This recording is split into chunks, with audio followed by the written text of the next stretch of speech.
head first. Fuck it. Yeah. Okay. All right, we're in. We're in for reals. Oh, hey, great. Okay. Yeah. Will be. All right, so yeah, we'll do this for about 2 minutes, everybody, and then the stream will stop, and we'll be done. Good night. Good night. I am Gandalf. And Good 2 minutes, Gandalf though. Some of our best. me. It's always something new. Always something new. Hi, everybody. The blurbs. Subscribe for like 40 years or something. We want the Bang, blurts. boom. What the wait? Why does it say rated RPG? Something, not something good like 7 Days or Skyrim. Tuesdays, once a month, are rated RPG, Zyken. Come on. And congrats, Zyken, on your job situation. And also, Yeah, that's awesome. Congrats, man. Get that paper, baby. Make that pizza and make that paper. Ooh, pizza and Make paper. that paper. Ooh. JWM says bonus stream. That's right. This is all a bonus stream right now. We've done the main stream, so this is just a bonus one. We just listen. We give you more. We feed the streets. Yeah. This is a side stream. Did you This guys is, like this is that? That music? Oh my I'm god! starting dude. soon? It's like I didn't expect it, but it was groovy, dude. it's almost like our streams aren't an endless cavalcade of failure. Digital Dark Knight gifted 6 months of tier 1 to Activist Pizza. Holy shit! Nice. Digital. Wow, What a congrats, legend. Activist. Seriously. What a husband. You guys are married, right? They're married. Class It's Does still cool, but subscribed to tier 2 for 36 months. It says congratulations, your knife makes the cut. Hey, Kilo 8 Nomad subscribed to tier 2 for 51 months. Jason, did you want to say something? I just got my 8-year-old daughter into that show, the knife fuckers or whatever it's called. Knife for death. Knife, No knife way. of death. Death. It's really hard to remember. I don't know. I think it's It because is. it's a pun. Yeah, It's just cartoon or live sounds action? like- it's on Netflix. It's live action. It's like the spiritual sequel to Forged by Fire. Forged by Fire, yeah. No, I mean, it's actually a direct spin-off. Yeah, it is. Right. I don't know what exactly. that is either, but they both sound great. Okay. It's all about swords and knives. It's great. Cutting Oh, stuff. I love Yeah, slaying shit. Dude, Yeah. you'll love it. So You'll good. love it. You'll love it. It's all about Bro, currently I'm big. getting upset. It's all about big, sort of not super in shape dudes with their swords and knives trying to cut through meat and boxes and water Ice. barrels. Just Bunch of hilarious. Nice. dudes who look like the Milady meme. Yes. Yep. Yes. Exactly. That is exactly it. Yep. Yeah. Okay. They studied the blade. All right. Yeah. Half of them Oh, have kilts. Yeah. Actually, a surprisingly large number of them have kilts. Lyora Love subscribed for 21 months. It says 100 years subbed. I don't know why it says 21 months. I don't either. It's What? been at least 100. Wow. Digital Dark Knight subscribed to tier 1 for 52 months and says happy Tuesday, pimps. 52 Yeah. glorious months. Yeah. Oh, wow. We're almost on a level 4 hype train. I just noticed Dude, that. no, they Ready? came out punching. What? Just realized that, and then we'll have to take a shot if we get to level 5. Holy crap. Squid Lips. No, alcohol on a Tuesday? Yep, you know it. So much of it because we got a round of shots already purchased. Squid Lips Oh, says, snap. I subscribed to tier 1 for 31 months. I think Squid Lips. Yay, Squid Hey, Lips. By the way, Did We he below- burp when he said it? Well, maybe. She might have. We Below Track says, let's get busted, fools. 1,000 bits. Whoa. freak. Nice. Sensational. Okay, so you all have seen The Last of Us, right? Because I just started it, and No, what the fuck? No, I have What not. Okay, then I guess I'm only a few episodes in, and it doesn't get better. I can tell that, right? I'm just supposed to feel sad. That's the idea. It's supposed. Yeah, it is It a very does, sad. yeah. Yeah. Did you see sad. episode 3, Dion? Read Ron Swanson Was the in it. most And I'm important like, day of your life. Because I'm like, I don't want to see Ron Swanson get ate to death, But for man. me, Like, Careful. it was Tuesday. Careful. oh, sorry. I don't know if he does, but just going off the energy. He does. He totally gets eaten alive by zombies, you guys. Big spoiler. Big spoiler. Don't. Nick Offerman's in it? Yeah, he he gets is. eaten alive by Yeah. zombies. Episode 3, everyone's acting their ass off, and that's really good. But I'm like, no, stop. Hype Train's almost to level 5. Stump subscribed to tier 2 for 37 months and says winter will never end. Well, it will. We just have to cut the King of the North or whatever dude in half. Yeah, we'll just get a little girl to stab him in the back. It'll be fine. I think I have to give up my idea that I should play the games a bunch before I watch it. Yeah. This makes me want to play the games if they're even like similar to the story so far. It's pretty damn amazing. It just hurts my feelings. The main reason you should give that up, Brad, is because the game's like $65. So, you know. Like the original? Still? On Steam, it's for it just came up for sale. Yeah, because it never been on Steam before. It's $65. What a great name too. It's like 10 years old, right? Wow. Yes. Where has it been? Well, it was on PlayStation 3, It was only on PlayStation. I think, It was an originally. exclusive. Oh, that's why I never played it. 10 fucking years. Yeah. Okay, we will get to role playing. I swear to God. But the hype train's almost over. Help! Oh, Help no! get to okay, there it goes. Wow! Nice. We made it to level 4. We made it to level 4. So That was close. We almost died. An anonymous gifter gifted 2 tier 1 subs to the community. Thank you, anonymous. We do love you. Misanthrope. Banana Fish subscribed for 42 months, tier 1. Thank you, Brad. Misanthrope says, loving the Optimus Brad look. And We're the Traveler converted from Prime to tier 1. Oh, dang! Thank you. That's great. Oh, tremendous. Scarnslaw says, Aaron better not make creepy Jesus eyes at me tonight. Hey, it's Malachi, a normal Think you human have from to. Canada. Hey! Bossa Nova B subscribed for 21 months and says almost B. 2 years paid subscribing to the GSP Twitch. Thank you, Bossa Nova. Thank you so much. Okay. Appreciate it. Good Lord. Are we almost caught up? I think I might be. Oh, there's 500 bits from Mr. Zeg. Banana Fish Brad did. Ron Price X on 100 bits says, I love you goddamn pieces of shit. Thank you. All right, we did it. We caught up. If we make it to level 5, we'll all do a shot. We also have a shot coming, which we'll get into. I say we do it after the recap, but before we start the adventure for real. That wasn't even a backhanded compliment. That was like hands coming out of the back compliment. What's up, Garcia? All right. Emery, why don't you start the recap? Starting the recap. Okay, well, I'm gonna be frank with you guys. Much like Aaron, I just got back from a vacation where I cleared my mind of everything, mind wipe. So I'm a little bit. I'll probably be a little rusty on some of the. Really? Where were you? Where was I? I was off in this great place called Wisconsin, Lake Geneva, relaxing with some friends. In fact, Nice. you were there, and you were there, and you were there. It was great. It was really fun. However, my brain is now mush. So, that's the trade-off. I remember nothing about my former life. It's been very difficult. Exactly. The before times. All right, but let's do a little bit of recap. So this is Cultbusters. This is the campaign that was crowdsourced by all of you guys watching in our first episode. And we have a whole bunch of characters here. We started off at level 3. We got, why don't you say your names, guys? Because I can't remember your names. Jason. My name is Colonel Jesper Quickload, and I'm a bunny rabbit man folk. A man folk.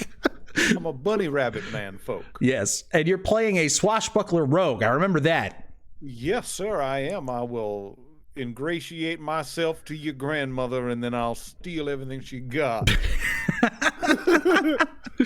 Aaron, who are you playing? I'm playing Debrickashaw Frox. Yeah. I'm a changeling. A rogue. Yeah. And not much else is known about you. You're very mysterious. I am very mysterious. And luckily, it's made it a lot easier to make the character because I don't have to come up with a whole backstory and stuff.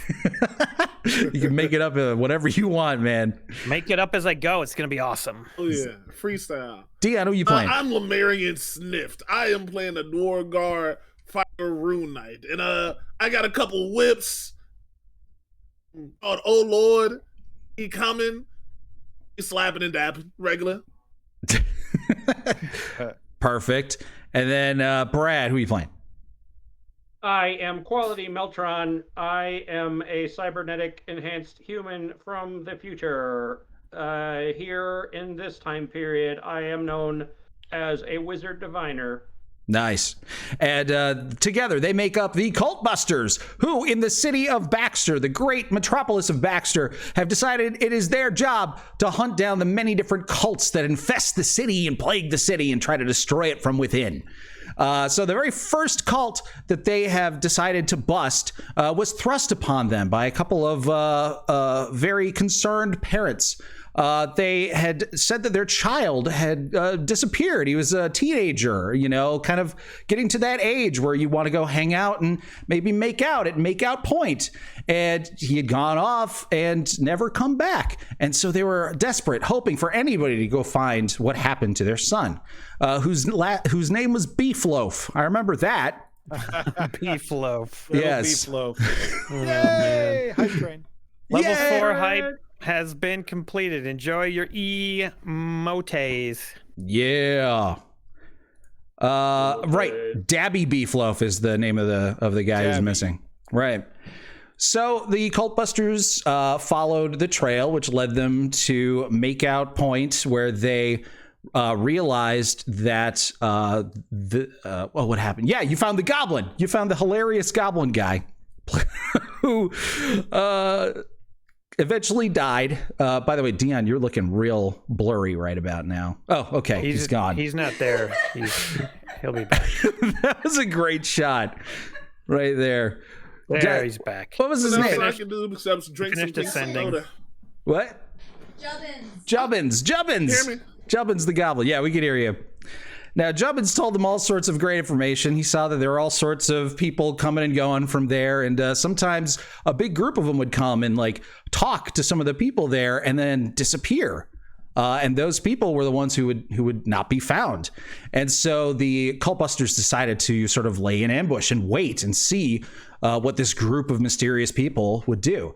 And it was especially weird because Jubbins said that they were dressed like birds. So they waited and waited, and eventually this group of bird people showed up. People just dressed up in crappy makeshift like costumes that sort of vaguely resembled birds. And it turns out that they were very awkward and weird. In fact, they started asking very uncomfortable questions to the group about, you know, their activities, which made them very confused. But Aaron got charmed and was forced to follow them as they led him to what he thought was going to be some weird, gross party. He wasn't really sure. But anyways, it turned out that these people were cultists, members of an abstinence cult who were specifically looking for people who like to fool around too much and have too much PDA. And they would lure those people to their deaths. Luckily, the Cultbusters were not easily defeated, so they managed to fight these cultists and kill them. Most of them. Is this cult the reason why I've not been getting much action on my dating apps as of recent? Could be. I mean, it's very bizarre, right? To have like an abstinence cult. Usually cults, if they're going to be involved in that kind of stuff, they want the opposite of abstinence, right? Yeah. Very strange. All cults should be destroyed, as one of them could be the apocalypse bringing cult. I just don't remember which. So you guys picked up on some weird vibes from these guys. Basically, it almost kind of seems like they are, you know, they care about abstinence, but they don't seem to know too much about the subject themselves. Maybe like they're involuntarily abstinent. There might be a word to describe that, but I don't know if I should say it out loud. Spaying and neutering. So anyways, you guys follow them to this place called the Bird Fanciers Club, which kind of made sense because they were all dressed like birds. And upon interrogating the leader of that little group of cultists, you found out that they were obsessed with the works of an author, an up-and-coming author named Ambrosia Bubula, who is an attractive woman who writes books about birds. But for some reason, those books are incredibly unintentionally erotic. For example, her first book is called Nestled Betwixt the Boobies, a book about blue-footed boobies, and so on. So it seems like this strange cult of bird people has sprung up around this Ambrosia person. And for some reason, they're killing people who get a little too freaky in the sheets. And that's pretty much all you know. Yeah. Okay. Now it's all coming back to me. Seems like you remembered most of it. Yeah. Have we rested since last time, or? Yeah, you guys could do a short rest for sure. Because like we murdered the one girl, right? I remember there was like a big debate of whether we should bring her back to our little hovel or not, and then it was just like she's better off dead, right? That happened. Did we murder someone? Yeah, we had to murder her, I think, because it got too annoying to have to deal with it. So I prefer to refer to that as the full release. of death. The full release of death. Sweet kiss of bladed murder. I refer to it as necessary adjustment. Necessary adjustment to their living status.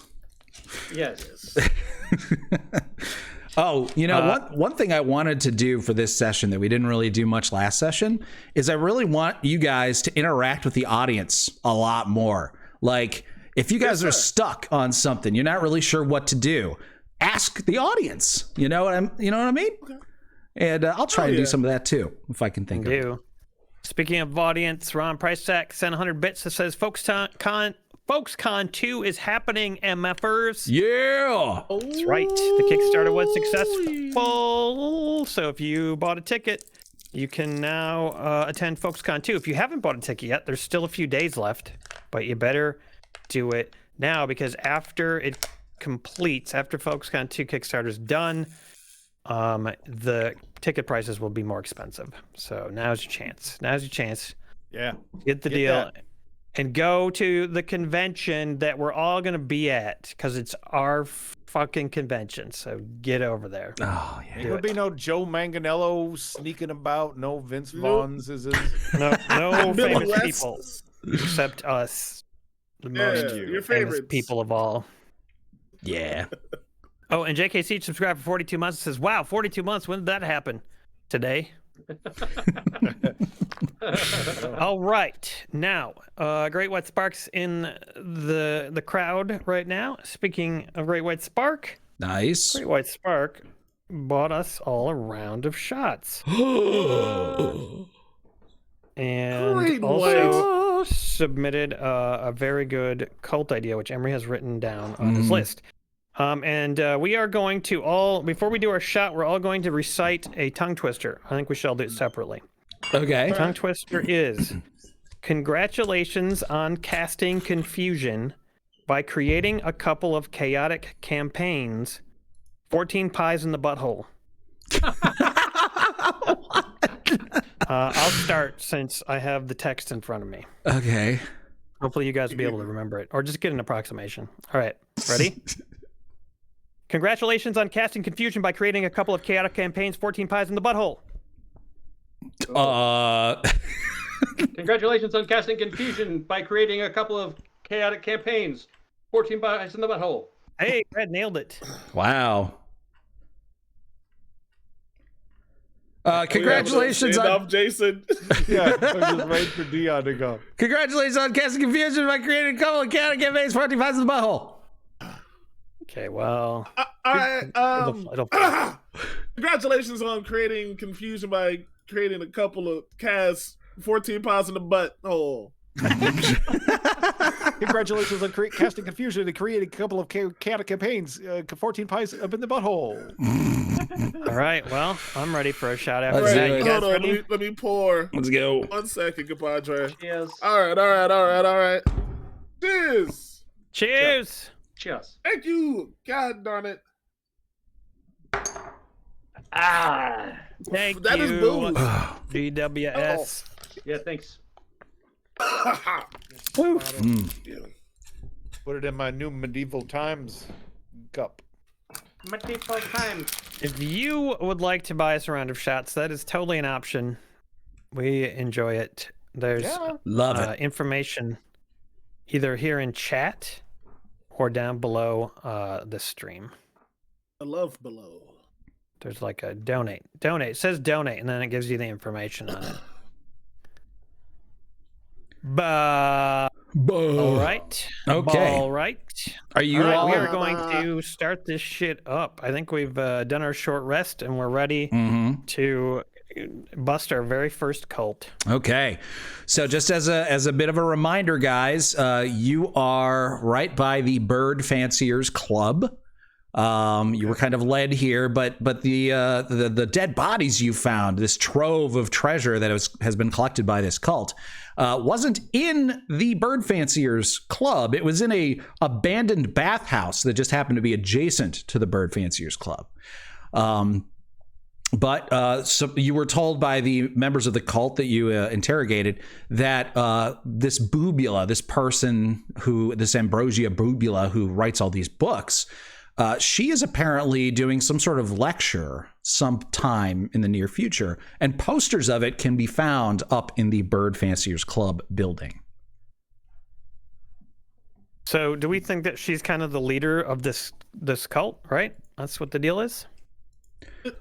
She would have to be, right? Like, all the pictures are about her, but Demery did say those books were kind of accidentally sexual.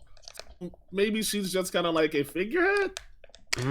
Somebody created the cult based on her books. Yeah. Well, we should She's talk to her, accidentally right? freaky. And Yeah, let's remember, go. no one in the cult has ever actually seen her either. Like, Oh, Yeah. because that's a good point. Yeah, that's true. That was a surprising bit of information you learned while you were interrogating her. It seemed like she had never actually met the supposed cult leader of this cult. Oh, that's weird. Yeah. Did we get any other information from her before dispatching her to a better place? Not really. You found well, she sort of inadvertently led you to this this sort of killing ground where there's these bodies of all these people who have been going missing for weeks. And a big old treasure chest, which I don't believe any of you guys ever officially declared that you were looting. No, seems like something a rabbit would want to do. Yeah, I felt like I maybe did ask about the treasure or the coin or the chest, or maybe we just moved on really quick. Okay. But I definitely want to loot that. Okay, so you begin stacking up the coins, and you find a huge amount of copper pieces, a bunch of silver pieces, and about 4,355 gold pieces. Jesus. Well, Yeah. Yo, how the heck are we going Listen. to carry this out of here? I guess we know we're going to pay our rent this month. How much? Yolanda will be able to pay. 4,355 gold pieces. 355. Any poop cubes, says Mr. Zeg. Oh, that's a good question. How many poop cubes are in there? Well, I'm sure roll the hit dice. I'm sure a few wombat folk were accidental victims of this cult. So let's roll. Let's see how many. I was going to say, are we about to experience our first crossover? Oh, not. maybe. All right, I'm gonna roll D20 poop cubes. 11 poop cubes. Wow. That's a lot of poop cubes. Some wombat is trying to tell us something. Yo, do they spell a message? Should I shapeshift into Wendell briefly, and we'll try to Do it. Wendell twin powers activate. Nice. It's me, Wendell. I have a message for all of you. What is it, buddy? Those 12 poop cubes were members of my village who got suckered into this cult, the Abstinence Cult. Oh, But they were all assholes, so it's good they're dead. okay. Have a good day. Blip. Hey, does any of you guys know who Wendell is? I've never heard of no Wendell. I don't know. I just kind of turned into a wombat for some reason. I don't know if you went want into Is that normal for you, son? every so often, yeah, you know, like a stray. I get some stray, you know, like wave some from the sky. strange- Yeah. I will check future archives. I use my assess history ability. To see think if I know it's- anything about Wendell. I think it's the 5G. So is it? Can we take all of this gold, or are we abiding by the physics of a heavy chest full of over 4,000 gold pieces? Well, Sure, why not? Oh, thank you, Yolanda. Yolanda's here. Oh, excellent. Okay. it might help just a little bit. I have the powerful build trait. Oh, I act as a large creature for carrying capacity, and okay. Do it. I can, yeah. Let's carry it. How heavy is it? Enough for one quality Meltron to carry? Yeah. So you count as like large, I think, for your carrying capacity. Yeah, I'm just gonna say, sure, you can shove all the gold into the chest, no problem. The copper and the silver are just kind of, most of it's kind of scattered around between all the bones and whatnot. So Yeah, who needs Leave it? It's, okay. we don't need pocket change. all right, I'll take the gold and the chest, and like slightly extend my metal wings and my back as like a holder. Guys, do you think there's any reason we shouldn't take this gold? I mean, it's from an evil cult, right? So there's no reason we shouldn't take it. Well, if you're going to be honest about it, it's from these dead people, but they don't need it anymore. And, you know, we can give some of it to the families of the victims if we are so inclined. And, of course, if they approach us after the fact. Yeah. As long as it's not cursed or something. How can you tell cursed money? I'm not sure. Take a bite of one piece of gold. If it doesn't kill us, it's ours. Yeah. Go ahead, Lemurian, take a bite of the gold. Oh, actually, that's my thing. I eat a gold piece. Okay, so you have 4,354 gold coins. We'll get the fifth one back soon. Wow. Apparently there's no strings attached. All right, it's ours. All right, let's get it. There you go. Oh, Looks actually, like meat's back on the menu, boys. Yeah, that's right. We're going to get some nice steaks for dinner. gameplay question. So, because I have the runes, I have to activate them. Will they be like noticeable? If I activate them, will someone be able to see that the my whips have like added frost and fire abilities? That's in case if I want them to pretend that they're normal whips and they don't try to avoid them. Does that make sense? Sure, why not? That's right, Yolanda. You always got my back, girl. Let's fucking go. All right, I'm going to activate my fire rune on my longer whip, which, if I remember correctly, is Oh Lord, aka the. And then Heatcomin's going to have my frost rune. All right, I'm set. Let's get to boogieing. Oh, that's sweet. It is, girl. It is. I'm about to spank some asses. I swear I am. Chase So, 959. where are we going? I don't know. Hold on. Chase 959 subscribed for 16 months and says thank you for the gifted sub. Thank you, Chase. Woo! Yay! Yeah. I think we're gonna go to that The book party, thing, right? When is that? Oh, right. So you guys were told that there's like a flyer that you haven't seen one yet, but it's apparently at the Bird Fanciers Club. It's in the Bird Fanciers Club, so we have to go in there to find it. So it would seem. Here's the question, though. If we go into the Bird Fanciers Club with the obvious chest that they put the dead people's gold into, won't that be an issue? I think someone needs to take it home, or maybe two people. Lulu, and then... Oh, not Lulu. Sorry, Yolanda. Does she have a spell where she can make things lighter? Carl, hitting the clubs. Got a case of Red Bull. Gonna pull an all-nighter. You down? Like a bibbidi bobbidi boo kind of situation? What's up, Red Bull? What's up, Red Bull? A spell that makes things lighter. That's a good question. Let me take a look at Yolanda's spell list here. Okay, we got Confusion, Polymorph, Prayer of Healing, Phantasmal Force, Detect Thoughts, Beacon of hope, fly, revivify, sending, remove curse. Oh, geez. Lots of things, but nothing that does that. Oh shit. No. Well, ooh, okay. Hey, I got a dumber option. Okay. If I was to use both of my enlargenings, that'd make me huge, right? So that means I get a strength boost, right? Yeah. Could I then pick up said case of like the chest and just chuck it towards our house? I said it was stupid.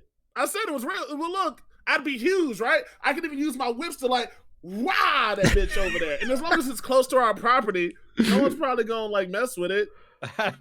Well, like, is there some sort of deadline that we have to get to this party by? Well, We don't know because we haven't seen a flyer. yeah, you don't know yet. So What? No ash and wind skulls? We need to go look. This game is Why don't we probably just take the perfectly money all right. first and then Sort look for a of. flyer? Well, I This is assume Jedi. that we could do that, but you never know if there'd be some sort of penalty. Hi, Jedi! what's up, Jedi? Right?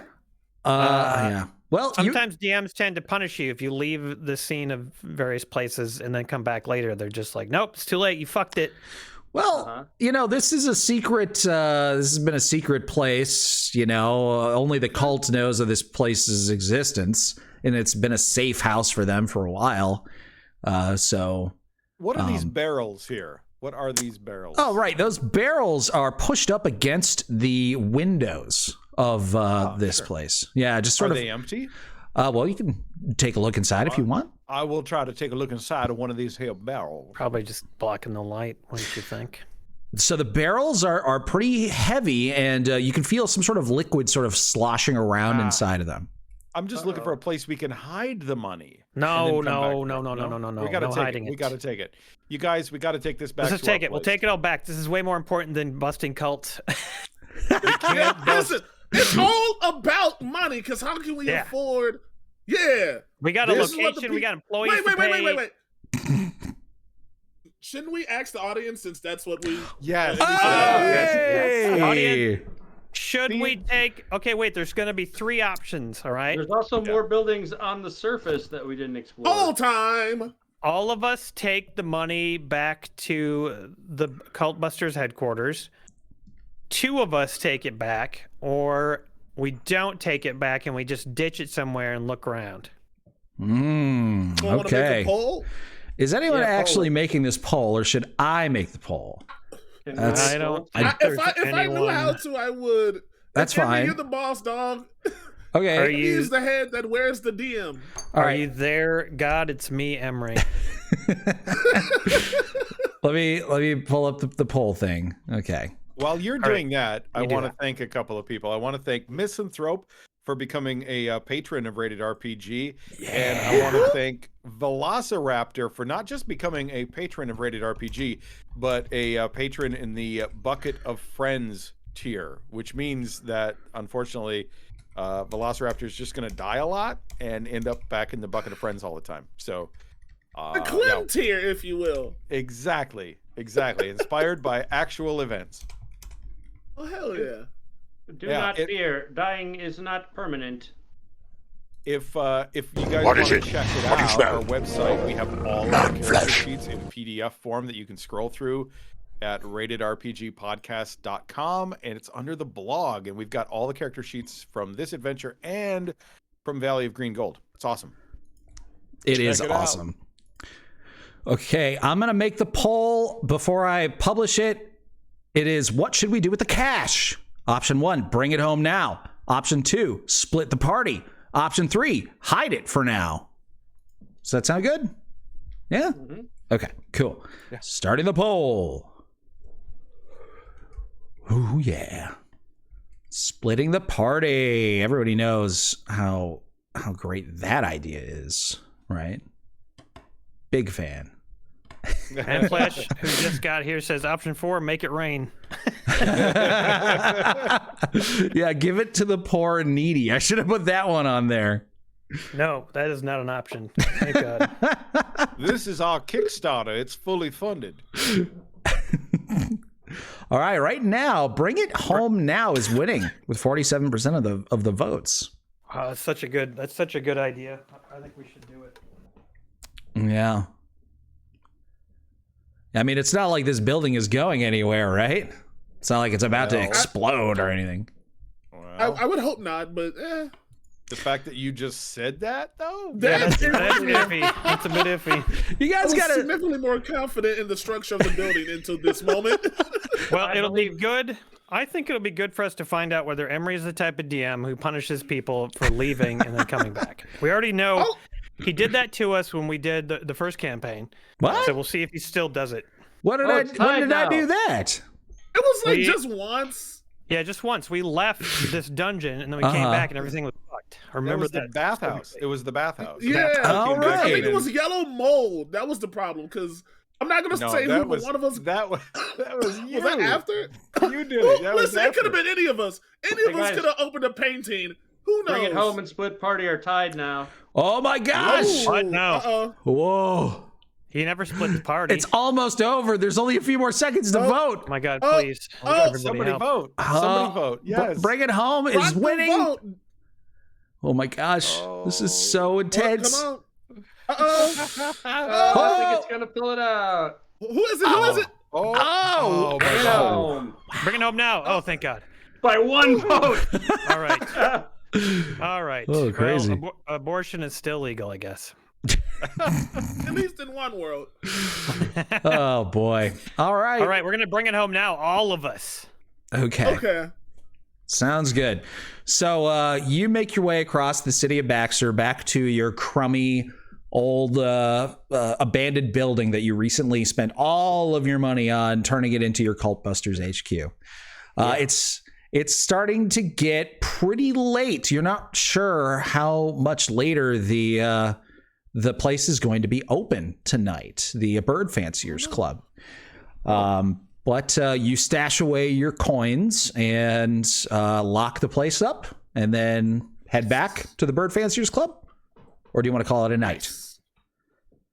Let's go to the Bird Fanciers. Let's head back. Let's head back. Yeah, let's at All least right. try to see the flyer. Yeah. Okay. Yeah.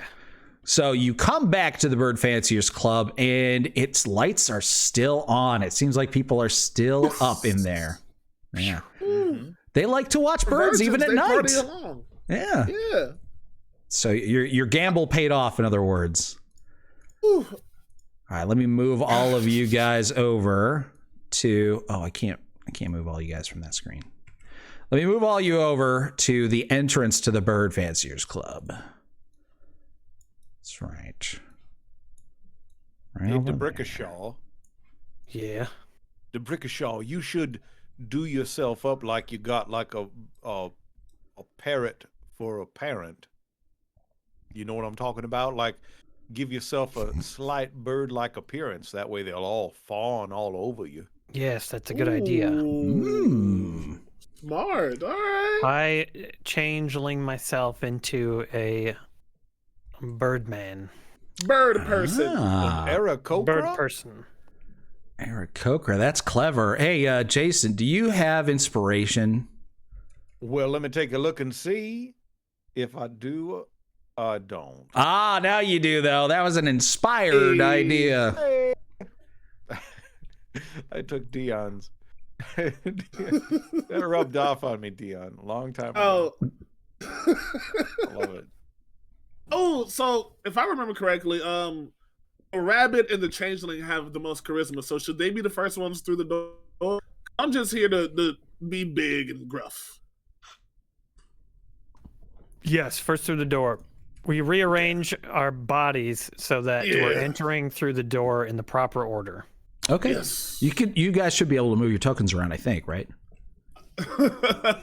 We should. I don't remember. We've had some technical problems last time we played. Actually, let's give it a... Everything's working for me this time. Yeah. Hey, I can move Lemurian. Yay! Nice. What a world. Awesome. I think I'm So who's going in first? you two, because y'all are gonna be the talkers. You and me, Rabbit. All right. Ah, and he opens the door. Okay. Yes. I'm going to take a step inside here. So you walk into the Bird Fanciers Club, and this place is a pretty well decorated lodge. Immediately, the smell of crackling smoke from the fire hits your nose, and smell of old books and ginger and mead. This is a very comfortable place. You can see couches, big stacks of books, and all sorts of pictures, artistic depictions of birds line the walls, all different kinds of birds. And you even see some stuffed birds on pedestals in various places. There are plants. There's over here you see a bunch of axes in a little case. Those aren't actually axes. I just couldn't find, a bunch of dead stuffed taxidermy birds, short notice. But you also see a bunch of people around. Ah, look at all the people in here. Yeah. There's about 1, 2, 3, 4, 5 people in here. None of them are wearing those kind of weird bird costumes that you saw. They just look kind of like regular people of a range of different ages and races and such. Brad, can you come back through the door? I can only see what's lit up on screen through your piece. Okay. Same. Am I supposed to be inside? Yeah, well, you don't have to be. You can say you're wherever, but just please come inside because we can't see anything. I moved him. Crazy. This is an amazing roll 20. The technology is mind blowing. Yeah. It's bizarre because I have you guys set as have vision, and there's lights in here, and it just isn't working. It's very stupid. Quality Meltron can see, so we can see. Okay. He is our guiding light, as it were. That's right. Now, before we find out what's going on in this room and start interacting with the crazy bird obsessives, we've got a round of shots from Jedi. Jedi! Thanks, Jedi says a nice, tasty shot for everyone. I am going to get braces installed tomorrow. Some guys buy a Porsche when they hit 40. I decided to buy braces. Hell yeah. Yeah, honestly, sicker than the Porsche. Insert loser comment here. Anyway, have fun tonight. Cheers. Thank you, Jedi. Yay. Ha. Good luck with your braces. Turn 40, I am going to learn how to dunk. That's my goal. I got 6 years, dude. At 40. Yeah, work it. Yo, look, at 40. Yo, for real, my uncles can dunk until about 44. So I got about 10 years to maybe dunk. I don't know if that math works out how I think it does, but I'm not good with math. I want to see that series, Dunking at 40 with Dion. ooh. Yeah. Good luck getting insurance for that. Series. Thank you, Jedi. Cheers, everybody. Jedi. Salute. They'll get that guy from the knife show, and he'll be like, "Your knees do not make the cut." Thank you, Jedi. Hey, Jordan could dunk until 51, and we're basically the same level of athletes. So, he's got a few more championships, but who's counting? There was never a time that I could dunk. There was a time I could run, but that is no longer the case. Oh, you like a cross-country guy? Oh, right. Yeah, you can't. No, I mean just like run, period. Like, because you got the robot hips. I feel you. Yeah. Yeah. You can't run because of the robot hips? What happens if there's like a tornado and you have to run? I die. It's like Superman's dad in Man of Steel. He just puts a hand up. So he just stands there and he accepts it. He's just like, yes, tornado. I'm sure I can run. I'm sure that under the right circumstances, a cocaine bear breaks in, whatever, Yeah. I can run. But has anyone seen that, by the way? It was a good movie. I ain't gonna lie. It was fun. Really? Cocaine Bear did exactly. I've not seen it. I mean, look, it's I was Cocaine Bear. originally It's supposed to exactly see it what you want. Tonight. I got invited to see it tonight, I should say. But Look, it's stupid, but it's good stupid, man. yeah, fun, stupid. Yeah. it's probably better than what Big Shark is going to be. You guys hear about that movie? Wait, what the fuck? That is not a Big movie. Shark is going to be amazing. What are you talking about, Emery? Come on. There's yeah, there's that's no the, way. yeah. Tommy It is- Wiseau it is- movie.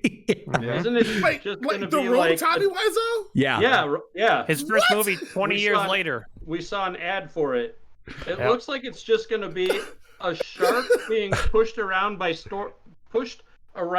streets of New Orleans by storm surge. Yeah. Like a beached shark that's terrorizing New Orleans? Yeah. Basically, yeah. And it's a beach big. shark. Yep, that's pretty accurate. I think that's the plot synopsis. Yeah. Really I big knew ourselves one. the goat. Hopefully, there'll You be know. some football and maybe some bottled water. You're tearing me apart, Shark. Sharky. Shark! Oh, hi, Shark. Terry. Oh, Okay, we'll let Emery get us back on track. Okay. All right, so the people, the bird fanciers, turn to see you guys walk in, and none of them seem particularly thrilled to see you guys. And why doesn't everybody make insight checks? What about me though? I look like a bird. Yeah, that's true. true. That is true. You do look like a bird. did you say insight check, sir? Insight, yeah, insight checks. Ooh, that's please. one of my best ones. I got a 13. Okay. Dion Why, got a 13. why am I getting like the +2 thing? Because I got 13. you've got guidance that if you have guidance cast on you, it will add that, so you don't have to use that unless you do. Oh, Brad, okay. you're the only one who didn't get a 13. What's wrong with you? I'm sorry. Come on, I thought you were serious about this campaign. Wow. Okay. So yeah, you guys, a couple of you, the ones with 13s, you get the feeling that maybe you're not quite sure. Maybe it's a little late for you guys to be coming in, or possibly it's just that there's something about the way you look, and then you're not really, you can't quite, you're not sure. But something about strangers right now, it doesn't make them super thrilled. They're not like going to attack you at sight, but punishment for leaving. It's okay. We'll recover. maybe. Why don't you all make perception checks as well? Ooh, it's my second strongest Love after to. insight. Actually, I'm not bad at that. Which means I'll get a 24. worse Is that score. good enough? 19. 19. Okay. I got a 22. 22. Jiminy Wow. crickets, guys. Okay. I got 24. All Sounds right. good to me. Okay, so you, those of you who got 20 or higher, you notice that the only one who seems kind of excited to see new people is the old man sitting in the chair near the fire. Oh, yeah. Although he's not jumping out of his seat to come at you. He's just the only one who doesn't regard you with some amount of suspicion. But anyways. I move over. How the hell do I get over there? What is all this furniture or pillows? What is this? Yeah, It looks like a rug. You can pretty much walk over any of the stuff, except those pillars. I think those pillars block your movement. Okay. I'm going to walk over and say, hello. Oh. The me you're looking for. Hello there. Oh, wow. What are you? That plumage is amazing. Oh, thank you. I mentally communicate with the rabbit. What kind of bird am I? You're a parrot, teat. I'm a parateet. Parateet. Ah, is that supposed to be a joke? A funny? Yeah. Oh. Yeah, it's a bird joke. I use it on everybody. Apologies. Anyway, it's great to be here. We've been meaning to, stop by this place for ages and just finally got around to it. I see. Okay. So you're bird fanciers yourselves? Yes. Love it. Love a fancy bird now and then. So do we all. Son. Well, I'm glad to see new faces around these parts. Not everyone is, but I welcome any and all to join the bird fanciers. We are a very amazing club, and not enough people really appreciate the beauty and freedom of birds. That's very true. Yes. Let me introduce you to my friends. They are also very interested in what you guys are up to. I'm sure they'd love to hear more about it. Well, hello. My name is Eddie. Brand. Hello, Eddie. My name is Crenshaw Crumb. It's very nice to meet you. Oh, Crenshaw Crumb. Nice to meet you too. Yeah, yeah. Yes. Interesting accent. Audience, Yes. what is my fake name? I need a fake name. I can't wait. Well, what's your name? You, the Metal Man. You. Greetings. I am man number 2. Man number 2. How? Wow, that's an interesting name. What's the story behind that? That is how my parents from this era decided to name me. That's it's one of Because those. that is a customary way to be named. Named after a character in a book series, probably, huh? A lot of Daenerys is running around lately. Indeed. Oh, okay. And what about you, the short man over there? Yes. I reach out my hand and I say, "Pleasure to see a fellow old timer amongst all these young bucks. They call me LeJethro Blinkins. Nice to meet you." Wow. Now that's a good name right there. That's a name that's a commonsensical name right there. Heard that You know one what? before. My parents, they were sensible people. Well, as you can see, we have plenty of space to lounge, plenty of books to read, plenty of knowledge to be had about birds. We're hoping to go out and take a look at some. I won't be going because I'm a bit old, but some of the youngsters were gonna go out and watch some of the nocturnal birds tonight. No, nocturnal birds? Yes. Which birds would they be looking for in this evening? Well, of course, there's the moon pigeon. There's the dark hawk. There's the nighttime ninny. There's the before morn dove. Lots of great nighttime birds to gaze at. Any excellent. owls? Do They all sound so real. I got to find an owl. Owls. Yeah, you can find an owl. Yes, there's all sorts of owls. There's blue owls, there's red owls, there's yellow owls. There's many different colors of owls. Yes. So many different colors of All owls. of the different colors.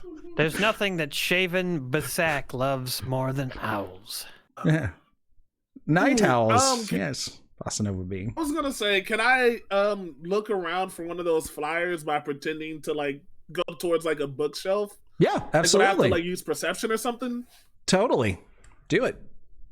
All right, I got you. I'm using perception. Here we go. Like I said, my second strongest skill. Oh, hey, I wasn't bullshitting that time. Who would have guessed? Do I see a flyer anywhere in this room? Yes, actually. You see a flyer in a trash can. Interestingly enough. Yeah. So should I'm talking to the guys in the mental mind. Hey, there's a flyer in the trash. Do you think I can just walk by and pick it up? Or should I try to slyly get it? A lot of things. Stealth isn't one of them. I'll try to point to where it is in case one of the stealthier guys wants to maybe go by and pick it up. I can go get it. It's in that trash. Leave I'm it just to gonna the walk bunny. towards a different area. Yeah. Okay. Mr. Bunny, you do that. I'm gonna go read a book about wing ding pigeon boys. Okay, I got you. I go over there, and I go down to like rub my foot, and then while I'm down there, a little stealthy stealth. Uh-huh. 16. Oh, nice. 16. So you're pretty stealthy. You're pretty sure nobody saw you. Yes. Yeah. Nice. I got the flyer. What does the flyer say again? What is this? Okay, so this flyer is talking about the very first public appearance by Ambrosia Bubula, popular author, enlightened author on the subject of birds and all things avian. And it talks about how she's going to be making an appearance, doing sort of a meet and greet at a lecture hall at a nearby school, nearby college. And that's going to be happening tomorrow evening, right after sunset. Can you communicate all that to us? I do. I communicate it all. Boobula is going to be at the college tomorrow evening. Okay, I asked the old man, I say, so, are you excited about Ms. Boobula's appearance tomorrow evening?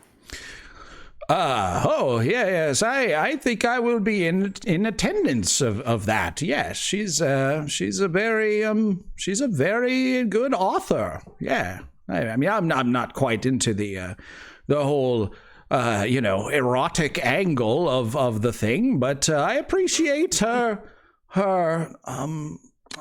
just the amount of research that she's put into it. And yes, I like her very much. Go and give me an insight check, everybody. Ooh, let's go. They call me Big Insight back home in the caves. Big insight. Big insight. I got a 13. Oh, Dion got the insight. I'm gonna lie my way to the top, baby. All right, so yeah, Dion, you've been around older people occasionally. Maybe you took care of your parents or something like that. So you know that it's sort of a misconception that old people don't, they don't get kind of horny every now and then. And you've seen enough horny old people to recognize that this guy, he's maybe not saying some things. I can't wait for somebody to poop in my mouth. Yeah. Yeah. I'm trying not to poop out of my mouth right there. Hey, fellas. Yeah. Ignore everything he just said. This motherfucker is the freak of the week. He is as horny. He's harder than Chinese arithmetic. He is rock hard as we speak. This man, don't listen to anything he says. He wants to fuck, and he wants to fuck right now. I think we should back out of the room instead of going the other way. That's what I'm trying to tell you. It's less like he would have sex with anything that moved. It's more that he's possibly more interested in Boobula for other reasons. Yeah. That's what I'm trying to say. He says she's stacked. She's a brick house is what he's basically alluding to. I want to look around this room a little bit more and investigate a little bit.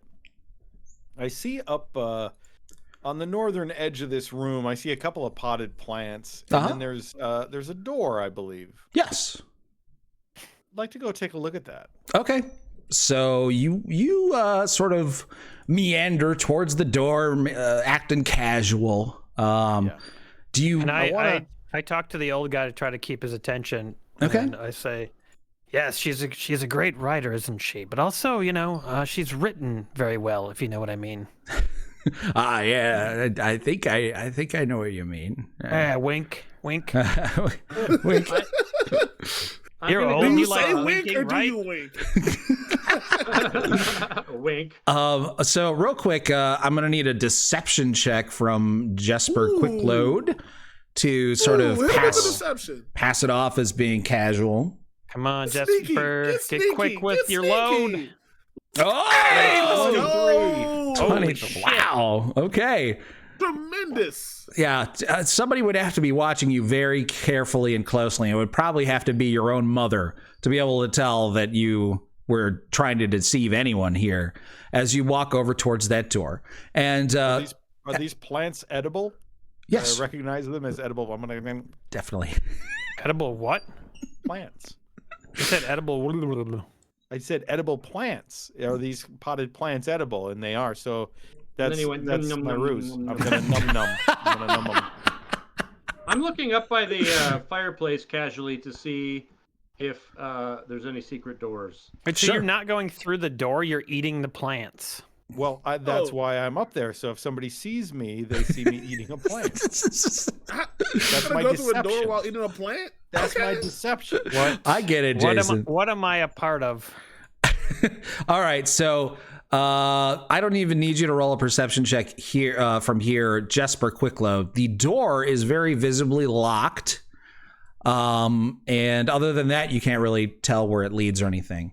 And then I will need a perception check, though, from Quality Meltron as he scans for any sort of hidden levers. Let's go, Quality. You got this. I'm using my thermal vision to see if like there's any residue of like human passage. Sure. Yeah, absolutely. What do you mean by passage?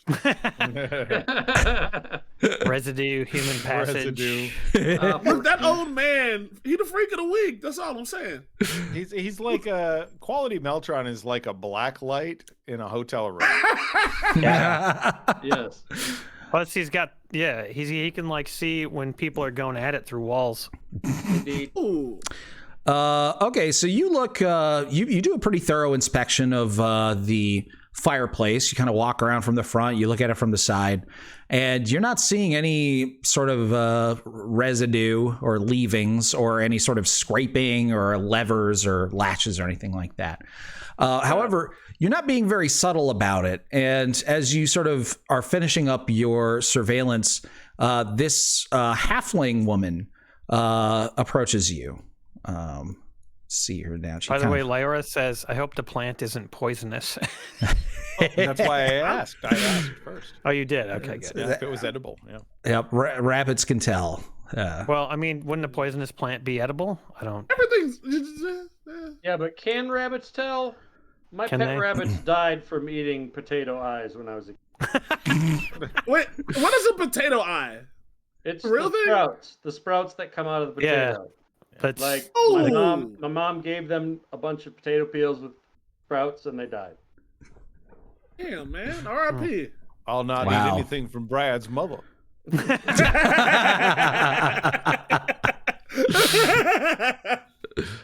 So this halfling woman approaches you, Quality Meltron, and you can just tell, looking at her, that she's not happy that you're doing what you're doing. And she comes up to you and she says, wow, okay, weirdo. I thought you guys were gone at night, and now you're showing up here even after hours.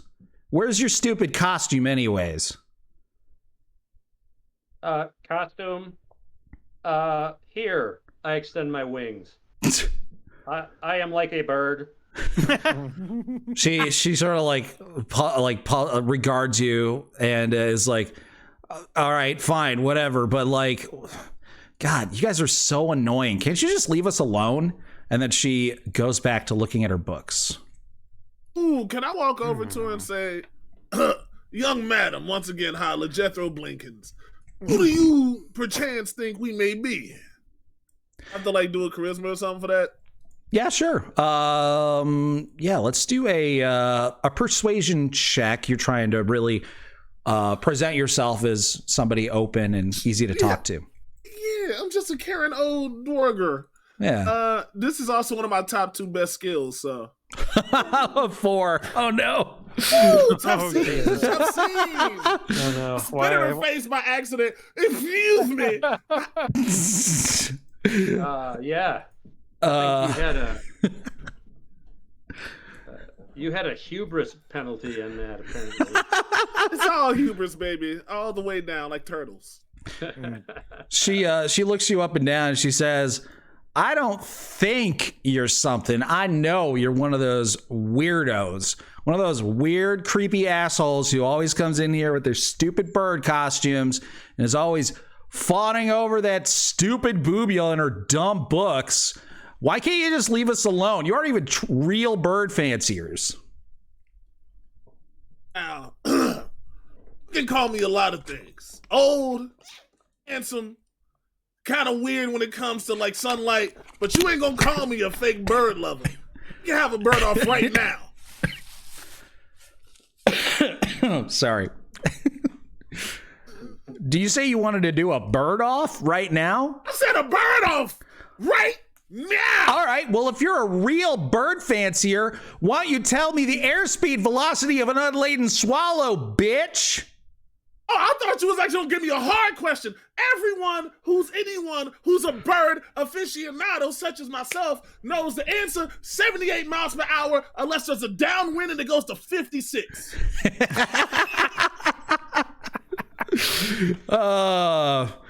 Oh, so you're trying to bullshit her, right? Kind of. Most certainly, baby. Okay. I have also just walked up right behind her, so like she's stuck between the two of us. Yeah. There's a couch and a bookshelf. I concur. That information. So why don't you go ahead and make a deception check or intimidate check, your choice, because I am aiding him. And you'll have advantage. I'm going intimidation. Come on. Give me that good juice. No! Hey, that's advantage. 17. Hey! So you say that probably inaccurate fact about birds. And right as she's about to counter with possibly calling you out on your bullshit, she sees that she is now surrounded by you and her and your friend, and both of you are pretty intimidating looking. In fact, you might even have blood on your clothes, which she couldn't tell from far away. So she quietly, she quickly shuts up and is like, oh, yeah, okay, yeah, you're right. No, that's you're right. I'm sorry. And she tries to go back to just reading her book. Have a good day, and then I'll see away before I get in trouble. Is everybody like watching this over here? Or are they loud? I mean, it's kind of over now, but so I'm kind of treating it as that, like, if you're paying attention, you could overhear it. But okay. These people are pretty like absorbed in what they're doing, so they're not making like a massive scene.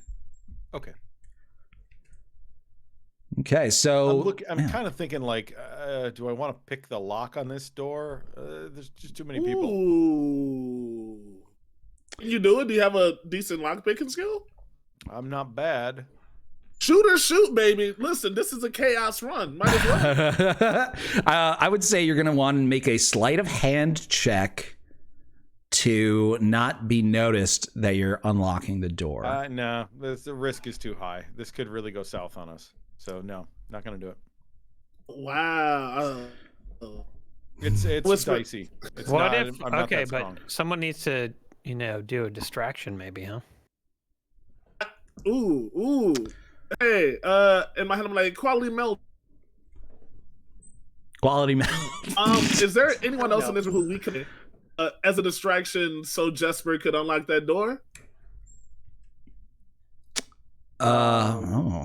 So he's asking, what are you asking, Quality Meltron? You cut off a little bit there. Sorry. Basically, so this woman, she's not going to pay attention to anything because we kind of quashed her.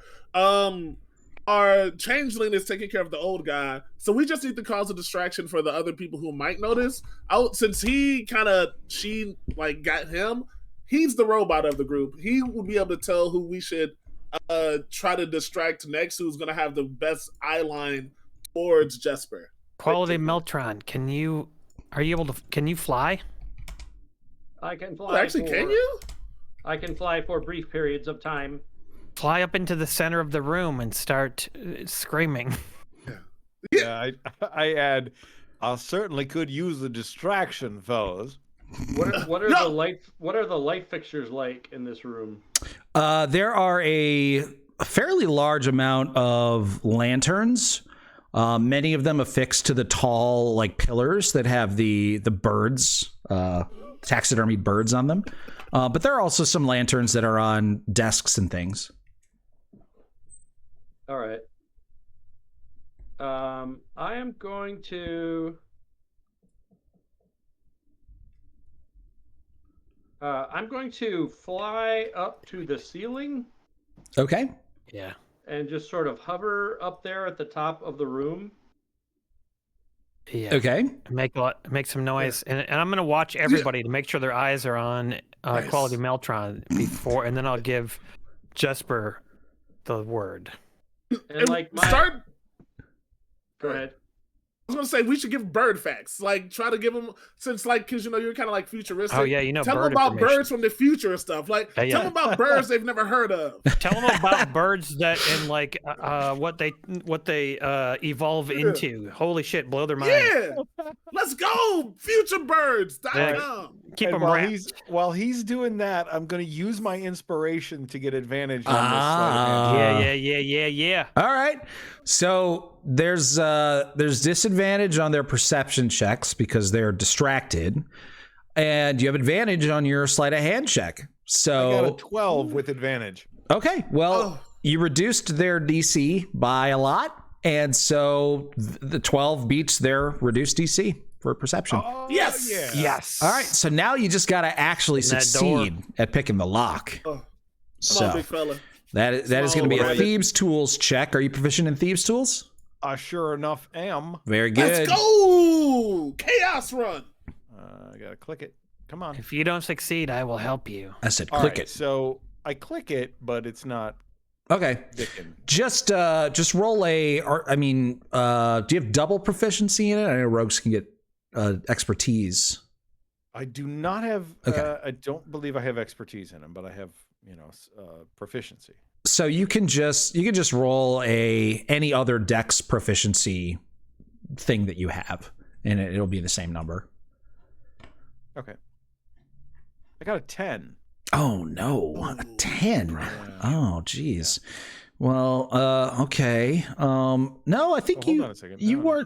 weren't adding your proficiency bonus. Oh, right. there. Okay. So I did. I had to. Holy I had shit. to. I had to. do I didn't have the right thing for the thieves' tools, and now I did it. There and I got you a go. 24.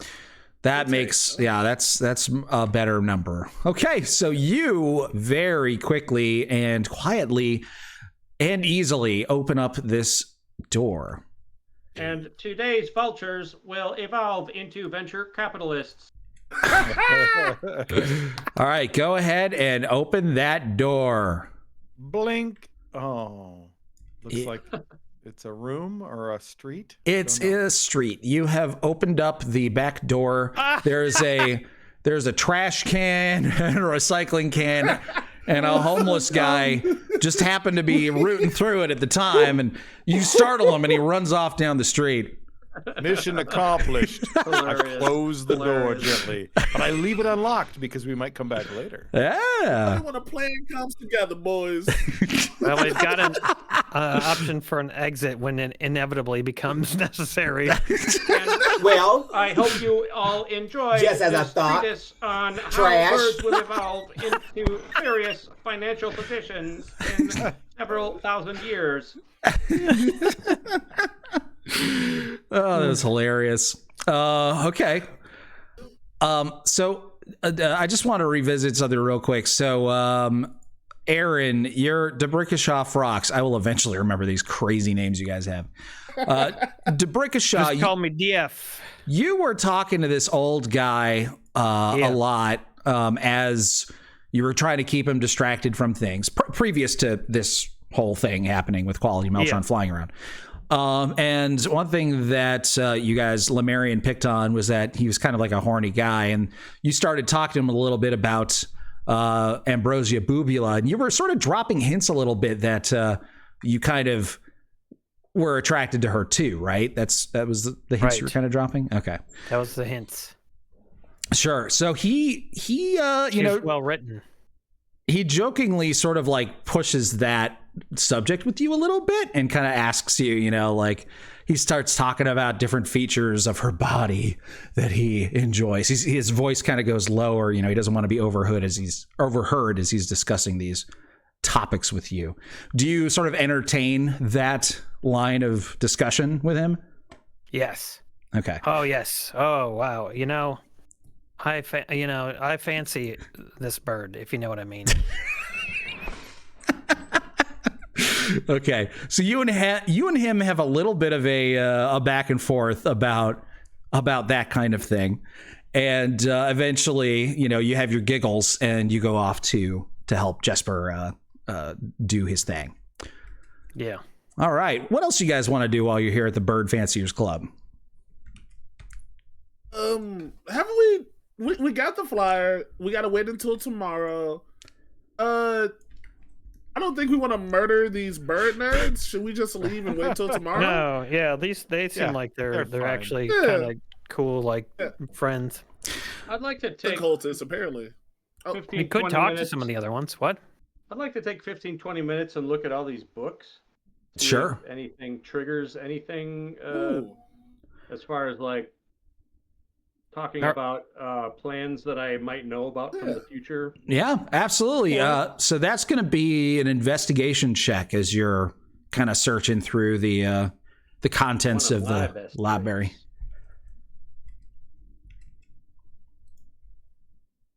Reading books.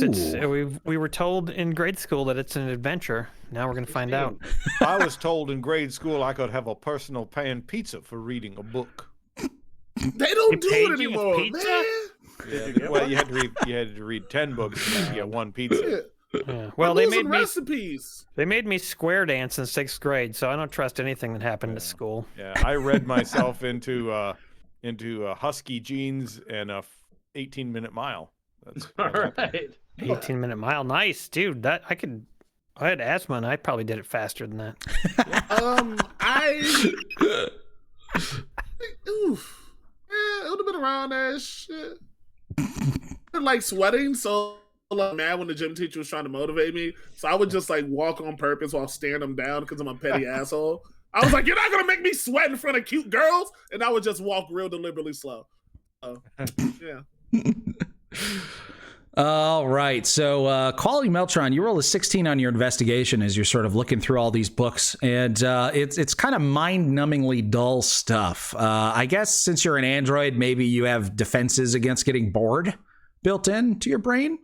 So you're able to push through, and after sort of cataloging the entire place in your mind, a process which for your heightened intellect only takes a matter of minutes, you realize that there is a huge collection here of books on all different kinds of birds. We have fiction, we have nonfiction, we have all sorts of biographies of bird-related individuals. Just tremendous amounts of accounts of birds, scientific papers, just everything you could possibly want to know about birds is here. And you have even found a couple of copies of this Professor Ambrosia Bubula's works are here too. Oh, Little Miss Peacock says periodicals. Periodicals. Yes, many periodicals. Yeah.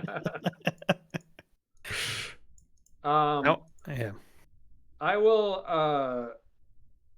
browse through some of Bubula's books. Okay. Bubula got the books. Are you Are you basically just kind of trying to skim them, or are you looking for anything in particular in them?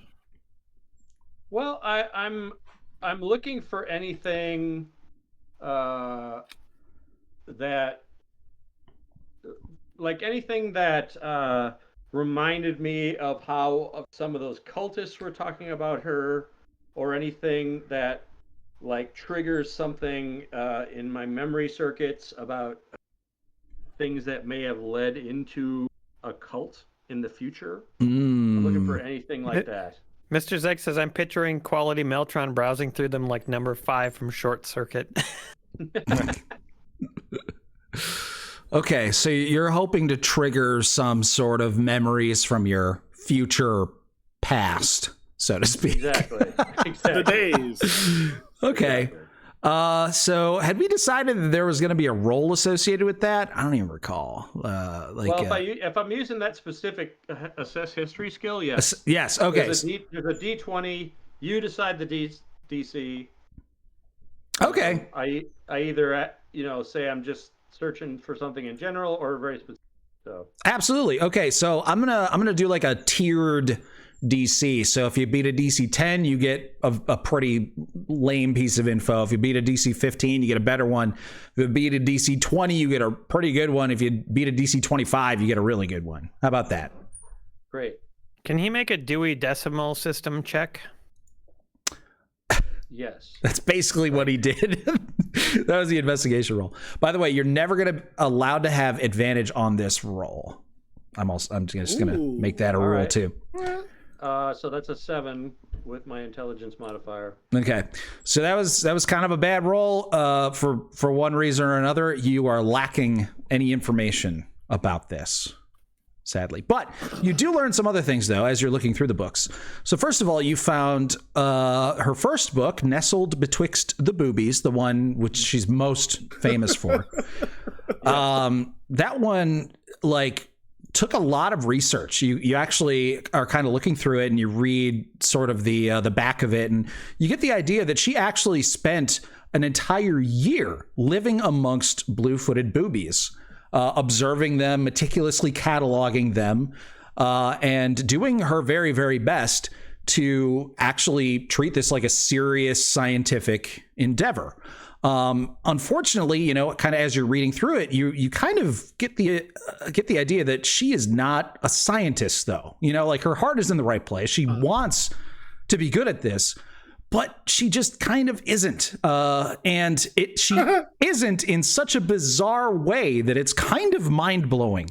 She just accidentally writes all sorts of things that can be taken as double entendres. Just, it's shocking. It's hard to believe. You find her second book, which is called Living with Great Tits, which is similar, about a different kind of bird. And you finally even find a copy of her third book, which was a lot shorter. It was published a lot sooner. There was about 2 years between the boobies and the tits. This one, there was only 6 months. But the third one is The Illustrated Guide to Sexing Chicks, which is about breeding chickens. But anyways. Kind of want to go Google living with great tits right now. Dolly Parton story. Up to you. You may want to wait till you're alone. Yeah. Come on, Senator, Congressman. Let's just keep it. Big Mo 1990 subscribed for 12 months and says, thank you all for being with me while I'm in the hospital for an overnight stay after an operation. Well, I'm glad that Thank you for being with us, man. Yeah, I'm glad that you know, everything went well as far as we know, and good luck, Big Mo. Thank you. I'm hoping we're even more hilarious on anesthesia. Right. Ranger Ron says, been thinking about the old horny dude. Is he the equivalent of Ron Jeremy in this universe? Maybe if Ron Jeremy was like a bird watcher. Oh, dude, no. Listen, he's seen a beaver or two, but no birds. Oh, God. I do have to give a shout out to JWM. He's the one who sort of helped me figure out what I was going to be doing for this Abstinence Cult. He came up with the character of Boobula. He came up with a general story. He came up with the names of all those books. I would love to take credit for it, but, you know, he's my friend. I was thinking, like, while you're doing this, I was just like, man, Emery, this is some good characterization. You got some interesting, subtle things going on here. This is very unlike you. And then all of a sudden you're like, yeah, JWM came up with this stuff. I'm like, oh, okay. Exactly. Exactly. You need to compliment. You need to compliment Emery's character for not taking credit. No, I do. That's true. I credit Emery. Well, we all work together, you know. That's what makes role-playing games good. All of this work. Yeah, exactly. One hand scratches the other boob. Yeah, that's right. I want to go talk to one of these other people. I'm going to go talk to this lady. Absolutely. Talk to the lady. Let's see. Right. Okay. I walk up to her and I say, so, Boobula, is she all she's cracked up to be? She's in the middle of reading a book. This is an elf woman who you've approached. She's in the middle of reading what is clearly a very thick scientific type of book. She just laughs as you mentioned that and shakes her head and just like, well, let me guess. You're another one of those weirdos, huh? Trying to join the club? Well, I don't know. I might join the club. I'm just kind of, I'm on the fence. I don't really know enough about her to really feel like I should. Yeah. It seems like people here don't really like her very much. Well, there was a time when actual bird fanciers would come here, and only actual bird fanciers, people who cared. But now we got all these weirdos running around in their stupid bird costumes, obsessed with this total hack, this Boobula. Have you read any of her stuff? It's smut. It's garbage. It's worthless. And if you are into that kind of thing, let me tell you, you're not going to find a friend in me. You're going to want to come here during the day when those weirdos are out in force. Well, I can honestly tell you that I've never read a single word of any of her books. Okay, well, you should keep it that way. Yeah, you think so? I do. It'll damage your brain.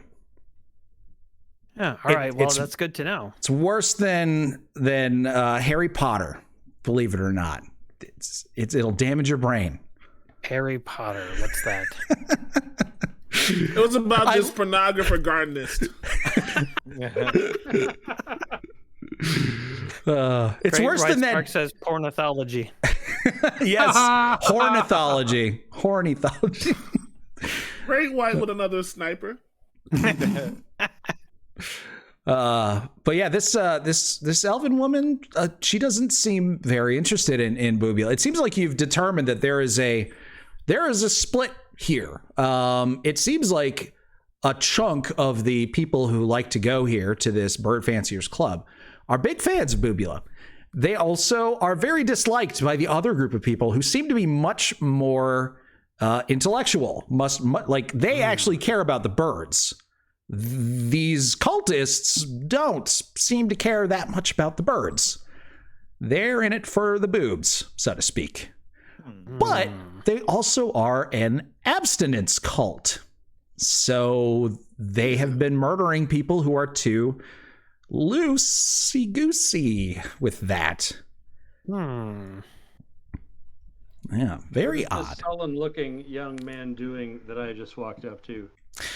Okay. So you walk up to this young man and you sort of look at what he's doing, and he's drawing very crude drawings of birds. This is a half-orc dude. He looks to be in his like mid-20s. He's very, very well muscled, but you can tell that he's not particularly bright. Just by the way that he is bad at drawing and bad at writing and all this kind of stuff.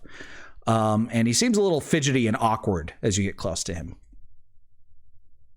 I say, greetings. What are you drawing there? Birds. You're a very good artist.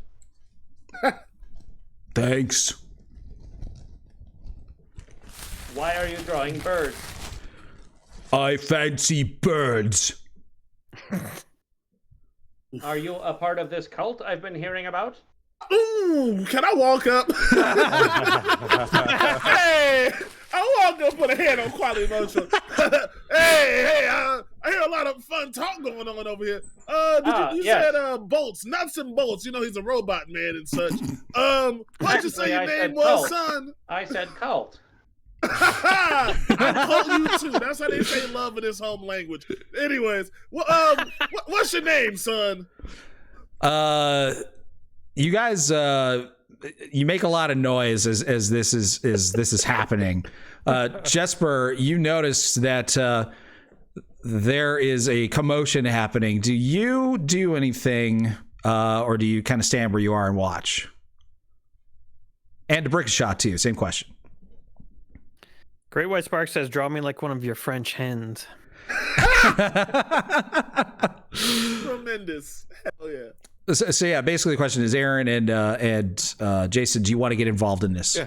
Yeah? Okay. Of course I do. This sounds like a good time. A good opportunity to use some charisma and convince everyone that everything's fine.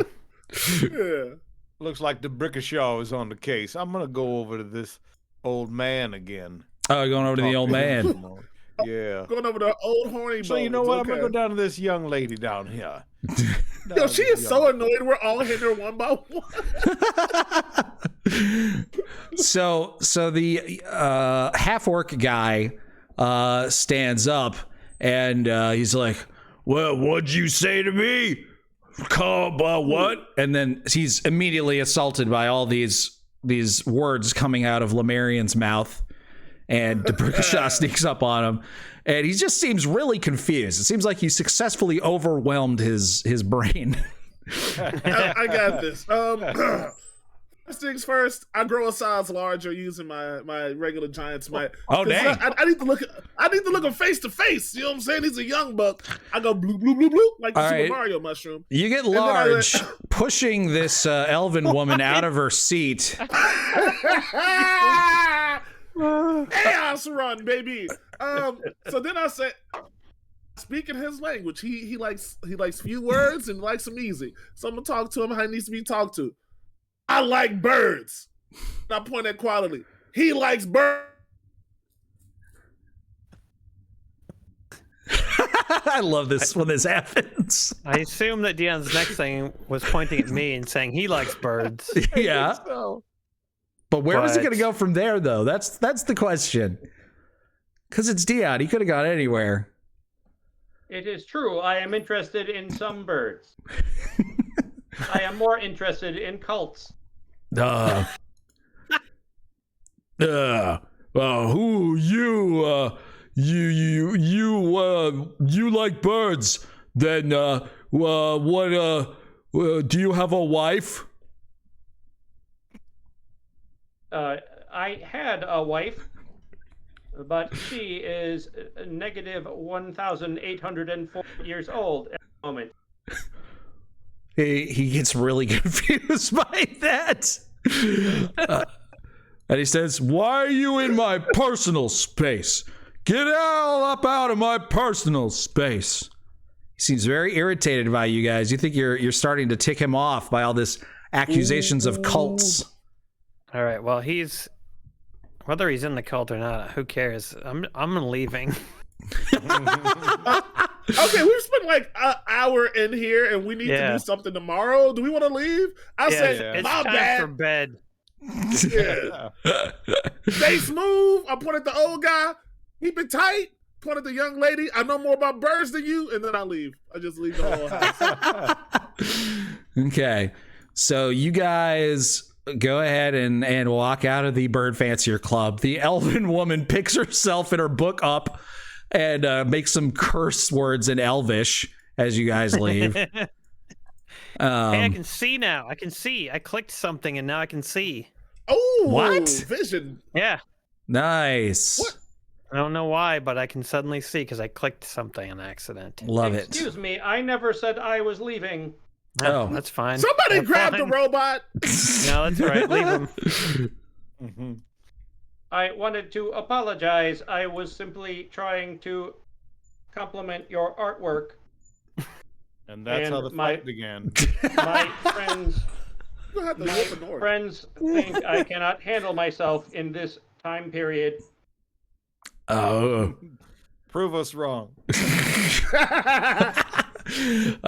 He's like, "You want one?" And he hands you one of the pictures of birds. Ah, thank you. Do I recognize the bird? No, it is completely unrecognizable. Maybe it's a crow, but that might be just because he used black crayon. I compliment him and I on his wonderful drawing, and I use the Latin name of the bird I think it might be. Which is? Welcome. This is a very fine drawing of Noiractia black scobus.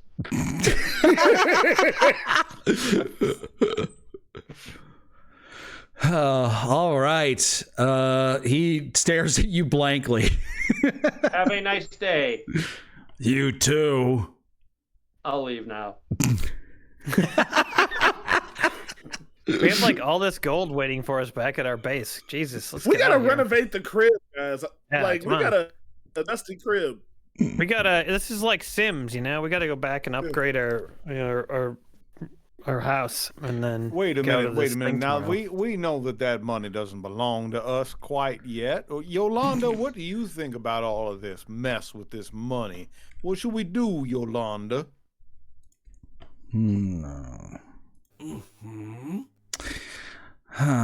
Let me give you some advice. That's above my pay grade. Oh, A Yolanda. fucking idiot. Oh, thank you. Now that's sometimes fair. Yolanda. Thank you. Yolanda, hopefully we can get the rest of your sound clips in there for the next stream. Piss I know off. there's more. Oh, sorry. Sorry. Yeah, all right. Oh boy. That was fun.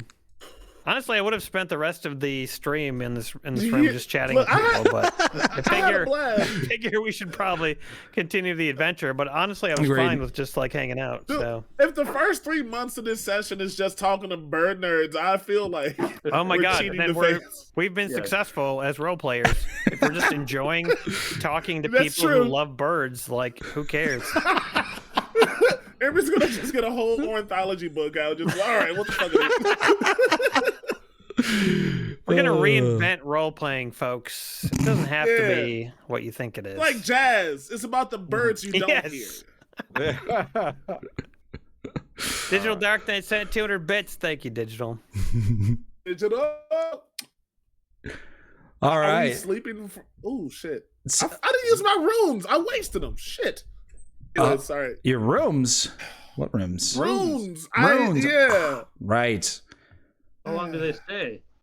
It's like 24 hours, and then I get them again.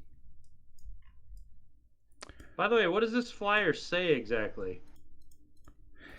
So I don't have exactly what it says, but the gist of it is it gives you the location of this meet and greet that Boobula is going to be at tomorrow evening. It's in a lecture hall on the campus of the nearby college. And it's her first appearance, public appearance in years. She's been gaining in popularity over the last several years. And this is the first time that she's actually doing a meet and greet. It's kind of a big deal for her fans. Ooh. I got an idea that maybe we want to ask the fans. Since no one's seen her, right? Do we want to find out where she is? And since all the cultists are going to be there, do we want to pre-kidnap her and then have our changeling, the Brickishaw, pretend to be her and round them all up? Now, when you say kidnap, when I say kidnap, no. I'm talking like not Shanghai.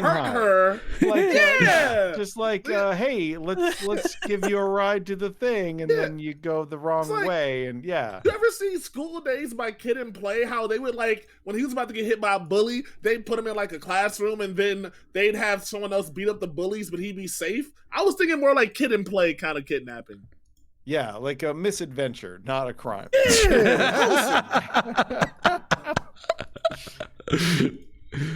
a little pre-kidnapping. Yeah, a little light nice. kidnapping. Yeah. A little light kidnapping. That's a good idea. Although, yeah, we'll have to see what she looks like because I get the feeling maybe she doesn't look like what everyone thinks she does. But I guess we'll see. Quality Meltron is all about means to an end. Like whatever we need to do to take down the Apocalypse Cult. Because we know she's going to be at a college, so that means she's going to be in a green room before she goes out on stage. So all we have to do is get to the green room, lock her in there. We can have Yolanda watch her, and then we just go out on stage, do what we got to do to the cultists. But she could be the cult leader. Well, if she is the cult leader, then it's good that we pre-kidnap her. If she's not, then we're probably protecting her from danger. Yeah. Right? You made a great point. Yeah. Either we cut the head off of the snake, or we save the rabbit from the snakes. Exactly. You know, as the Cultbusters, we got to make these kind of questionable decisions. Yeah. Bacon Force Alpha says, I, for one, like Dion's questionable approach. It's the chaos run, baby. That's all it is. Yeah. Yeah, I think if we can find out where Boobula is, and then maybe, you know how they send a limousine for the author to like pick him up and go? Maybe we can do something like that where we hire some sort of chariot or what is that called? A carriage? A carriage. We hire a carriage because we got all this money. We hire we do got fat stacks. Yeah, we got fat stacks. And we go there, and then a couple of us who are really good at deception, we take Boobula and we bring her here to our place. Ooh. Yeah. To do like a meet and greet with some of her big fans, and we just Ooh. yeah. I like it. Well, what's everyone's gut reaction about her connection, if any, to this cult? Well, It we'll sounds suss like out. she has failed upward. She doesn't know shit about birds. Her books are pretty innocuous. I think she was a person who just struck oil and she's just running with it. That's what it sounds like to me. Yeah, it doesn't sound like she's the leader of a cult, Yeah. but you Isn't know, that what a cult leader would want you to think? right? Exactly. What I don't understand is Have no fear, like students. if apparently members of this cult revere her. I am here. They're also a cult that believes in abstaining, right? Why do they revere her? Because she causes all kinds of people to jizz out and love. Does she? Well, I mean, there's all these people that think she's a dirty writer. Yeah, So that's why true. And if do she they ends revere up her? not being what they think she is, I could changeling myself into someone that they expect. And, sort of like, well, I don't know. It just depends. I like Jason's idea though, of like, if we could try to convince her with a lot of cash, if she really is into cash, then we could get her to stop by. Well, how are we going to get everyone else to know that she's coming here? Well, the flyer did that work already. They're expecting her at that college. So we get her like an hour and a half or 2 hours before she's supposed to be at the college. Yeah, she makes a special stop. Yeah. Yeah. And then we're like, I'm the carriage driver. I'm the carriage driver. Gonna take you to the college for your big lecture. But before we do that, I got a note from your manager. He says you got to come here to this shady, dodgy, fucking brothel. Corb Building. in the chat. Corb has a good question that I personally think is relevant. How will you find her? Yeah, that's a good question. She's famous, right? She's gonna get someone's bringing her there. If we go back to town, it shouldn't be too hard to figure out who's got the Ambrosia contract, and then we just buy them out or whatever, whatever easier. Somewhere. She must have like a publisher or something. Yeah. Uh-oh. What? Lost Brad. Brad. Quality Meltron. No! Meltron! He'll be back. He's probably just going to the bathroom. Jason, Hey, listen, I had to go too. you're the dungeon master officially until... All right, you're the DM, Justin. So, Justin Staines. Justin Staines is now here to tell you how it does. We're gonna have everyone make a check to see if, because there's thieves in this group and they might have like connections, right? So I think we got to make a check. So we'd have everybody make a investigation, insight.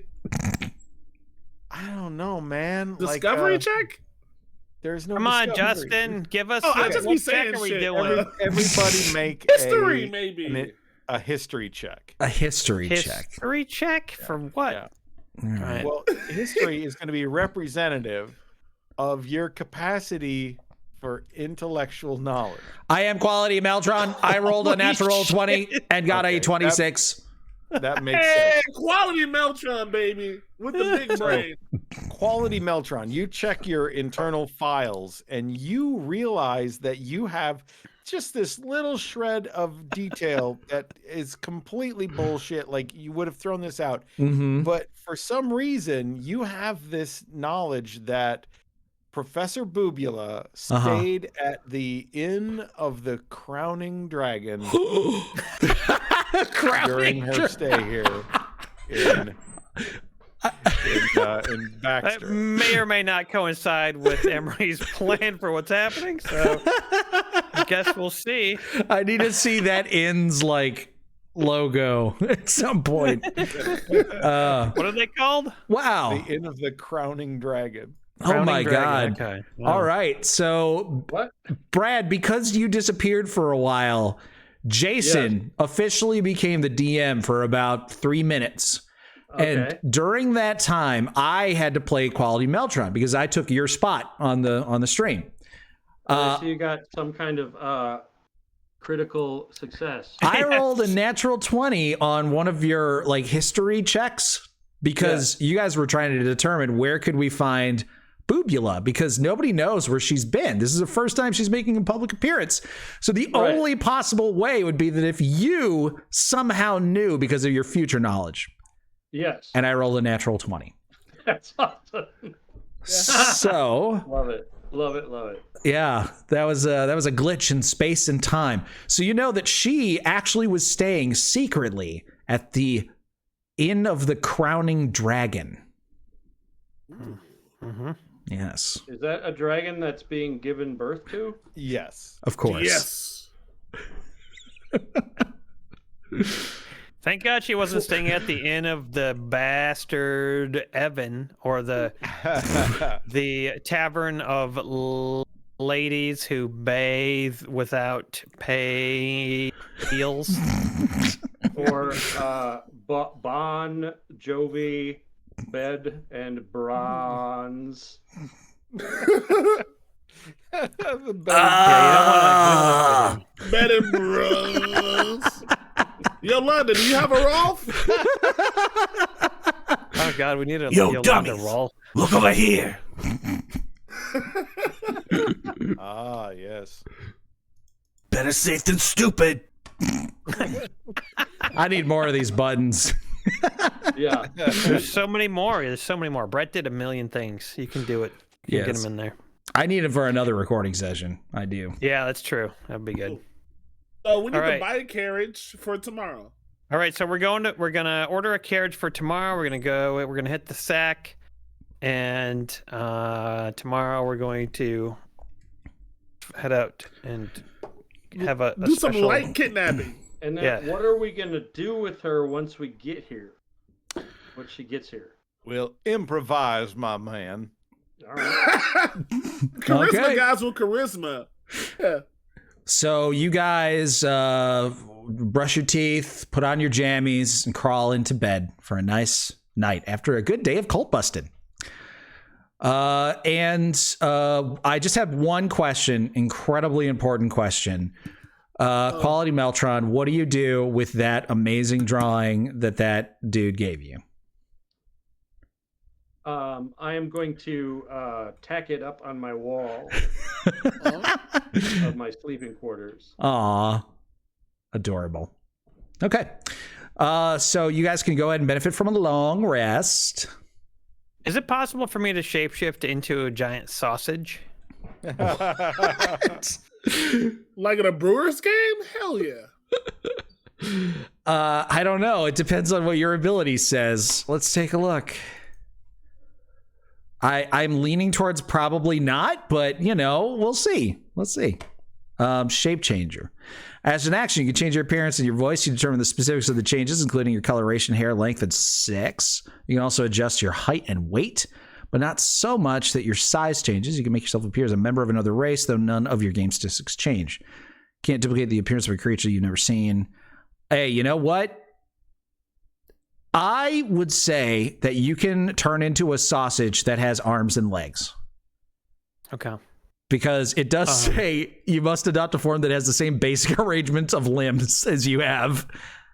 But it doesn't say that you can't turn into a sausage person. When I go to bed, I change myself into a giant sausage with arms and legs. That is my tradition every night. Awesome. He goes to sleep as a polished sausage. And the reasons for that will all be revealed someday. We don't even know. We don't It's even a know long right con now. bit. Do you have all the fixins? It'll come to fruition in 2026. Nope, just a Are giant we sausage. all gonna be on the carriage? Like, should me and Meltron be like the carriage drivers? Oh. JWM says, Should but we- you have to have seen a sausage folk, so their existence is now canon. It's true. There are sausage folk in Baxter. Yeah, that's right. Because you can't be someone you've never seen. Well, I can be a sausage. I've seen sausage. Right. It's a big one with legs. It's easy enough to imagine a sausage with arms and legs. I could even like put, my vegetables next to it and imagine. Right. Good enough. Yeah, the problem is you can't be a specific sausage folk, but you could be Unless a generic. You've seen one. All right, I'm gonna be a generic sausage folk. If It's you've a seen big-ass specific kielbasa. sausage folk, you can be that. Yeah, I'm sausage folk when I sleep. Yep. You can't stop me. All right. Yeah. Oh, you can make yourself as a specific member. Oh, that's crazy. All right. So Well, you have to have seen them first. Yeah, you just have to have seen them. Cool. So yeah, you practice your shape-shifting every night by turning yourself into a sausage folk. Does anyone else have anything they want to do before bed, or shall we fast forward? Do we have a place to hold her? Because we're gonna like interrogate her, right? That's we have a why I holding was cell in asking. our house. That's why I was asking, because it's like we're gonna go through all this trouble to bring her here, and then what? Well, surely we have a holding area for cultists of interest. No, we Yeah, just we basically just bought this building. We haven't done anything to it yet. All right. Well, in the Bring her to morning the when we get up after breakfast, we'll create a holding area. Deal. All All right. Let's go to bed though. Time. We don't have to worry about it right now, you guys. All right. So much planning. Okay. God. Yeah. So you guys go to bed, and you wake up in the middle of the night. You can still benefit from your long rest, though, so don't worry about that. You wake up in the middle of the night to Yolanda Yonda.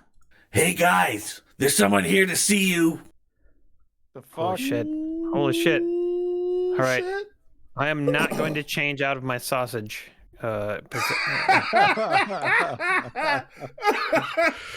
Deal. I will get up. I'll get up. Listen. I grab my whips. Oh Lord, he coming, and I go downstairs. Okay. Who is staying in bed and who is coming downstairs? I'm coming downstairs. I'm Okay. getting up. Before I go downstairs, though, I do put my runes on for the dead. Yeah, we're all going downstairs. I mean, this Okay. is exciting. A client at any We're in time our of the day house. is exciting. Are you staying a sausage? Yeah. Okay. Let me close these doors here because the doors are closed. There we go. I'm stupid and can't close doors. Okay. So you guys come downstairs and there's nobody there. There's nobody in the waiting room. Yolanda. Girl, Yolanda, we what's going on? things. Okay, here we go. What do you want? You said there was somebody here to see us. Where's the Sure, why not? So, Girl.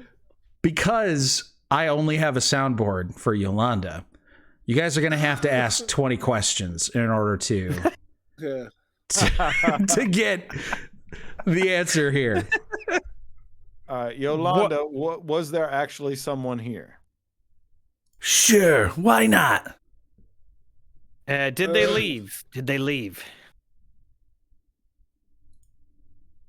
Sure, why not? I only have Did that they one thing for yes. Was there, Did you did recognize they seem them? like a threat? Wait, there's two questions there. Did you recognize them? No. Did they seem Were like they a a threat? No. Oh. Did they look like a lady?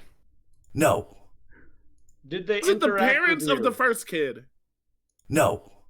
That was to the parents of the first kid. Did they interact with you? No. If this is stupid and nobody likes it, just let me know. I thought it was funny. No, this is important. Okay. We gotta do this. We gotta do this right. All right. Yolanda, guys. is this worth following up on? Piss off. Sure, why not? All right. Should we perception to see if we can find out where they went? Yeah, you can use a perception check. Sure. Actually, Sure. I'm also like, so I I don't have exactly dark vision. I have thermal vision. Uh-huh. So I should in theory be able to see heat residue that was just recently there on the ground. Sure. I would like to do that. Okay. And I rolled a 19 for perception. All right. So you guys look for traces of individuals. Yolanda seems to have seen someone. Someone was here. They're not here anymore, and it wasn't a lady. I think that's mostly what you got so far. And you don't see any residue or remnants of any footprints or anything inside. But as you look out the windows, you see that there was somebody outside really recently. And in fact, with a 19, Aaron, you actually see just the faintest like wisp of movement as somebody runs away down an alley. Pursue! We must pursue, you guys. There was somebody there running down that alley. Let's go. All right, I change into a cheetah. All right. So you run outside. All of you guys immediately begin to pursue this person. And Debrickashaw powers activated. And can you actually polymorph? No. I can look like a cheetah though and feel fast. You can look like a cheetah person. You have to look like a humanoid essentially. You have to have the same rough arrangement of like legs or limbs. So you'd be a cheetah that walks upright like a person. And looks like I could be fast. Yeah. Important. So you guys run outside down that alley, and the pursuit isn't very long because Quality Meltron, you are following their footsteps. You could see like in your thermal vision where they were, so it's very easy for you to follow them. However, the footsteps just stop, and they don't go anywhere. And as far as you could tell, that's not possible normally. And it's in an alley? Yeah. I checked the walls of the alley for like handprints or something. Yes, me too. Okay. You go ahead and make investigation checks.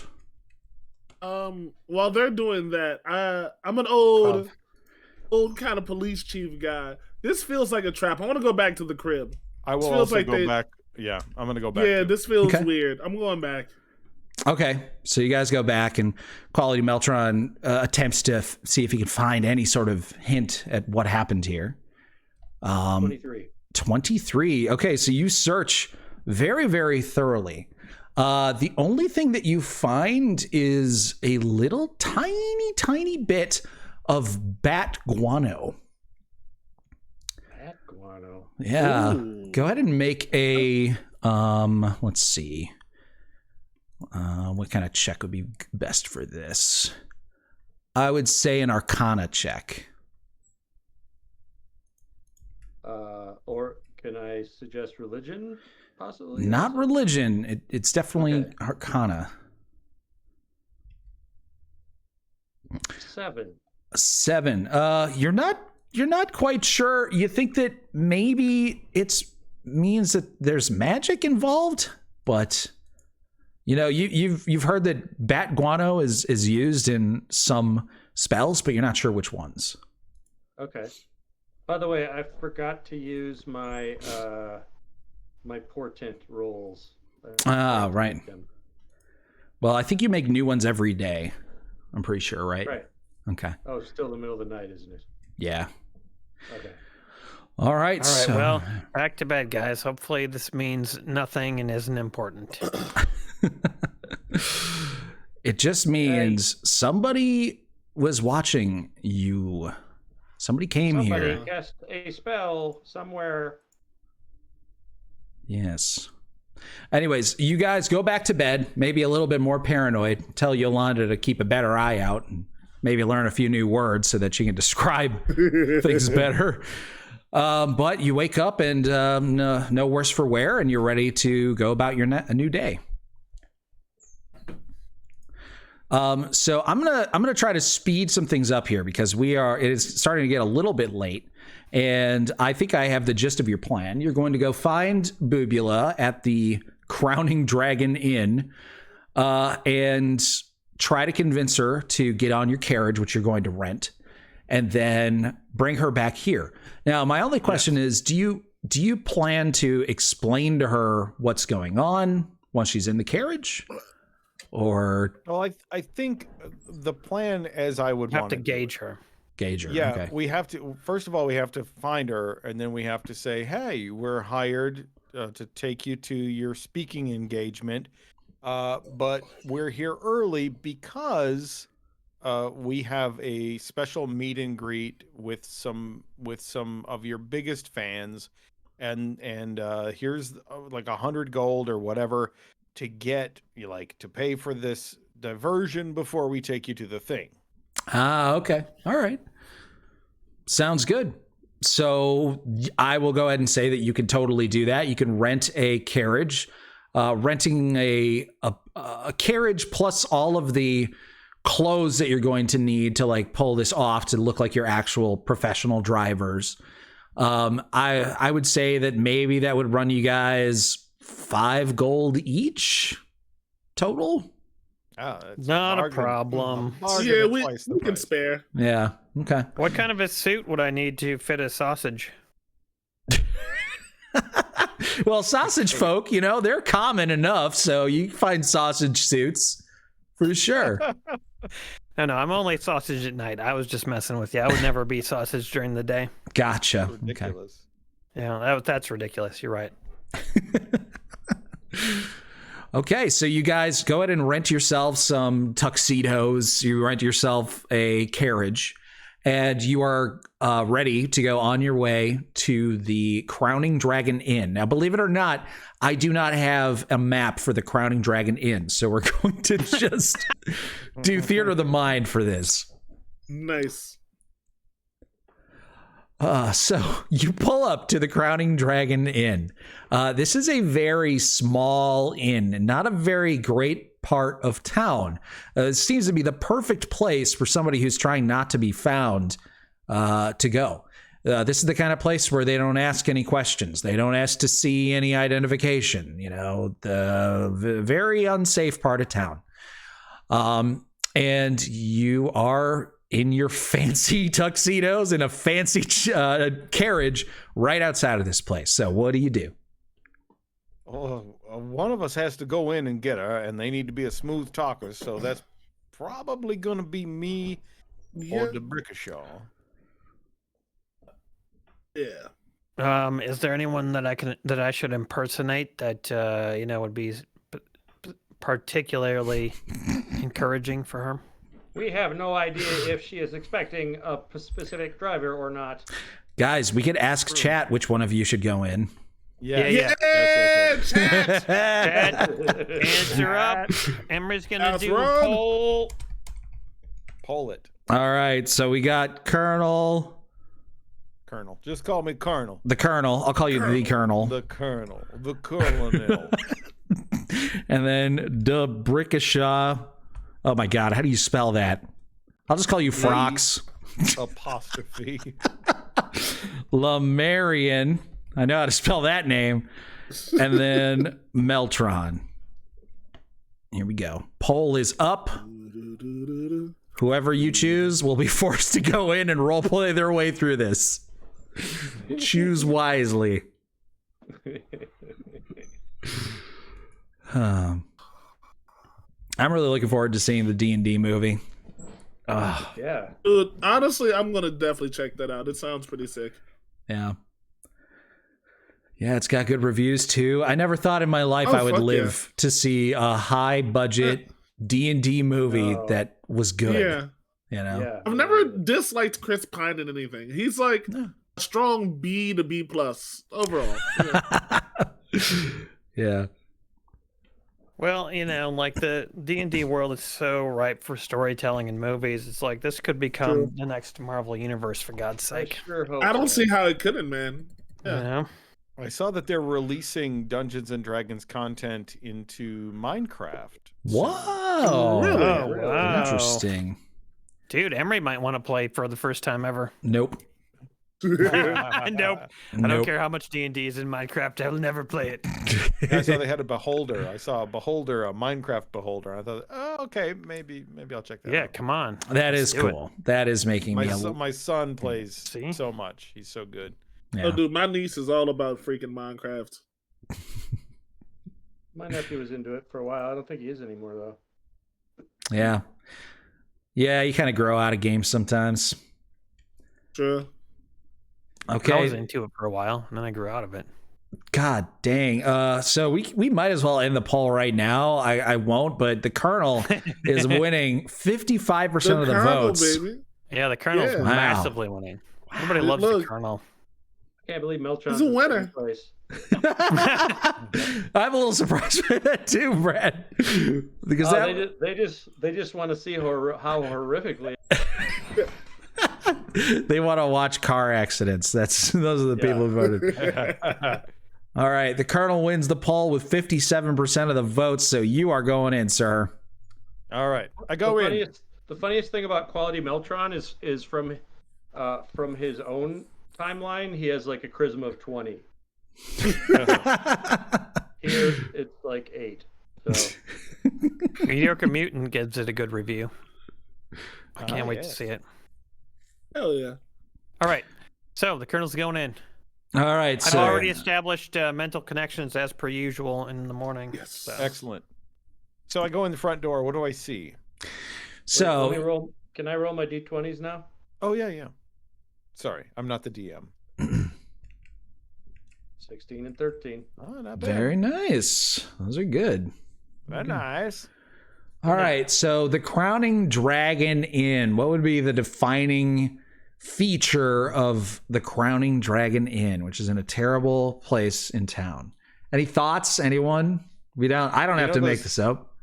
Let's see what the chat comes up with. Yeah. What does he see when he first walks into the Crowning Dragon Inn in the Chromie part of town? Smoke. Barb says smoke. Lots of smoke. Yeah. Okay. So you're immediately blasted in the face by smoke. It blinds you temporarily, and then your eyes sort of sting, but they adjust.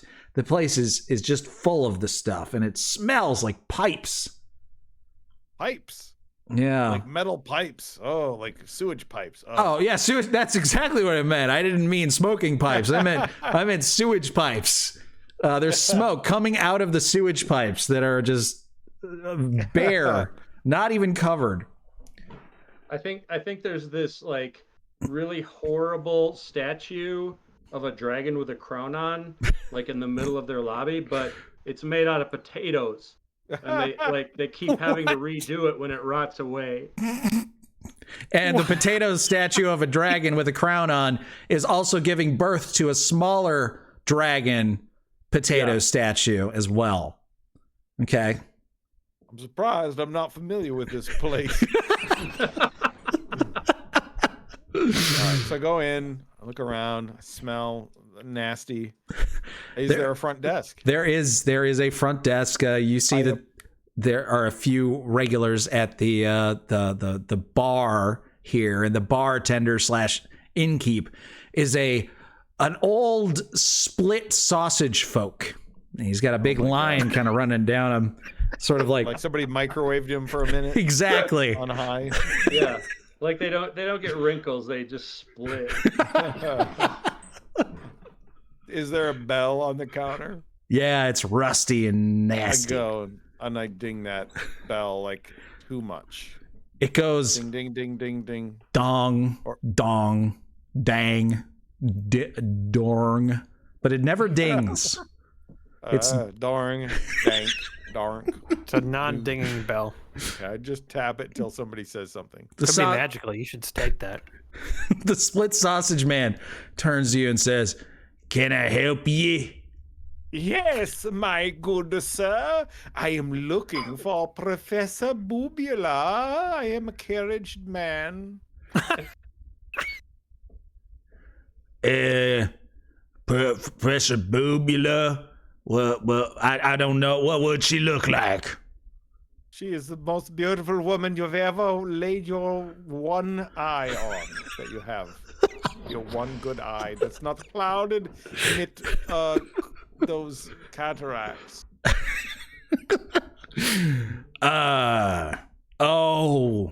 Her.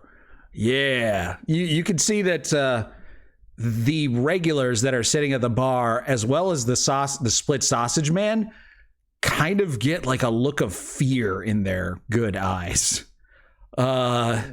They were sort of like eyeing you a little bit, you know, like eyeing your jewelry, your monocle, your tux, you know, all that kind of stuff, sizing you up. As soon as you mentioned Bubula, though, they get scared. And these are tough guys, you know?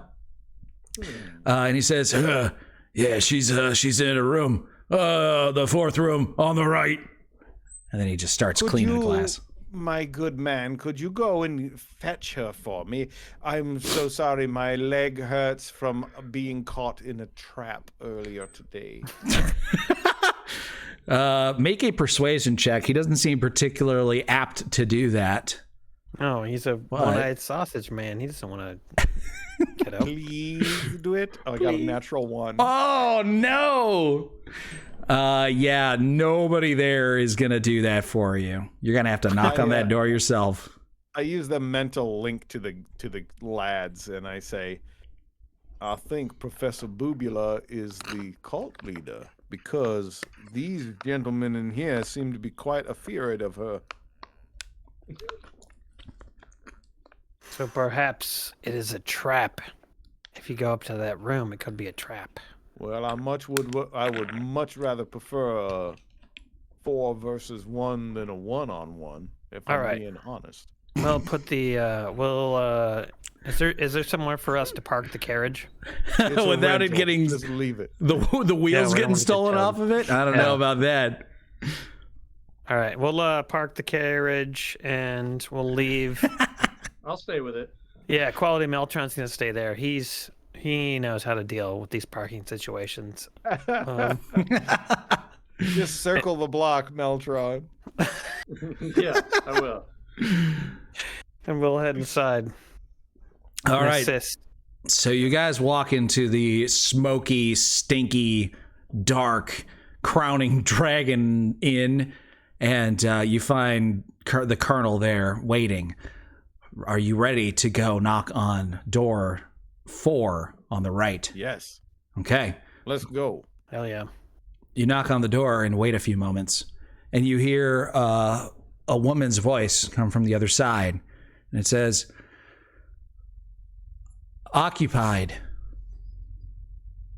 Oh, Professor, this is your carriage drivers and bodyguards to take you to your speaking engagement. You don't hear anything for a moment, and you begin preparing to say your next thing when all of a sudden the door opens just a crack, and you sort of are able to see a little bit in there, and it's very dark in there. Like there's no light in that room, so she clearly doesn't need light. So can you see in the dark, Jesper? That would be a no, I think. Okay. Let's see. Yeah, it's always like the last thing I think of, but I don't believe I can see in the dark. No. Okay, I don't think you can either. Dark vision.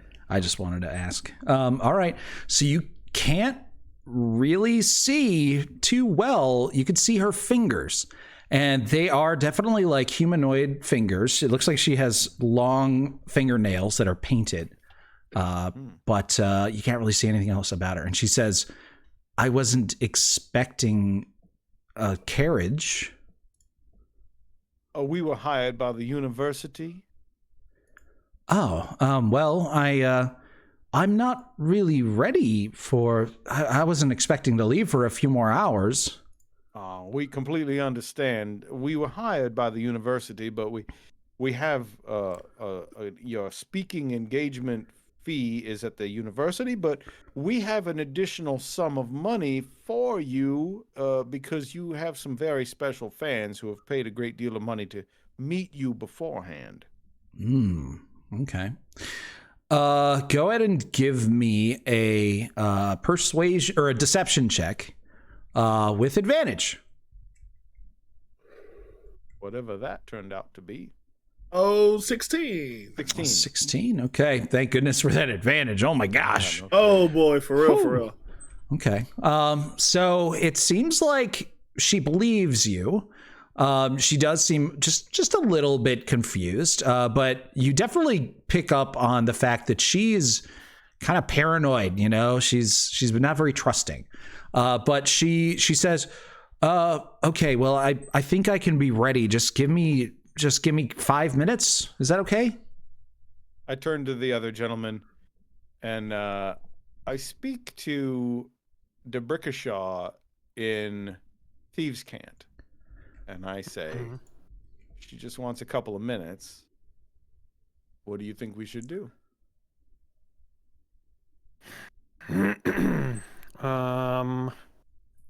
It's just so she can escape. This is a classic ploy. Did we all go upstairs, by the way, when I was frozen? Yeah. Yes, except for Quality Meltron. Okay. Well, if we're all mentally connected, could we tell him to watch her windows so if she does try to escape? Yeah. Yes. Yep. Quality Meltron. Go cover the window of this area of the inn and make sure she's not trying to escape. And then I say, yes, ma'am. You can have all the time you need. Any bags or anything you'd like us to take down in advance? Well, no, I don't need to bring anything. I'm going there to do a meet and greet. I got my pens on me, or whatever the fantasy version of pens are. I don't know. Quills. Her quills. Yeah. Sure. I guess you could take my quills. A hand, feminine hand with sort of longish painted nails, holds out a handful of quills and ink pots. All right, I take the quills with the most austere flourish that I can muster. The hand disappears back into the darkness, and the door closes right after she says, "All right, just a few minutes. Thank you." Very good, ma'am. All right. What do you do for the next few minutes as you wait for whatever she's doing? Gotta make sure Meltron's watching the exit. Yeah, but also, we'll just stand at the door and do our best to play our parts. Yeah. You know? Mm-hmm. No weird behavior, nothing suspect. Okay. Yeah. Well, I went over to whatever window he directed me to. Mm-hmm. At this point. So I don't know if that's the opposite side of the building from the front entrance or what? It's not opposite of the front entrance, but he tells you she's in the fourth room on the right. So you fly up with your wings and you land on a nearby building, and you are looking into the second story window. The curtains are closed, so you can't actually see what's going on in there. But you can tell that it's pitch black in that room, and you're kind of wondering if you even have the right room.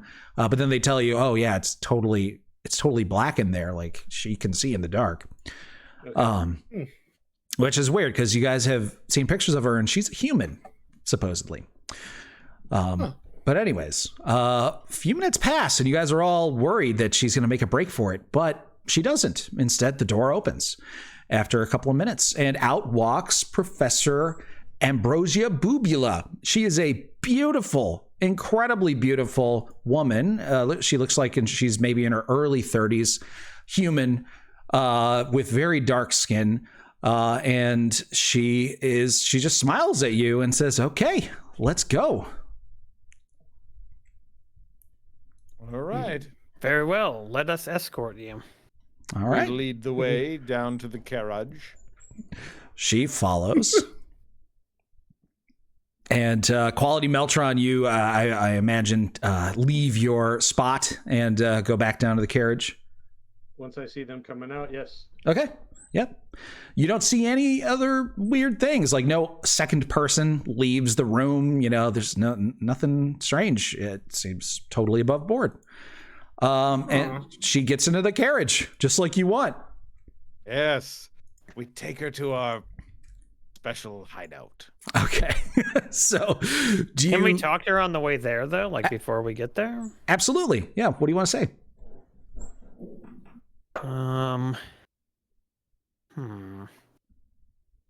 That's a good question. Well, I feel like it's up to chat.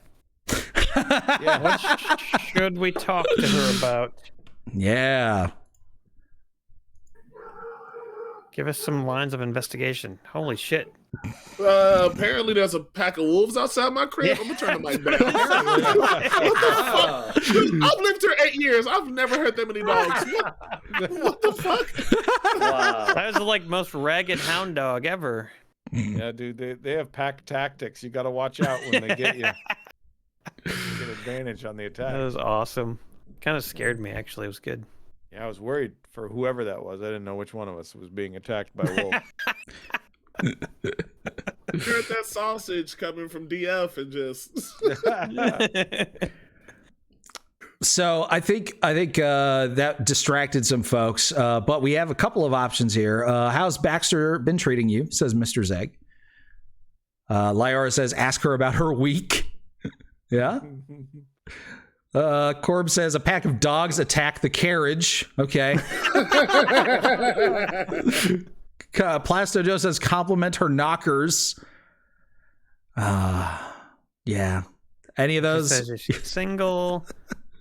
All right. Okay. Let's go with ask her about her week.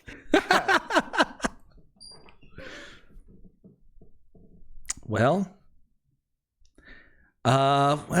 it's been a little weird. I don't know if you guys know this, but I'm a sort of popular author, and I am this is my very first meet and greet, so I'm a little nervous about it. Have you read any of my books? Did you guys recognize me? I wouldn't say I've read your books, but I'm familiar with your work. Oh. I have read some of your books. Oh, okay. Well, what do you think? I found them to be titillating.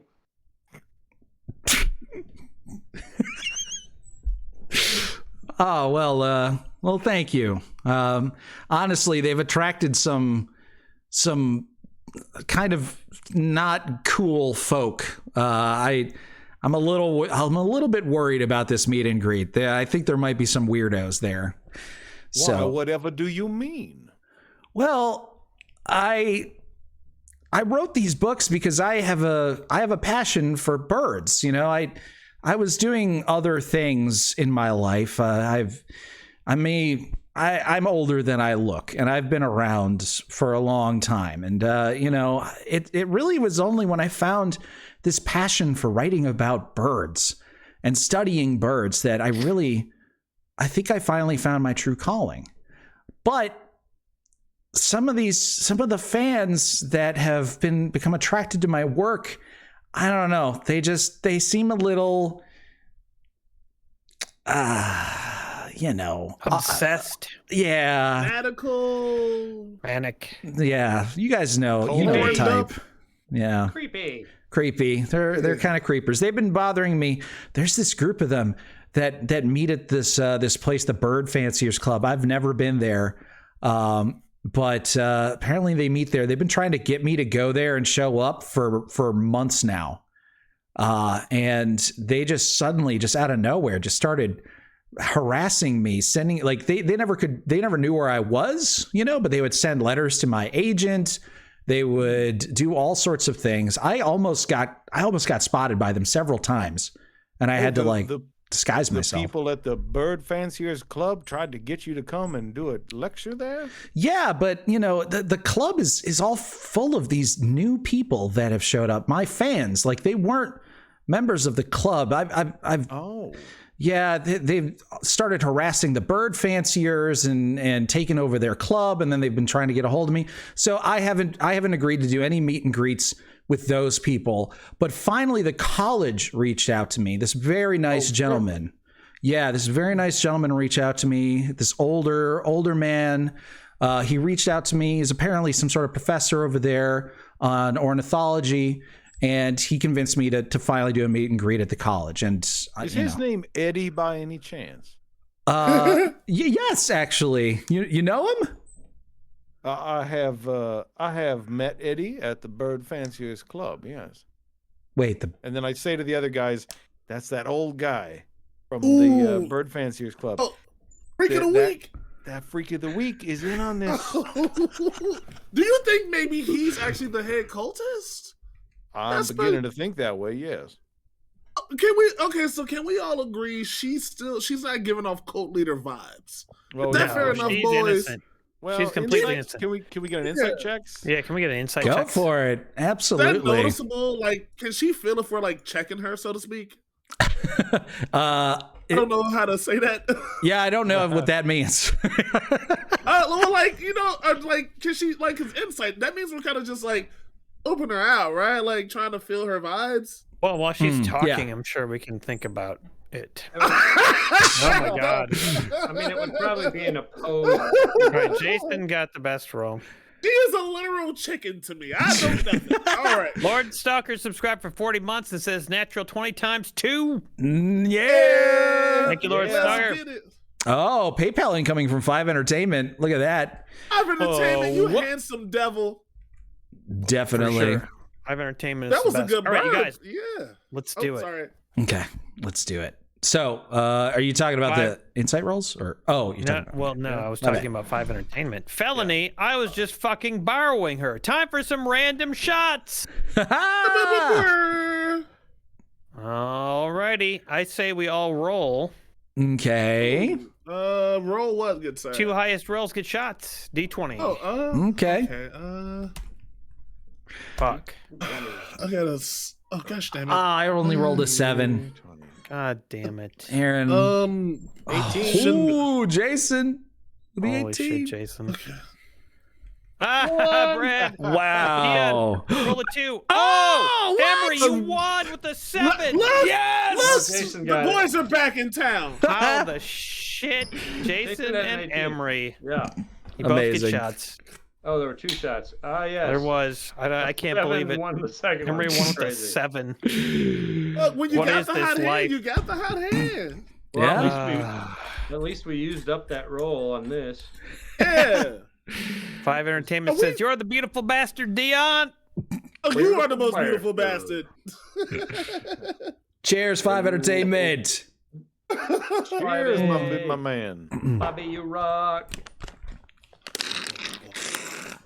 So that's the last of my Capri Sun. Right? I'm sorry, what? We're still gonna kidnap her, but now that we know she's not the cult leader, we're gonna kidnap her. We might be able to work out like a kidnapping that she's down with. I like the way you think, like a self-kidnap. Yeah, I mean, it's like a sabbatical. You guys, I say we try to convince her that there's an imminent threat and that she needs to let us impersonate her. Give us the information she wants us to impart to her fans. I mean, there's another possibility here is that she's onto us and she's just doing a great job at deceiving us. Messing us about. Maybe is what those insight checks were, huh? Yeah, but what did the insight check reveal? So I haven't had a chance to reveal anything yet. Oh, well, please go ahead. So it looks like DeBrickashaw and Lemarian possibly were a little too distracted by the bouncing carriage. They couldn't glean any meaningful insight. It's bumpy and it hurts my bottom. Yeah. Quality Meltron, you're attempting to monitor her levels of heat, and her heart rate and all that kind of stuff to try to detect if she's lying to you. But it's got that steam heat coming off her undercarriage.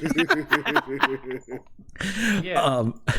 But to you, she doesn't even really read as human based off of your readings. So you're having a hard time reading her that way.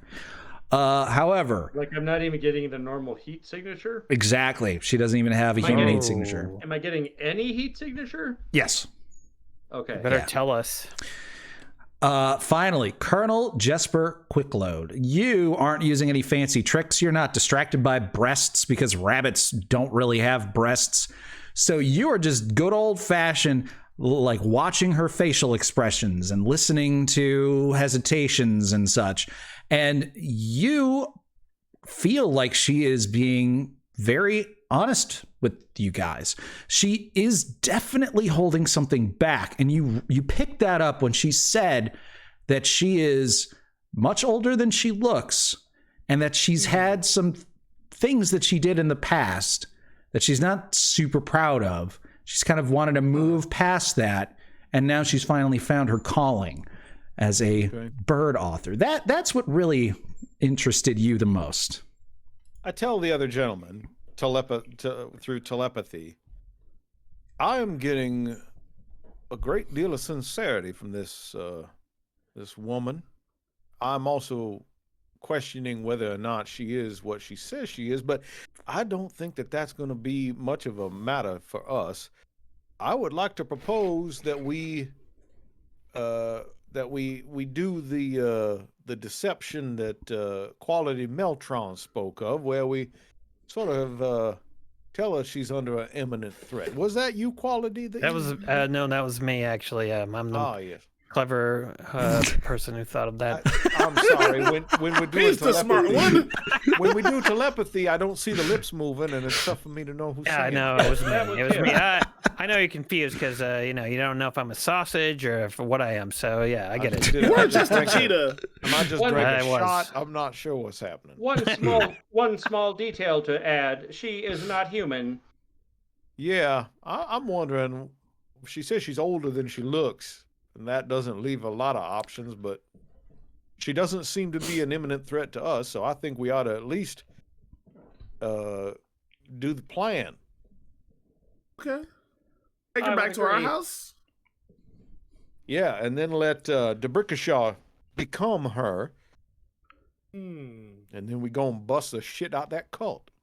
And because you had mentioned that you talked to Eddie the weird guy, who she was getting bad vibes from already, maybe that can be kind of our ploy, like, hey, we met these guys, we got bad vibes too. If you're cool with it, we can go in your stead and you'll be safe here. We can lie and say there's like spells to protect her. She doesn't know that. And we'll just go and do what we have to do to the cultists. I mean, if she's not human, she might be formidable in a fight. Ooh. I would guess. We could offer that as also an option. Like, you are under imminent threat. Now, if you can handle yourself, then here's a secondary thought. We take you to your speaking engagement. And if things go south, then we work as a team. Oh, there you go. She could bust this cult. Yeah. Yeah, and Quick Load, you were there when the sausage man and the other rough customers, even the mention of her scared them. So she might be able to handle herself. Yeah. Okay. All right. I think that's the right way to go then. All right. I say, well, first of all, we've lost Dion. No, there he is. I think I'm back again. You are. Back in here. Alexander Hamilton. You'll be back. Soon you'll see. I say to Professor Bubula, I must admit a ruse has been taken place upon thee. We are not what we seem, as much as you are not what you seem. Would you like to know more? Press A to know more. Press B to skip. A slight sort of like flash of anger sort of crosses her face, you can see, but she doesn't appear to be scared, nor does she appear to be threatening. She says, go on. We are a secret organization known as the Cultbusters, and our job is to protect the world from destruction by defeating cults all throughout the city of Baxter. And it has come to our attention that there is a dangerous cult that promotes abstinence through death. They murder young people. We've seen the bodies, Professor Bubula. It is very much real, I guarantee. And we are going to bring that cult to its knees, and we need your help. There's a tension in the air as you all brace yourselves Not sure whether you have just admitted that you are the enemy or if you're trying to find help with an ally right here. And the moment passes and she says, so they found me again, finally. Well, that really sucks. Gosh, I was hoping this time I could get away from them, but they just keep following me. It doesn't matter if you change your name, you change your look. These psychos always find me. They have found you before? Yeah. All right. Well, since you guys already know that I'm not human, I might as well be honest with you. I am a succubus. She sort of like winces saying that. Colonel Jesper Quickload nods as if he knows exactly what a succubus is. Why do you guys give you a deception check? You can make our appear as though it does. You can make Arcana 24. or religion checks to see if you actually know what they are. I'm going to not make the roll. I'm going to keep my 24 deception check so it looks like I know exactly what she's talking Arcana about. or what? Or religion. 19. Okay. Both a -1, but I'm a man of God. A good God, obviously, but still. All right. So the only person who knows what a succubus is Quality Meltron. So succubi are fiends from hell, or one of the lower planes, who they exist to seduce and feed upon mortals. And so the fact that she is involved in an abstinence cult is very, very bizarre. Typically, a succubus could create a cult, no problem. All they do is use their sort of sexuality and their charisma and their attractiveness to draw a group of people to them, which they then use not only as like minions to accomplish their goals, but also they will literally feed off of them and drain their life energy. And that's how they continue to survive. So yeah, that's what you know about succubi. She continues and she says, yeah, I've been a succubus my whole life. Ha ha ha, obviously. And it's been a long one, 6,000 something years. And, you know, after a while, it just gets kind of boring, kind of not very fulfilling. You know, I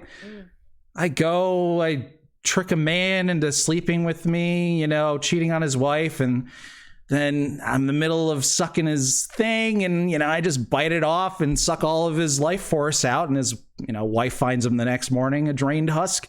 It was hilarious for the first few thousand years, but it just kind of gets boring, and I don't know. Eventually, I just kind of realized that I wasn't really doing anything good for the world. You know, it was all just about me. But my cult didn't really like it when I said that I was going to sort of be abandoning that. So I left, and they found me again.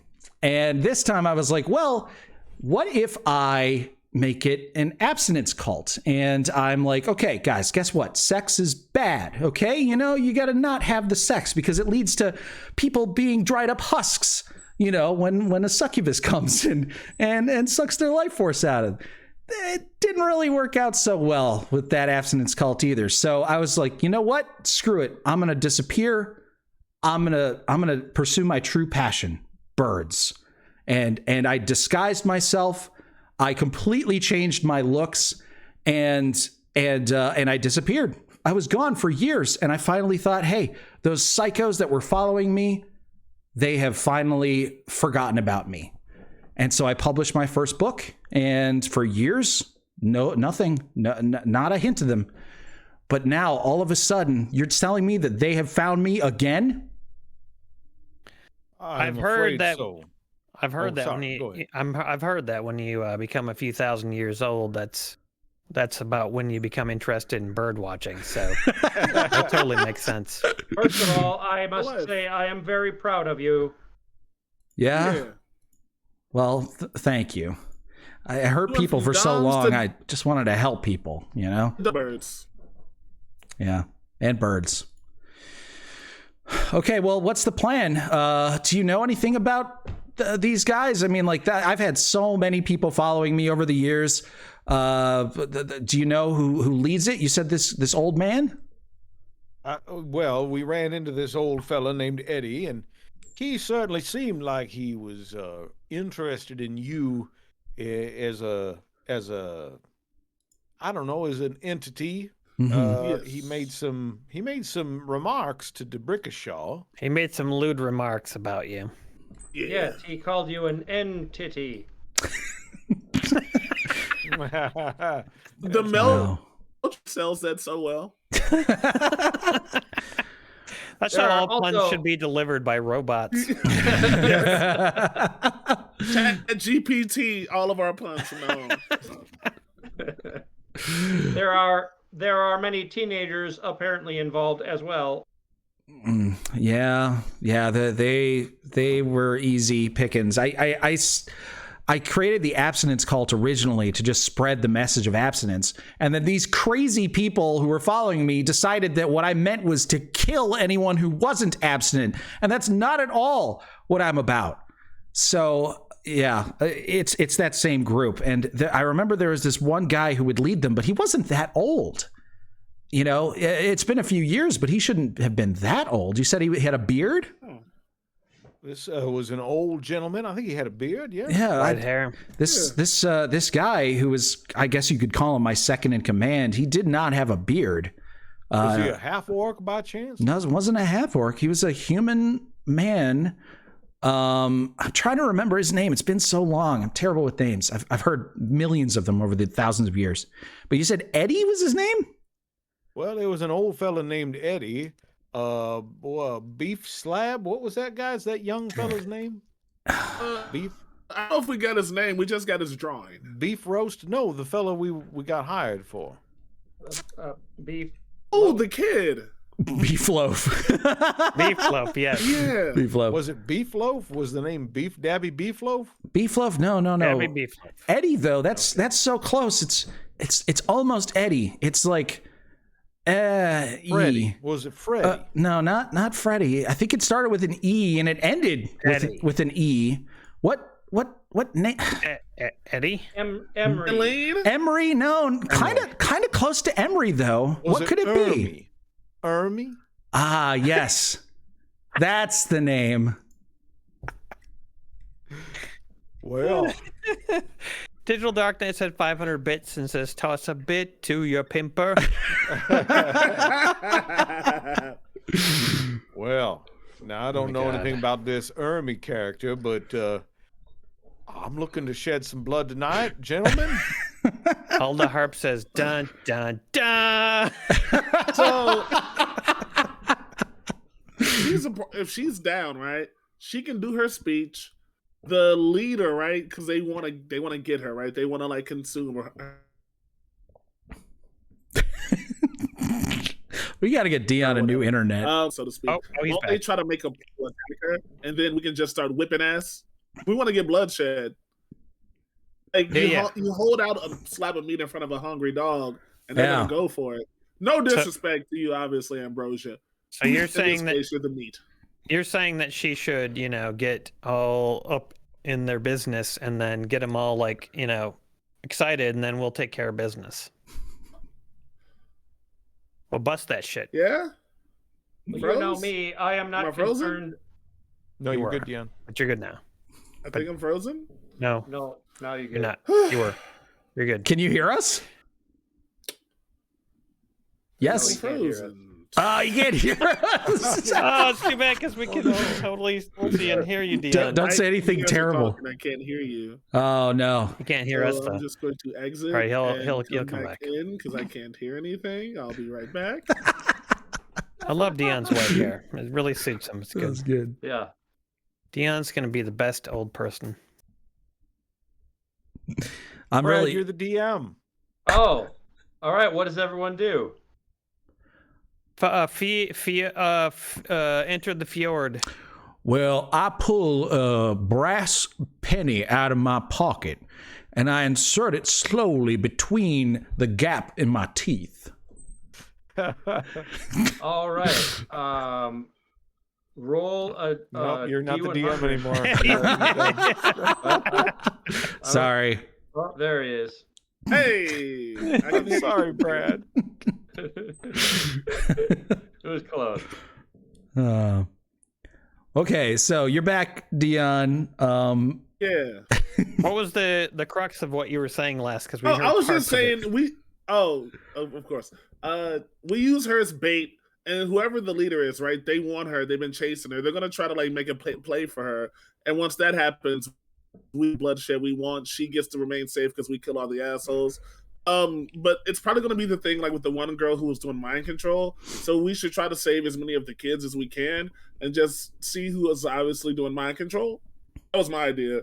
I heard Jesper wants bloodshed. I'm ready to whip some ass. That's my idea. You know me, I don't care about this particular cult unless it is the big apocalyptic cult, but they all could be. So let's bring it down.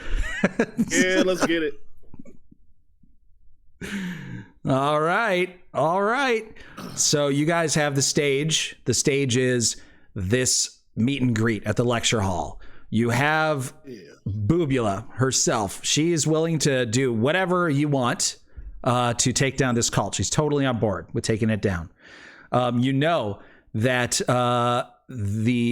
that guy who called himself Eddie quite possibly is actually Ermi, her old second in command, who had been following her for years as her head cultist. And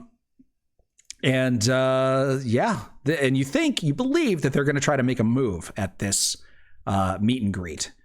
Do you want to just fast forward to the night of, and I can set you up at the meet and greet, or some preps you want to do? Yes. Okay. Thank you. Set us up. My runes are set. I'm gonna go pee while you do I'm gonna that. But change myself into Boobula behind, like backstage, so that at any point there could be two Boobulas to really confuse people. Oh, you could be a surprise Boobula. I will be a surprise Boobula. My life's goal has been to be a surprise Boobula, and now's my chance. Oh. Who amongst us struggles the most with initiative? Not me. Initiative. Emery, what's Dion's dexterity? I got a +3 on my initiative, and my dexterity's +5. Yeah, I'm good on initiative. Yep. Lemarian's initiative is +3. No, that's hit dice. Where's the initiative? He's only got a dex of 11, so 0. Okay. Yeah, baby. I'm slow, but I'm powerful. Before we get there, I'm going to cast Gift of Alacrity on him. Oh, thanks, pal. Yeah, that means for the next 8 hours, you add 1d8 to your initiative rolls. Oh, nice. Sheesh. Okay, hell yeah. Very alacritous. Indeed. Quite.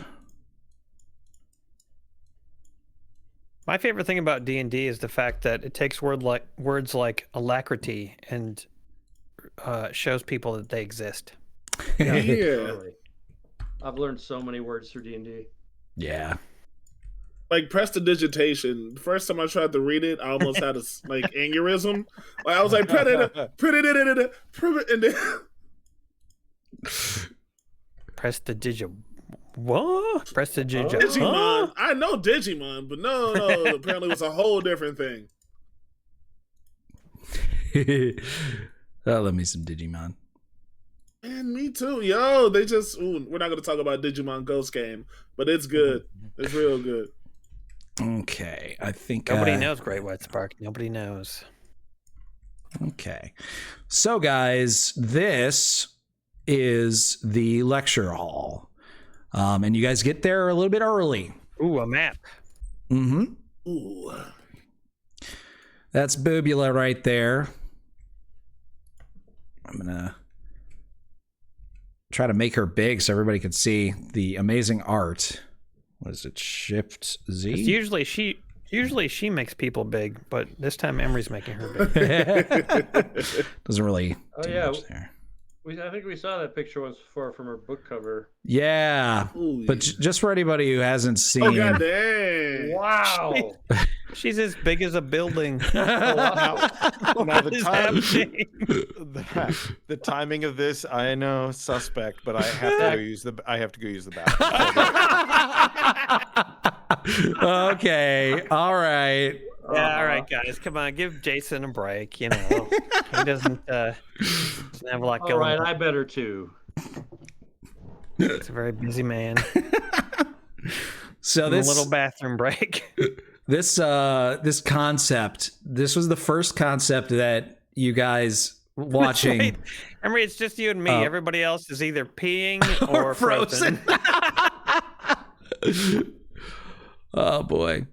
But yeah, this concept of an abstinence cult led by a succubus was thought up by you guys on the very first session 0 of Cultbusters. We've done our very best with it. Yeah, oh my god. It was wild trying to think of how this would make any sense at all.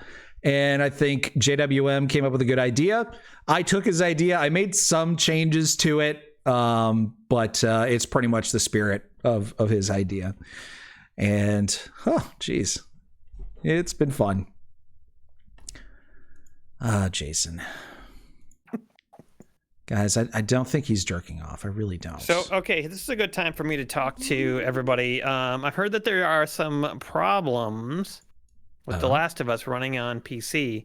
And so I'm curious if anyone has installed it and done all the shadings and like how your results have been. Anybody? Yeah, from what level of shading should I be using? That's basically what I'm asking, because I have installed it, but I have not booted it up yet, and I've heard that your computer could run for a few minutes or hours, depending on what happens, and streaming it could be an issue, so I just want to make sure that we try to nip all them problems. It's kind of like with Stray. Stray had this same exact problem when it first came out. And what I ended up doing was I ended up loading it early so I could build all the shaders. That took a long time. Right. And then I ended up playing it to about where I thought we would get in the stream. That way, every time that we, went to a new level or whatever, it would already have the shaders pre-built. And that way I would know if it was going to crash or not or have problems. So I guess that would be my recommendation to you, is to play it for a few hours. It would give you the benefit of also like getting practiced with it. So you'll feel more confident. Need to practice anyway. So I will do that. I will play through like 2 or 3 hours of it. Make sure. And then shaders at what level? Like, apparently you can set like what level the shaders are at. Like, do you put them at max? Oh, I don't know. I don't know about that. Guess I'll just see what works. Yeah. Church, Buttfuckerino, and Twinkledick will certainly make an appearance tomorrow. They'll be fighting. Moldy moldies. Should I download Resident Evil 4 just in case? Because I definitely want to play that at some point on stream. Do it, because it could be a good emergency backup. Okay, I will do that. All right, it looks like everybody's back. And I should have been. Kitty, why are you yelling, nigga? Should be doing this. All right, I'm gonna move some things around in the map, because you guys have said that you wanted to create like a little, or you wanted to have like a little curtain to hide behind, right? Yeah. So, crap. Let's see. I just had to use these assets that are like clonked up together. Okay, let's see if I can turn them. How'd it go in the bathroom, Jason? It was great. My bladder was so full. Like, I just really peed a whole lot. It was all a lot of pee. Wonderful. Yeah. It was all right. Did you run? I shuffled quickly because I said earlier I don't run very well, so I just shuffled to the bathroom quickly. All right.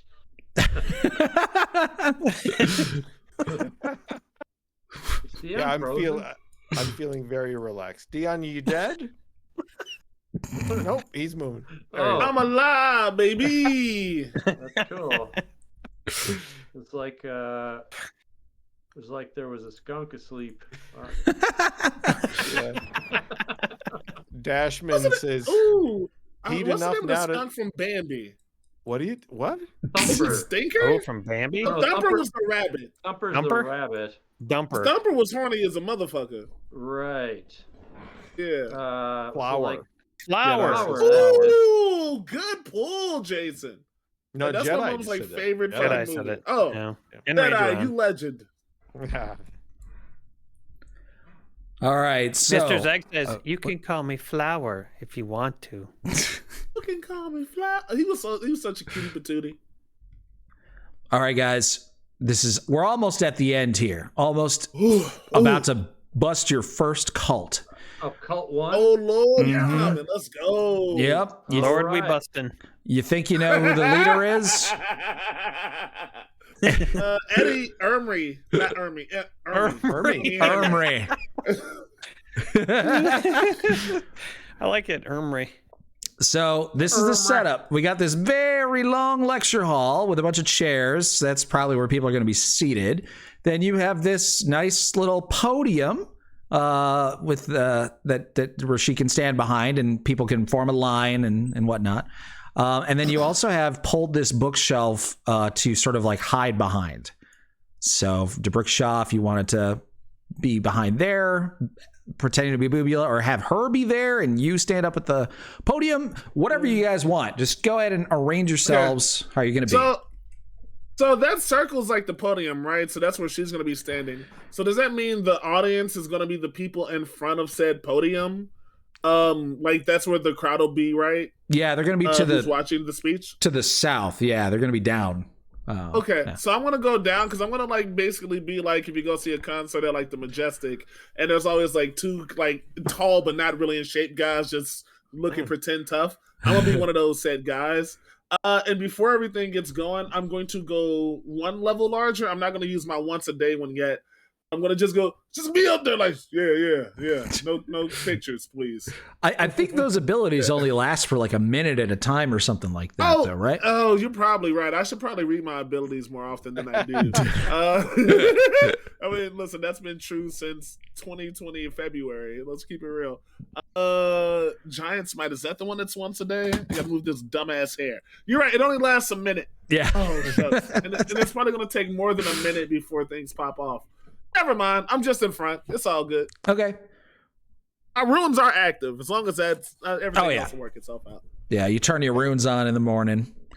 Okay. I turn my runes on. I gotta hide somewhere so that I can, like appear as Boobula if necessary. I think you need to hide behind this bookcase over here with Yolanda. Oh shit! I forgot about Miss Yolanda. Yeah, what's Yolanda doing behind the bookcase? What is she doing? Yolanda, you ready? I'm sorry, I'm on my lunch break. Oh, Yolanda. Here's some healing for you. I don't know what that means. In like an 80s sitcom. A little later. She's like our Chachi. She just got catchphrases and that's it. So yeah, it looks like there's space for two people plus Yolanda to be hidden behind the bookshelves.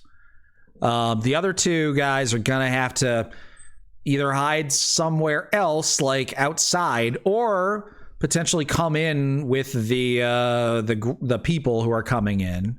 Sure. I'll come in with the people. Yeah. I'll come in with the people and I'll sit near the back so I've got some space to move. Wait a second. Can I be on the podium because I have like a 15 and 10 foot reach, like hit people with, so I don't have to like be directly in front of them. You could maybe be like off to the side, yeah. Yeah.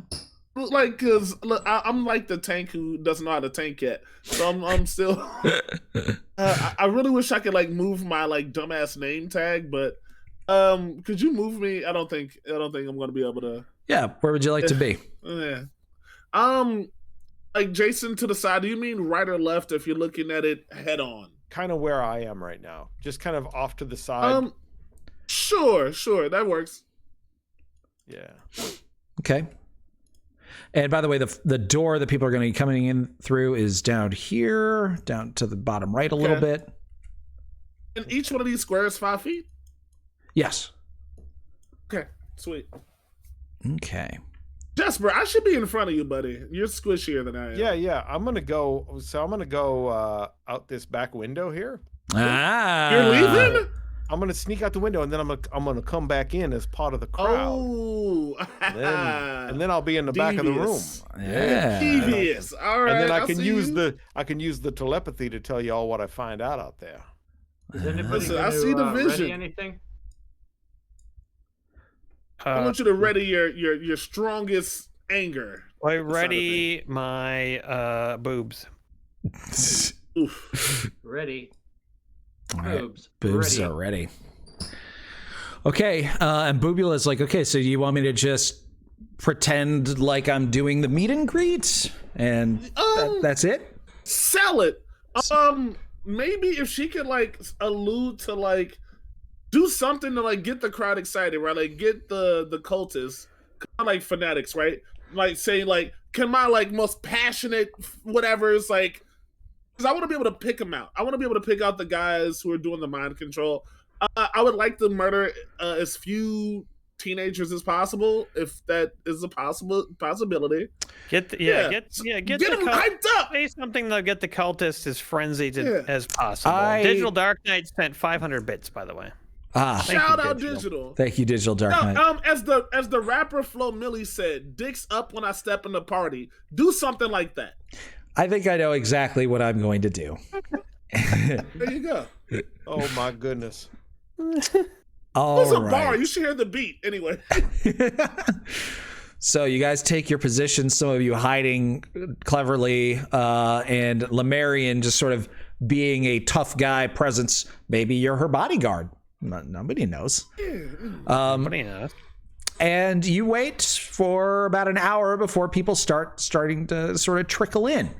And a lot of them are wearing sort of like heavier clothing, long cloaks, things like that. You start to be able to eye like, those are probably some of the cultists there. Like the weather doesn't really call for long trench coats. But then you see some like, middle-aged women in very long, like flowy dresses that also could theoretically be covering up cultist costumes. So you're starting to sort of second guess. You're not sure is what I'm trying to say. You're not completely sure of everybody who's a cultist in here. So you're pretty sure there are some people who are not cultists that are showing up to this. So don't just fireball the place is what I'm trying to say. But eventually the place starts to fill up. And then Jesper, you are sort of hiding out by a bush, nibbling on it, of course. Oh, delicious. Fescue. When you see a very large individual approaching. This is not somebody you've seen before, but you can kind of tell what they're all about just by looking at them. Oh no! I'm casting Detect Evil and Good before all this starts ramping up. Okay, sure, yeah, you can have that going. But yeah, this guy is an ogre, and not a Shrek ogre. Layers. Yeah, he's got layers and layers of armor. And you can tell underneath his armor is very poorly concealed bird feathers. Oh, an actual bird person? under his armor? Yeah, like the armor is over the bird costume. It doesn't really doesn't cover it. He's a cultist. Is it? He's gotta be. Is he wearing ogre armor brand? That's worth the inspiration if you don't have it. They've been doing a lot of puns. Okay. So I want to get near this ogre, and I kind of want to pick his pocket or do something that's going to give him a little bit of a disadvantage in the upcoming battle that I'm sure is going to happen. So he's wearing armor. He's wearing armor. Yeah. If you want to give him disadvantage, I would say like removing one of his arms would probably do the trick. Yeah, That's true. I can't do that out here.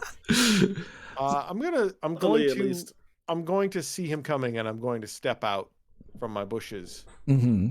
Okay. And I want to get near him as he's entering, kind of like in front of him or next to him. Okay, sure. He's he's walking towards the door, but you sort of like put yourself in between him and the door, kind of like that.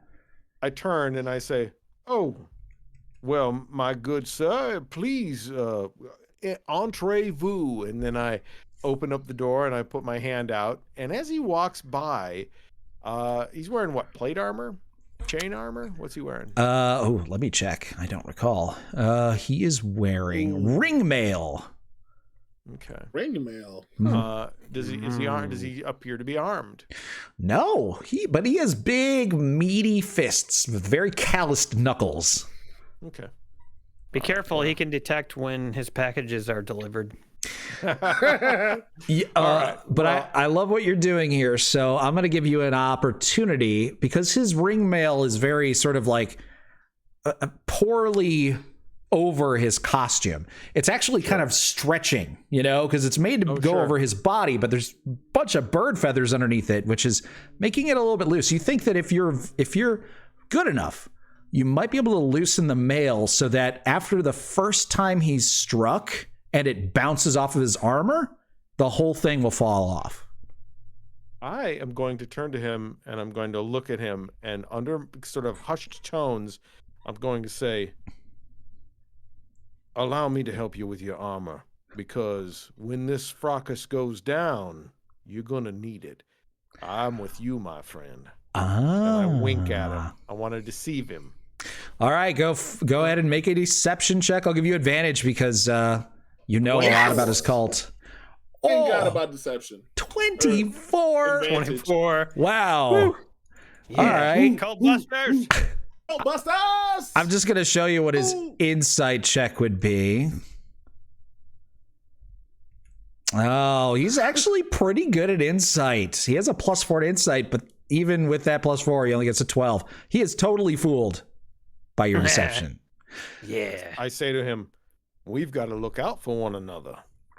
Very important." Yes. Okay. All right. I am the bouncer. Yes. Yes, you are. Well, look out for me. My armor too tight. Please help me. And too much muscle under there. You're gonna have to stop working out so hard. Huh? He lifts up his ring mail flaps, and you get a whiff of his giant ass. As you No. But yeah, he gives you access to the straps holding his armor together. Poor Jesper. Well, I make sure that those straps will fail. Okay. You sabotage the bouncer's armor. Very nice. Okay. Well, people have sort of stopped coming in, and it's seeming like it's getting pretty full. But this bouncer is just waiting outside of the door, and you notice after watching him that he is letting some people in, but he's not letting everyone in. And you pick up on the fact that he is just letting cultists in. I let the other guys know. Yeah, he's only letting cultists in. Well, there are some innocent people who already came in, some of the early birds. You know what I mean? Sure. Right. Sure. Well, I let them know. This ogre is out here. There are some non-cultists in here, but by and large, these are cultists. Yeah. And you've been keeping your eyes out, and you haven't seen Eddie, the old man. He hasn't shown up yet. You're not sure. Oh, shit. Anyways, so it comes time for the meet and greet to start. And the bouncer walks in to the room and shuts the door behind him. What rating do I get off of good or evil? He's evil, for sure.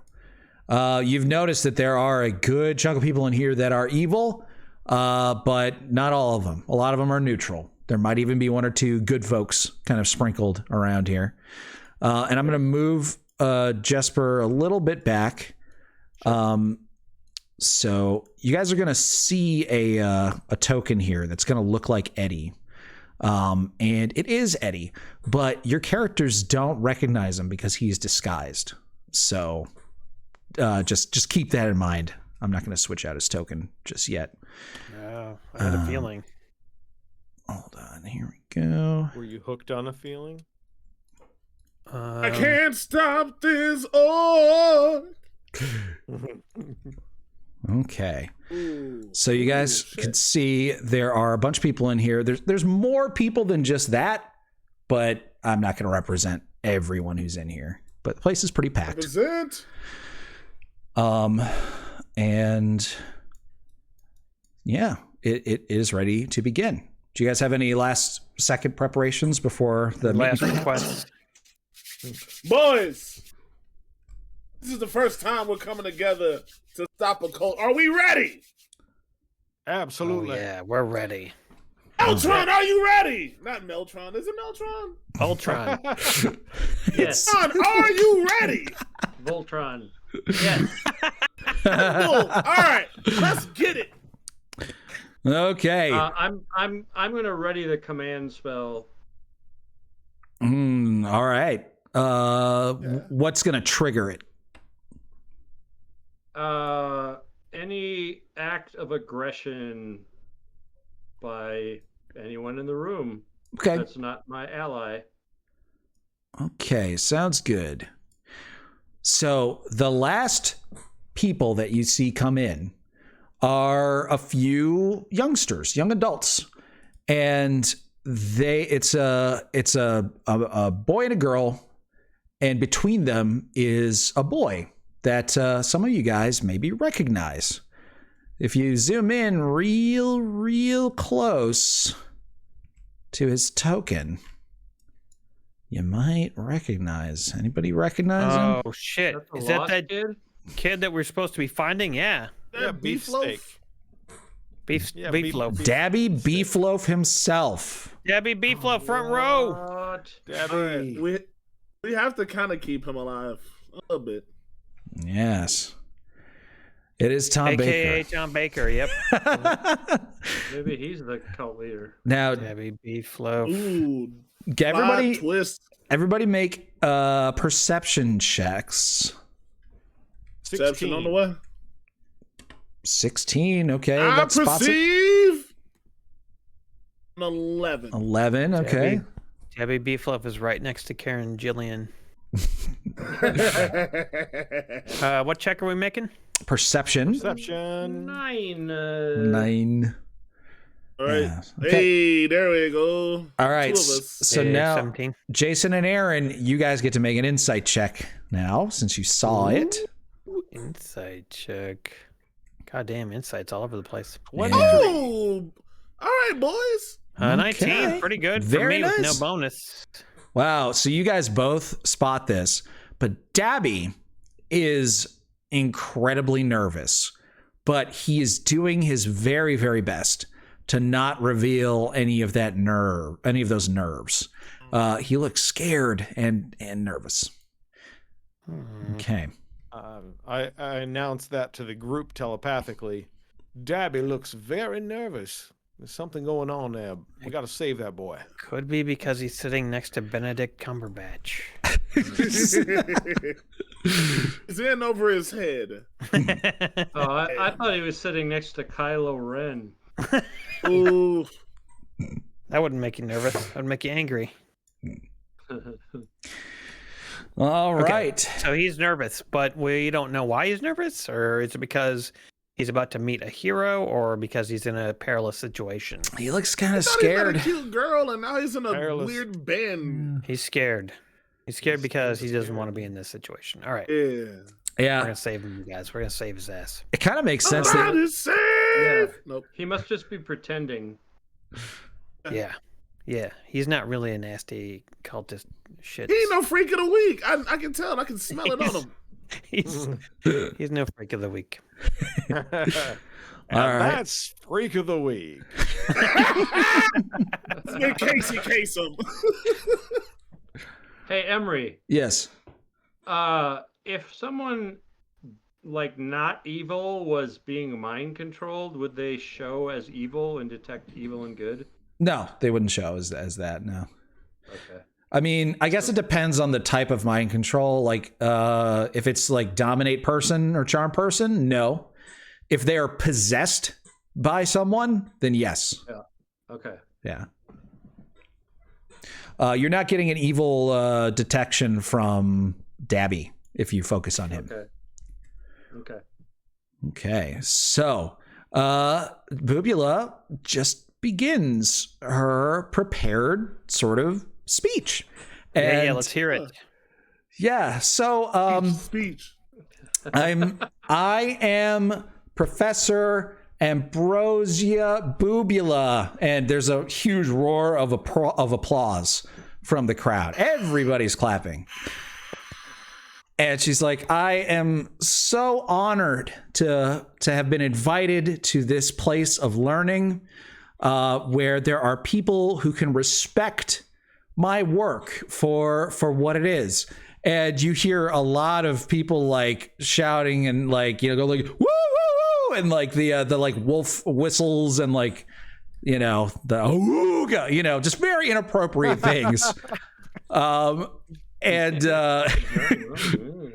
Yeah, exactly. And she continues, and bless her heart, she accidentally says multiple very, very sexual things and has absolutely no idea she's doing it. Deny her nature. Exactly. She just can't help herself. And you can see that she's getting frustrated at the reactions that she's getting, you know, from these people. They don't care about the bird stuff. It's almost like they're watching a stripper. Like, you even have some of them throwing coins at her and things like that. It's actually kind of hard to watch because you know that that's not what she wants at all. So it continues, and eventually it gets to the part where she turns it over to questions. And so she asks, actually, if Lemurian, if you wouldn't mind choosing, you know, who goes, you know, who does the question, handing them the microphone, so to speak. Oh, dude, give it to our boy. That's exactly what I was thinking, because I want to get him close to the stage so we can get him out the way. I point at Coleslaw. That's not his name. You know who I'm talking about. Dabby Beefloaf. Dabby Beefloaf. Beefloaf. I point to the kid and I said, young man, come to the stage. I can just tell you have something you would like to ask Miss Ambrosia. And then I monitor him towards me. Come here, son. He looks to the people to the left and right of him, and they're so busy cheering, like they're so excited about this, and they like pat him on the back, and he sort of stumbles forward and starts walking, looking behind him. He looks like he's looking for somebody but can't quite see them, and he's very scared as he makes his way up to the podium, and he stands next to you, Lemurian. And right before I hand him the microphone, I leaned in a little bit and I whispered, after you ask this question, I want you to go to the back left of the stage. And then I point to where the homies are, because I want them to be able to like get them out the way. And then I say, ask away, young man, and hand him the microphone. What do you got to ask Miss Ambrosia? They have like a speaking conch or something. I assume there's no microphone. But, you know. Oh, that's a good point. It's a magic mic. Oh, all right. That's good. It's a tiny, mostly naked man played by Magic Mike. what's his name? Channing? Channing Broderick? Tatum. Yep. It's a tiny Channing Tatum in a Speedo. Anyways, yeah, you hand him the magic mic and you step back and he sort of takes his place right in front of the podium there. And he turns to Ambrosia and he says, will I ever see my mommy and daddy again? And he starts crying. And then there are boos from the crowd.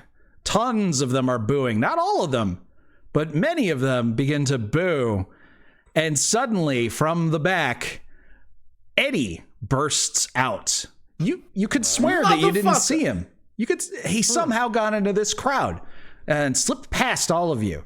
But there he is, standing there with his big beard, kind of right next to Jesper Quickload, way in the back there.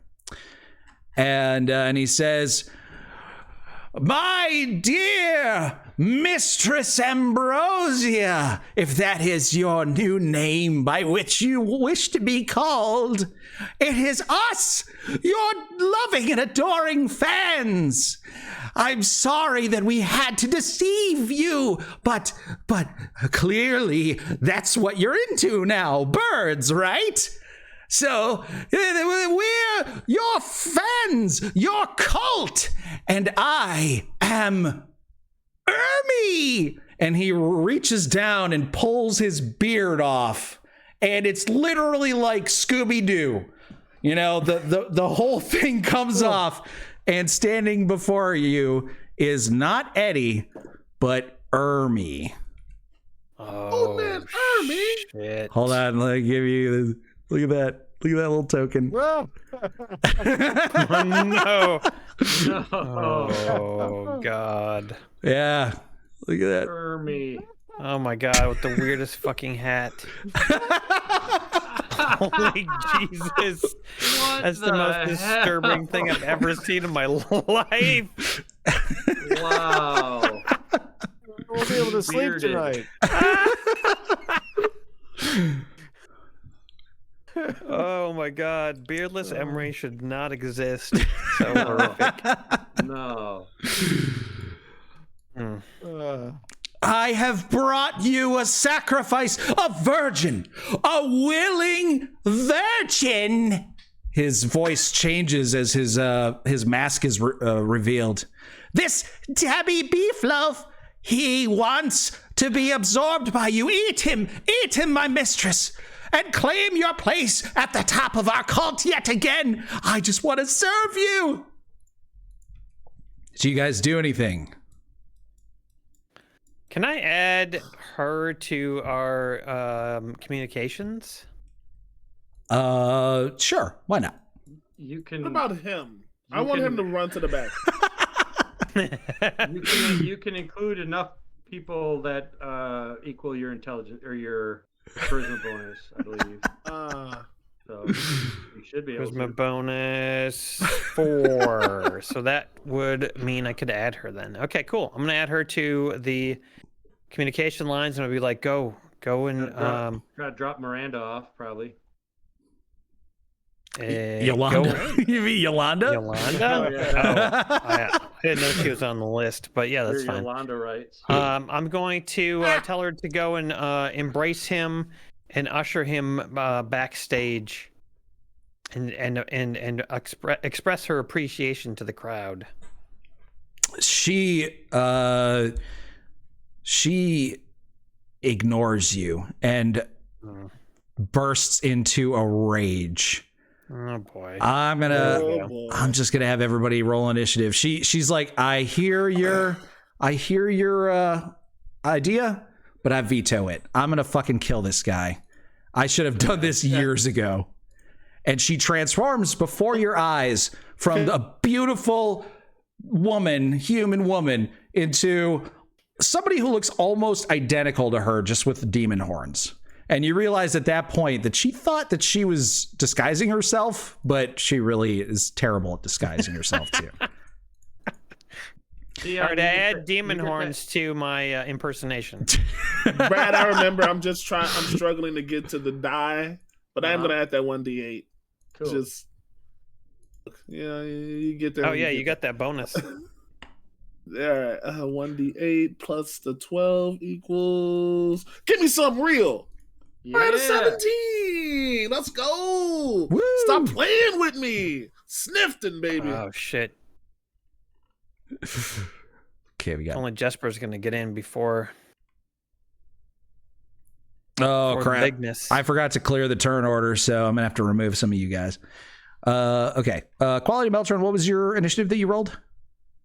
12.13. I believe that's correct. Yep. 12.13. Okay. Yep. 12.13. And then Lemarian, what'd you roll? 17.11 with the bonus I got from Meltron. Okay, 17. JWM says Ermi was not in my outline. I am innocent. How did he get in there? The deviousness. Good question. Yeah, somebody was tricked here. It was a bamboozle. All right. Why can't I remove people from the order? Gonna do a little break while I set up this combat so you guys can talk about whatever you want. Yeah.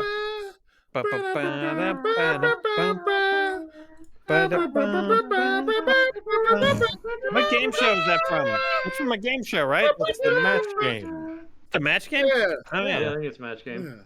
Bam, Absolutely. bam, ba-dam, bam, bam, bam. Bam, ba-dam, bam, bam, bam. Ba-da-bum, bum, bum, ba-bum. Ba-da-bum, bum, bum, Bum, ba-bum. bum, ba-dum. Ba-da-bum, bum, bum, I ba-dum. was gonna talk about the podcast, but this is better. No. That, No, Jason, talk about the best podcast in current history. Oh my god, in it's the so good. tri-state area. So good. The Podcast. Valley of Green Gold. It's so good. We're up to episode 10 now. Sir. And oh wait. Brad's in his bag Well, right I'm now. doing wacky sex. Come on. Oh, well, music. Discord doesn't handle it all very well. All right. No, it was. all It was very- handling it. It was? Okay. Yeah. Well, it's so we're up to episode 10 and it's awesome because everybody's doing great. The characters are fun. If you have listened to it, I'm assuming you've listened to it because you're here. But Probably. go listen to it and share it with people. You see people on social media sometimes talking about, hey, what podcast should I listen to? So just recommend us. It helps us a lot. And yeah, it's great. I mean, it seems like new people are finding us already. So Rated RPG Podcast, Valley of Green Gold. You guys have already recorded episodes 11 and 12, and on Monday, episode 11 drops. Yep. Yeah, We'll be the, recording the next couple. This new iteration of Rated RPG, Valley of Green Gold, it's getting a lot of listens. It's doing very Yes. well. It's we've looked at the Jason sent out the chart that Yeah. shows like the trajectory of like our listens, and then Valley of Green Gold. Woo! Yeah. Yeah, and if I can Takes be off. honest, I think part of the reason is I've been working with you guys since I was like a pup. Everyone's doing like the best character work I've ever heard you guys do, like consistently. Like you guys, listen, I can't do characters. I'm just Dion Green, wherever. But you guys are like fucking nailing like the different voices in your characters so impressively to me, man. Oh, thank you. Thank you. It's really fun. I'm really proud of it. So In this next episode, so episodes 11 and 12 are already done, and there's some really amazing stuff in those episodes. And the way you guys handle like surprise stuff completely surprised me as GM and DM. Like none of the stuff that I thought they were gonna do, like some of it they did, but then it's constantly them just like rodeo clowning me out of whatever I had planned. Nice. And I think that's going to continue in the next session. Absolutely. Oh yeah, Totally. I'm stoked, man. All right, so in the initiative for Ermi, it's going to say Shalana Ivy Crown. That's the person that he was pretending to be. But you can tell by the image on the token that it's Ermi. Ignore that. I see 2 zeros. Is one of them Ermi? I'm assuming. Yeah, one of them's Ermi. Yellow hats are me. Then I got Yolanda to roll. Yolanda got a... Oh, Ambrosia, right. Ambrosia, her too. She got a... Wow. Great West Spark says, Uglaseth mentioned on the Patreon page that's very similar to the Guardians of the Galaxy team, and that's hilarious. Yeah, we've I got. can see it actually. Funny enough. Holy shit, Yeah. I never thought about it that way. Yeah. Yeah. We've got Rocket, which is Wendell. Yep. Groot, Right. which is Clubhead. Yep. Silver- Drax is your boy, I would assume. Yep. Yeah. Or, yeah. Yep. Drax is the professional wrestler. Yeah. Bunny. Oh my god. That's And then Gamora is fantastic. Silbeth. Silbeth. Yeah. Yeah. yeah. Totally Gamora. Okay. I never So thought about that.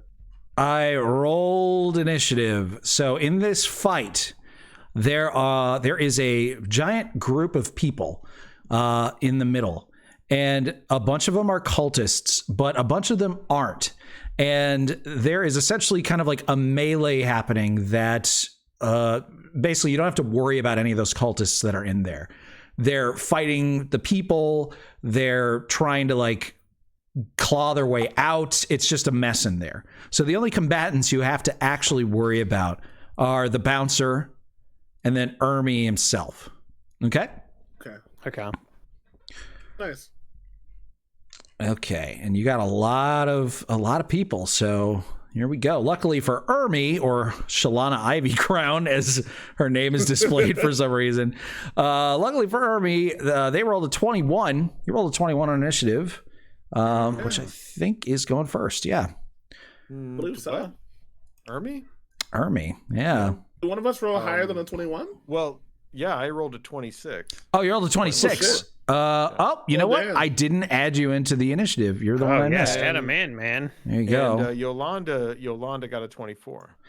Right. I'm having her go last because she doesn't really. Okay. I don't. And Lemurian Rabbits have a actually, quick reaction time. What? Lemurian actually has a 17.11. Oh, 17. yeah. In case that didn't get changed. Yeah. Oh, okay. It's not 17. the extra 1d8. Gotcha. Okay. It says 17. Descending. I think that's your 17, not mine. Okay, so Colonel Jesper Quickload, you are standing right by Ermi. What do you do? Well, I think I gotta take a stab at Ermi. Of course you do. Because he's the reason for all of this mayhem. So I'm going to pull out my rapier and I'm going to say, "Stand and take your punishment, sir." I got a 12. Oh. Okay, so you thrust your rapier into his cloak, expecting to just feel the flabby flesh of a fat guy. But your blade is deflected by some sort of magical barrier.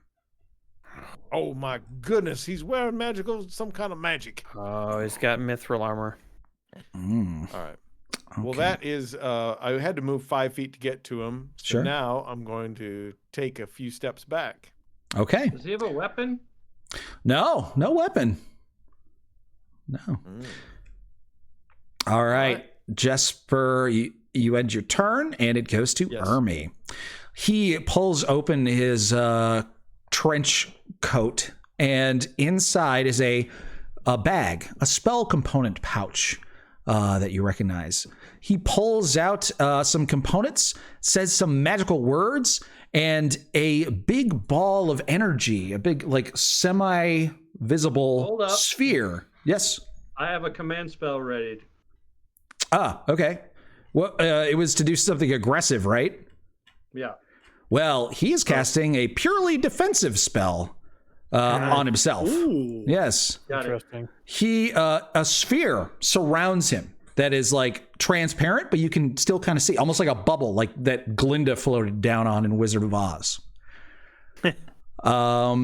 And he begins to laugh maniacally and says, "Oh, you fools who came in to the Bird Fanciers Club. Yeah, I knew you would be problems for me. I knew that I would have to kill you one day. Well, I will prove to my mistress how much more powerful I've gotten and how much I love her by slaying all of you."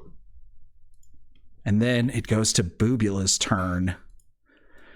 And she, now in her succubus form, explodes with anger and rage and screams at Ermi and says, "This is not what I want at all. You're a psychopath. You need to get laid, and not by me." And she flies across the room on her demonic wings towards Ermi, but gets stopped by the bouncer, who blocks her path. He's very tall. In fact, his reach goes all the way up to the ceiling, and he tries to smack her down because he gets an attack of opportunity when people enter his reach, because he's pretty cool like that. Now your command will work. Yeah. I'm going to on the ogre. I'm going to cast command with the command word of run. Run. Okay. Ooh, I like it. Okay. Armor's gonna fall off. Right. That's right. We got to remember that Jesper weakened his armor. Okay. Is that a wisdom save? I believe so. Okay. It is. That is an 14 wisdom save. Wisdom save. Okay, cool. And it's not a charm or a frightened, so he doesn't have advantage on it. It's just a wisdom save. Ooh, okay. Oh. He rolled a natural 17. That's gonna beat me. All right. Well, he resists the commanding magic and tries to smack Boobula out of the air with a fist. He rolls a natural 1. So I guess maybe I did distract him a little. there you go. His nose runs and the snot distracts him, and he wipes it from his face. He didn't understand what you meant. Okay. Debrickashaw, your turn. Okay. Debrickashaw is going to take on whatever the form of the succubus is. Okay, sure. Screepashaw. Yeah, Screepashaw. Panai. And I'm going to try to imitate it as closely as possible. Okay. And then I'm going to head over and try to get as close to Ermi as possible. Okay. Well, I bet it's an action to do that. So you can do an action and then a movement. Yeah. How much movement I got? 30, I think. 5, 10, 15, 20, 25, 30. Right.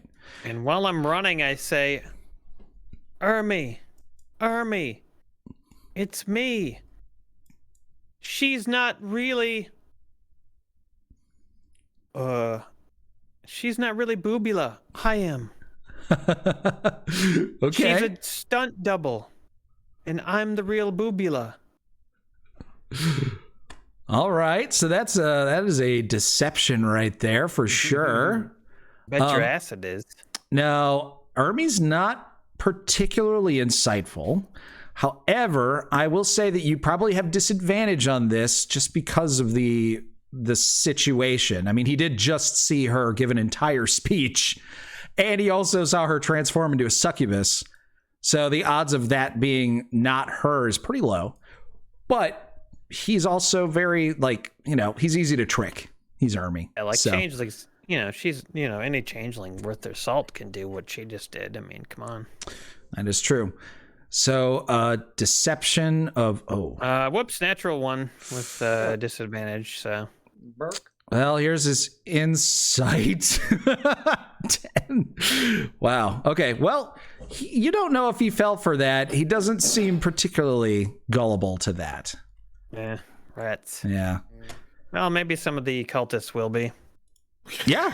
That's certainly possible. It would be a lot easier to trick the bouncer, for example, than Ermi. Yeah. There you go. Lemarian, your turn. All right. So I want to do 2 things. One, it says I, at level 3, which I am, can do an enlarge or reduce, and it doesn't specify just myself. So can I reduce so that his armor falls off of him first things first, or at least attempt to. You're gonna try to reduce the bouncer? Yeah, it says I can reduce or enlarge, and it doesn't specify just himself. Really? Okay. I mean, listen, you can read it too. If I misread, please correct me. But So is this that way his armor falls off? Yeah. This is Dwargar magic, right? Yeah. Yeah. Yes, sir. That's hilarious. Yeah, it doesn't say that you have to cast it on yourself. So go for it. Ooh, I don't know why I did that like fucking Count Chocula. What do I have to what do I press to try to do that? Okay, well first I'm gonna look up enlarge, reduce. Okay. I think it's just he has to make a save. You might have to touch him. Let's see. Nope, it's a 30-foot range. You just have to see him. And then he gets to make a saving throw. If he has any wheels, I suggest reducing those. Yo, wait. If I reduced his armor, would that kind of like choke him out? It wouldn't choke him out. Well, no, because it's loose. It's not even attached properly. Yeah. So should I just avoid that and go with my initial thought of just using my fire rune shackles on him? Because I get 2 attacks. Here's my idea. I want to reduce his armor so he has no armor. Then I want to use my fire rune, get him locked up. Because I feel like if I try to use my fire rune on fucking Ermi, he's got some weird bubble. I'm gonna leave that to the magic people in the group. I'm not magic. I'm just here to slap motherfuckers in the face. I'm gonna stick to what I know.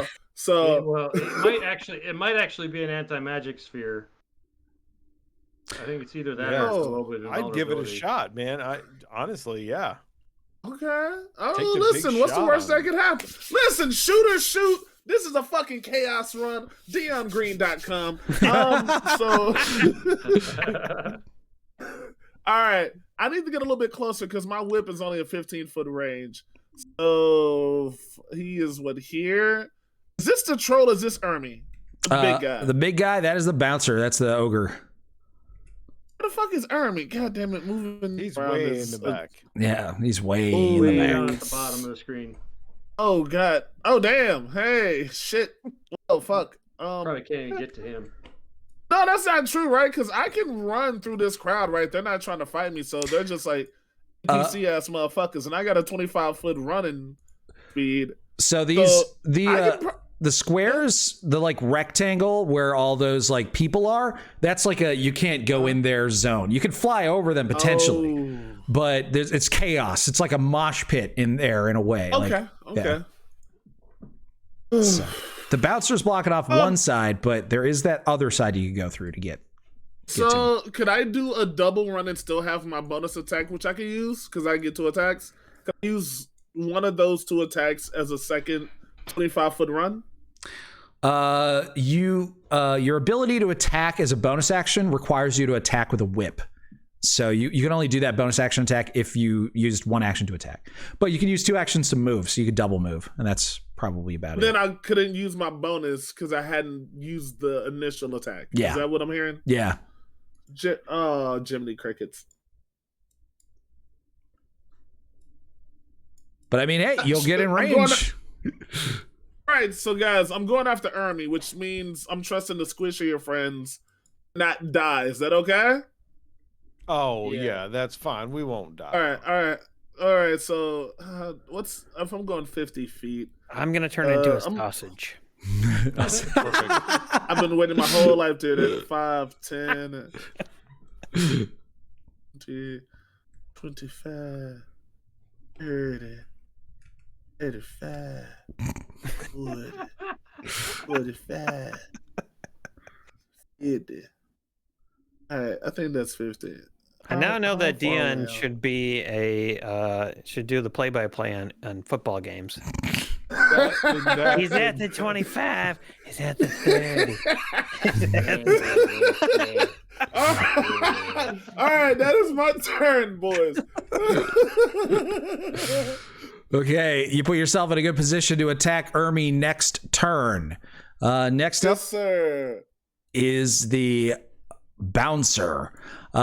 He sees that Boobula is in his way, or is trying to get to Ermi, but he also loves Boobula. He is experiencing a crisis. Who does he follow? What does he do? Ennui. He's got ennui. Ennui, right. So, let's put it up to a poll. How about that? I like poll time. So what would a dumb ogre suffering from ennui, what would be the possible things he could do right now? One of them would be just slap Boobula, try to knock her out. I think one might be to have a change of heart and join Boobula in whatever her mission is. Ah, talk about jutsu. She is a succubus. Jamso says recite a poem in her honor, I assume. Oh, sure, yeah. JWM says kiss. But he capitalized all the letters, so does that mean that he's going to sing Detroit Rock City? I think so, yeah. Everybody's gonna move your moves. He's going to paint up, and he's going to just sit be like down kiss. in the doorway. Sit down, little regular. So I have slap Boobula, recite a poem, try to kiss Boobula. Ranger Ron says support Boobula. You know, like I assume like a bra probably or something. Like hold up her boobs. I think she's gotten that taken care of. Yeah. Hurt itself in its confusion. Oh, that's a good one to put on there. Okay. You know, I don't know. If you have 6,000-year-old boobs, I don't know. I don't know how that works. Okay, I'm going with this. It's going to be a 1 minute, very quick duration poll. What should the ogre do? Yeah, here we go. Poll time. There we go. It should be up now. Okay, we got to vote for try to kiss Boobula. 2 votes for that. 2 more votes for recite a poem. 3 for each. Those are the winners so far. Oh gosh. Yeah, get your votes in, guys. Come on. Who doesn't want to hear a poem? That's true. Wow. Okay. So it's really looking like he's not going to attack her, which makes sense. Hurt himself. Right now it's neck and neck with the recite a poem and try to kiss Boobula, but no, it's back to neck and neck again. Oh. Very close, very close. It could be both. Oh wow! True. Oh my God! If both of them win, hell yeah! I mean, you recite the poem and then you... If it's a tie, or you try to, he's probably dumb enough that he would try to recite the poem. It was a tie. Are you kidding me? Kiss and recite a poem. He's probably so stupid that he'll try to say the poem while he's kissing her. Oh yeah, this is gonna be good. This is gonna be good. All right, who's good at poetry? Come on, somebody. No, this is literally Aaron's whole thing. Aaron's whole thing? Me? Yeah, you're a poet, right? Remember when you told me you wrote poems to Courtney, dog? Yeah, of course. Yeah, the last time I had to write a poem, I used Chat GPT because I was embarrassed and couldn't do it. Oh, wait. So use the bars. Put yourself in the mind of the ogre.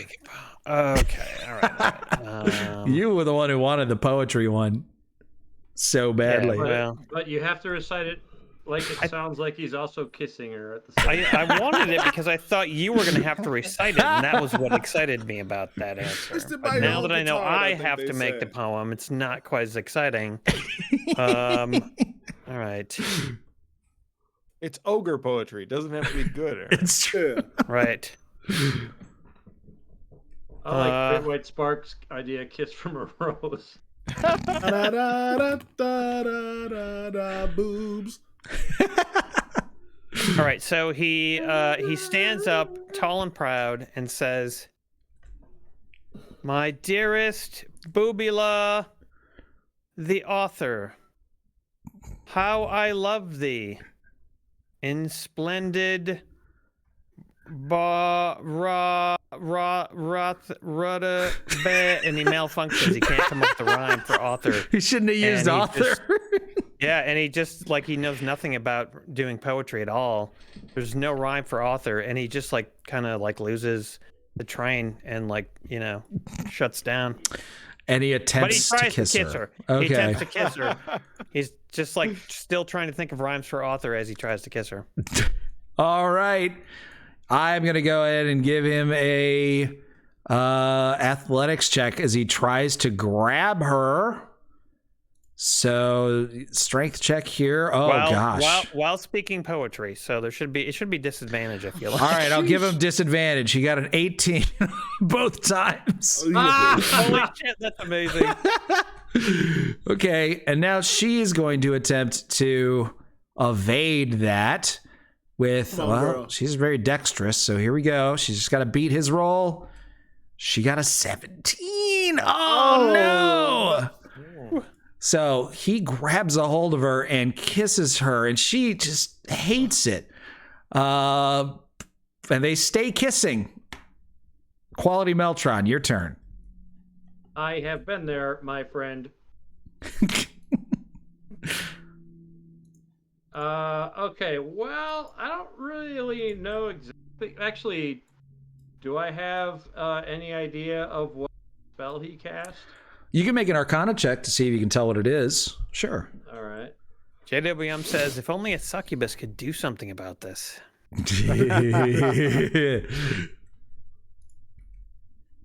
Ogre's got to learn lessons.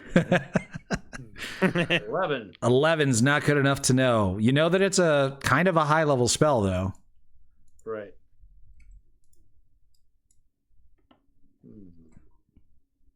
Guess I should have taken Dispel Magic. Okay. Well,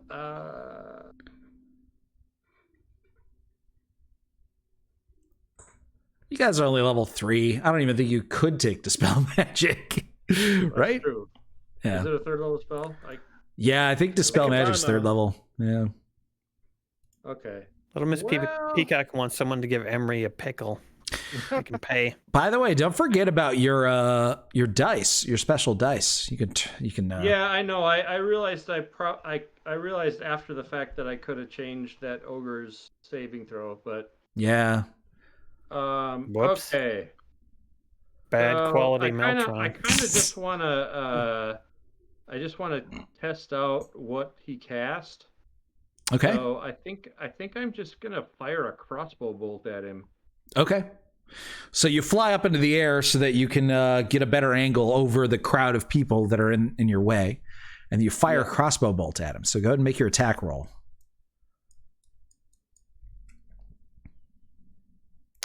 Nine. 9. Okay. So you aim it at him. You're not amazing at firing crossbows, but you're pretty sure that this would have at least sort of hit him. But before it even gets within a foot of him, it bounces off of a sphere of energy that is surrounding him. All right. All right. Fair enough. You want to do anything else? Quality Meltron? I think I might move a little bit here. Let's see, where am I? Probably gonna move. I'm gonna move kind of here to protect this kid. Right. Yeah, he's Guys, just cowering. I now know what I need to do. I need to turn into a Rancor monster. Sure. And smash through the bubble of protection. Huh. Yeah. Oh, that's Boba Fett. Boba Fett reference. Anybody? Didn't Mando just walk through that field at one point? He weakened it and then walked through it. All right. Yolanda flies over and starts comforting the youngster, Dabby Beefloaf. Actually, I think we just need Chris knives. She flies up to him and Here's says, some healing for you. all right, Colonel Jesper Quickload, your turn. All right. Telepathically, I suggest to Lemurian, I think you ought to grapple Ermi. And then I'm going to hold my action. If he's grappled, then I'm going to move and attack, and I'll have sneak attack damage. Ooh, say less. We'll be able to find out if you can get through that shield. Yeah. One way or another. Answers will be found. All right, so you hold your turn, looking for an opening in Ermi's defenses. Ermi goes and yells over at the bouncer and says, "What are you doing, you fool? Just she's given up on us. We're on our own.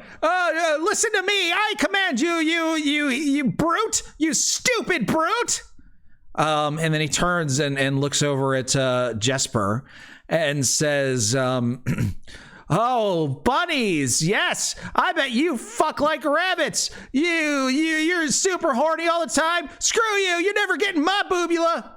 And the barrier, the energy around him goes away as he ceases concentrating on that spell and casts a different spell. Awesome. Wait, is this now your command? No, his command was already used. Okay. Yeah. Ermi has ADHD, everyone. It's awesome. All right. What is he gonna use? Right. He'll use mirror image. Okay, so a bunch of illusory duplicates appear. Actually, he didn't need to. No, he didn't need to drop his sphere to do that. That's not concentration. So the sphere is still around him, but a bunch of duplicates appear around him, making him even more difficult to hit. Ambrosia. Now, she is kissing the bouncer, and at first she looks really upset about it. But then she gets an idea, and she begins to kiss the ogre even more deeply. And he's going to need to make a Constitution saving throw. Yes. All right, here we go. Oh, he's got a good con. Let's hope he rolls like shit. Right now. Oh my goodness. Oh my god. Okay. Brad, use your portents. You could have used your portent if you want, but your rolls were pretty high, right? Oh. Yeah. Yeah. It was like a 13 and a 16, I think. I mean, 13 might work, but also have to declare before they roll. That's true. I didn't give you much time though, so I was like, if you want to, you can, but I'll tell you right now, he'll pass with a 13 because of his bonus. Yeah. All right. Well, he still takes a whole bunch of damage, just not full damage. Who wants to roll it? Anyone want to roll? 5d10 plus 5? I will. Do it. Wow. 5d10 plus 5. Wow. Yeah. She's good at kissing. It's or crazy. Really bad at it. Yeah. Plus 5 is 19. 19. That's not very good. Okay. Well, he passed the save, so he takes half the damage.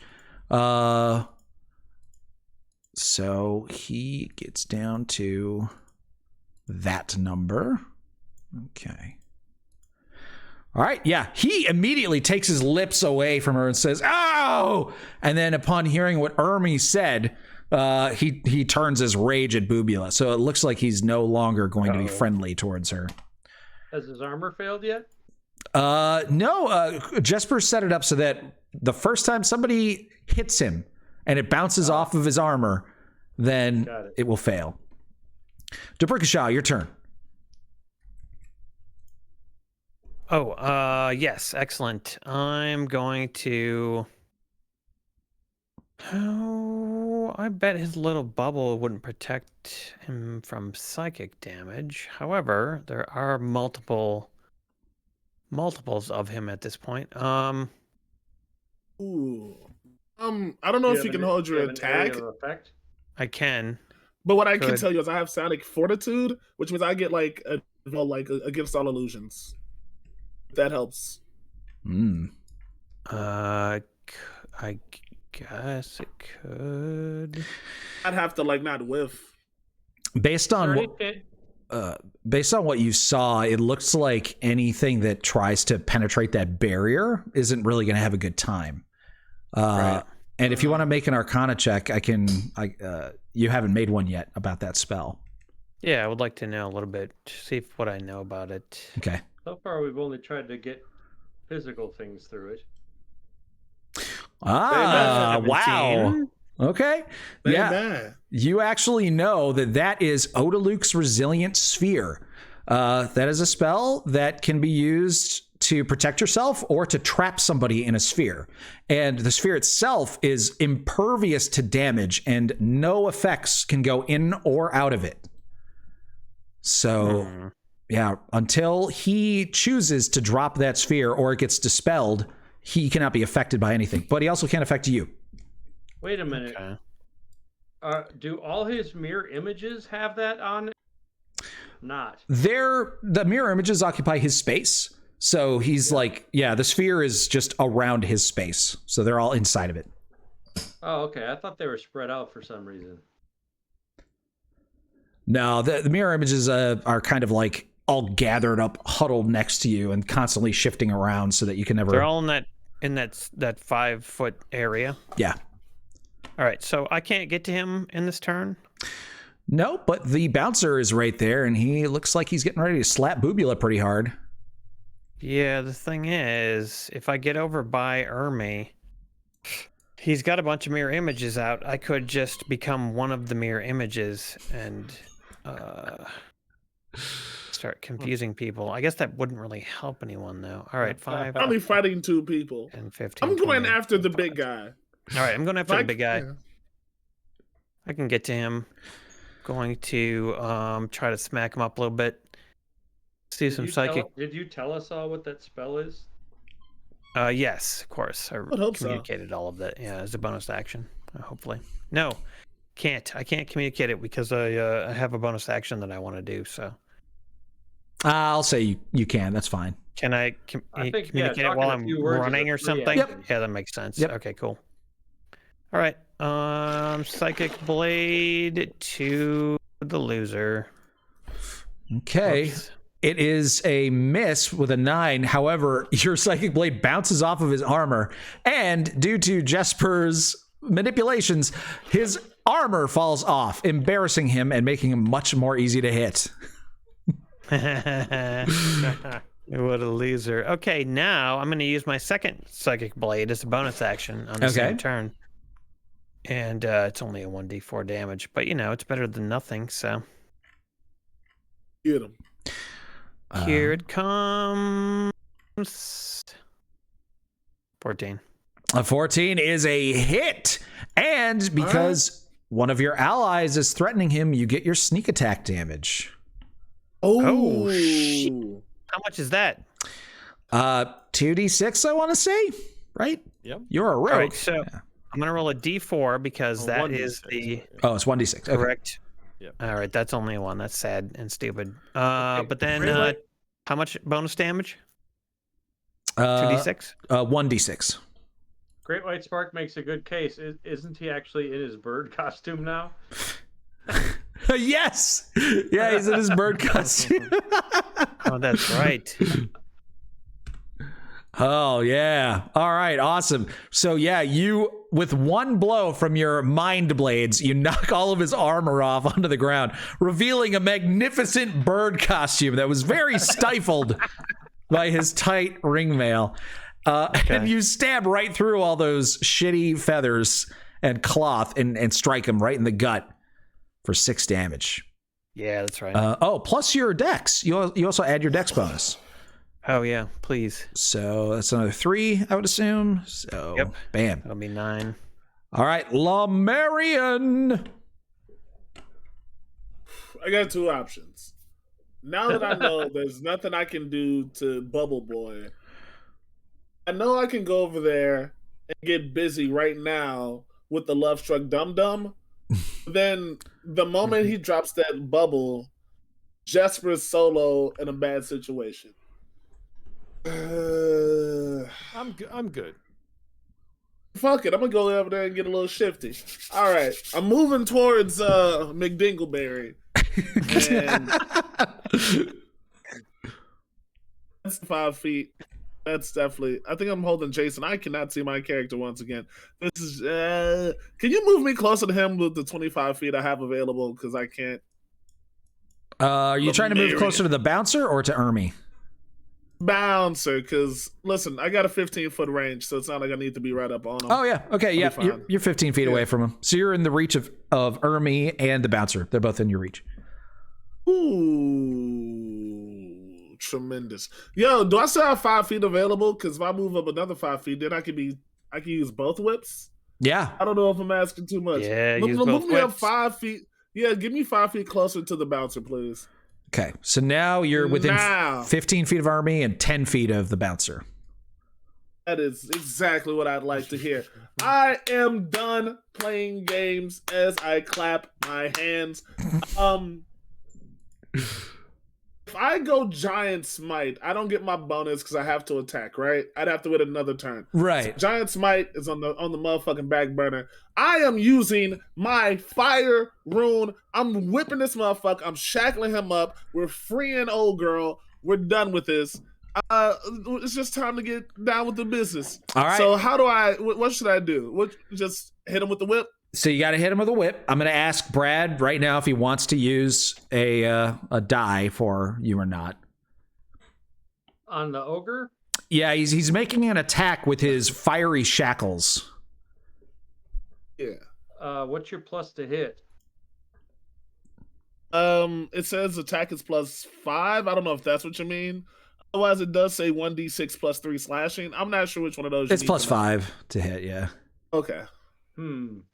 I can't imagine that an ogre without armor has much more than like a 13 armor class. Okay. Well, listen, a 14 hit.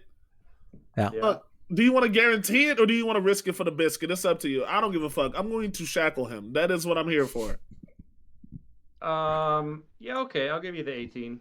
Or the 16. Yeah, let's go. Let's just stop playing with it. I'm hitting it right now. All right. That is a hit. And for 5 slashing plus the effects of your burning shackles. Which is 2d6 extra fire damage.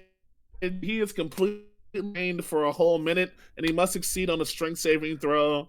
Actually, he must succeed on the strength saving throw or be restrained for a minute. So I don't know if you want to do that now. All right. Yep. He gets a strength save here. But I do have my frost rune also activated. I don't know if all that. But that does give me what is it, like a +2 advantage on like all abilities? Yeah, I get a +2 bonus to all ability checks. I don't know if I have to call it first or not. No, that's it's just my first passive. time using it. All right, so he rolled a 12 for his save, which is a fail. He is shackled. And so that means Booble is free? Yeah, it means that he is restrained, I think, by the shackles. Yeah, he's restrained. So he drops Boobula, who takes off on her wings again, and he is just wrapped now with. He got hit by your whip, right? But your whip was covered in fiery runes, and as soon as the whip struck him, the runes turned into a snake of fire that shot out from the tip of the whip and wrapped around him, burning his flesh and preventing him from moving. Very nice, Lemurian. All right, and then I got a whole second whip. You saw old Lord, but you don't see old Lord alone. Now I gotta be coming. Oh Lord, he coming. Stop playing with me. Stop fucking playing. Wow. The second attack from he coming is a critical hit. I told you I was coming. Wow. Oh man. All right, well, this dude is a big dude, and you guys have already gotten him bloodied. He is less than half health, and he's restrained. Take an extra 2d6 fire damage when it's his turn. Wow. There we go. My turn's over. You know what I say to that? What? Now you roasting ogre bouncer. Fuck yes. All right, it's the ogre's turn. He doesn't really have much of an option. He's going to try to break free from your shackles. I'm gonna roll that 2d6, by the way. Okay, yeah. The fire damage in his turn. Whatever, it should have been more. Oof. 6 damage, and let's see if he breaks free. Another strength check. He ain't got it in him. He ain't got it in him. Oh, he had it in him. Yep, he managed to break free, but that took his action, so he's not attacking anybody. Next up, Quality Meltron. All We right. didn't start the ogre on fire. But he's still burning. Despite the yearning. All right, I'm gonna do. Jeez, like, are we gonna still have to fight Ermi? I don't know. I think we can just dig a pit for Ermi. This is like in 7 Days to Die when we were dealing with Jen. We just dig a pit and then like close it off. That's all we gotta do. Well, you know that he cannot keep this sphere up for long. It only lasts a minute. And he can't do anything to actually hurt you guys while the sphere is up. So he's gonna have to drop it eventually. All right, I'm gonna do a mind spike on the ogre. Oh, okay. That's mean. He doesn't have much of a mind. No. Send his ass home. Mind spike at 40. That is a wisdom saving throw for the bouncer. Here we go. He gets a 14. That is what he needs. Oh my god. Man, this guy's good at saves. Well, he takes half damage at least, so go ahead and roll the damage. All right, let me see if this is set up to do it from the spell. Casting at 2nd level. Okay. Wow. Okay, that's pretty good. 16 damage, halved down to 8. Oh, he's looking rough. Anything else, quality Meltron? Yeah, I think I'm gonna fly over these people. Okay. And sit over here. Alrighty. Okay, so you reposition yourself, flying over the bouncer. Now, you stay out of his reach, I'm assuming? Well, how fast can you fly? Yeah, let me see what my fly speed is. Because he has a 10-foot reach, and he reaches all the way up to the ceiling because he's so tall. Oh, shit. I guess my fly speed actually doesn't increase my speed, so I will go instead. Let's see.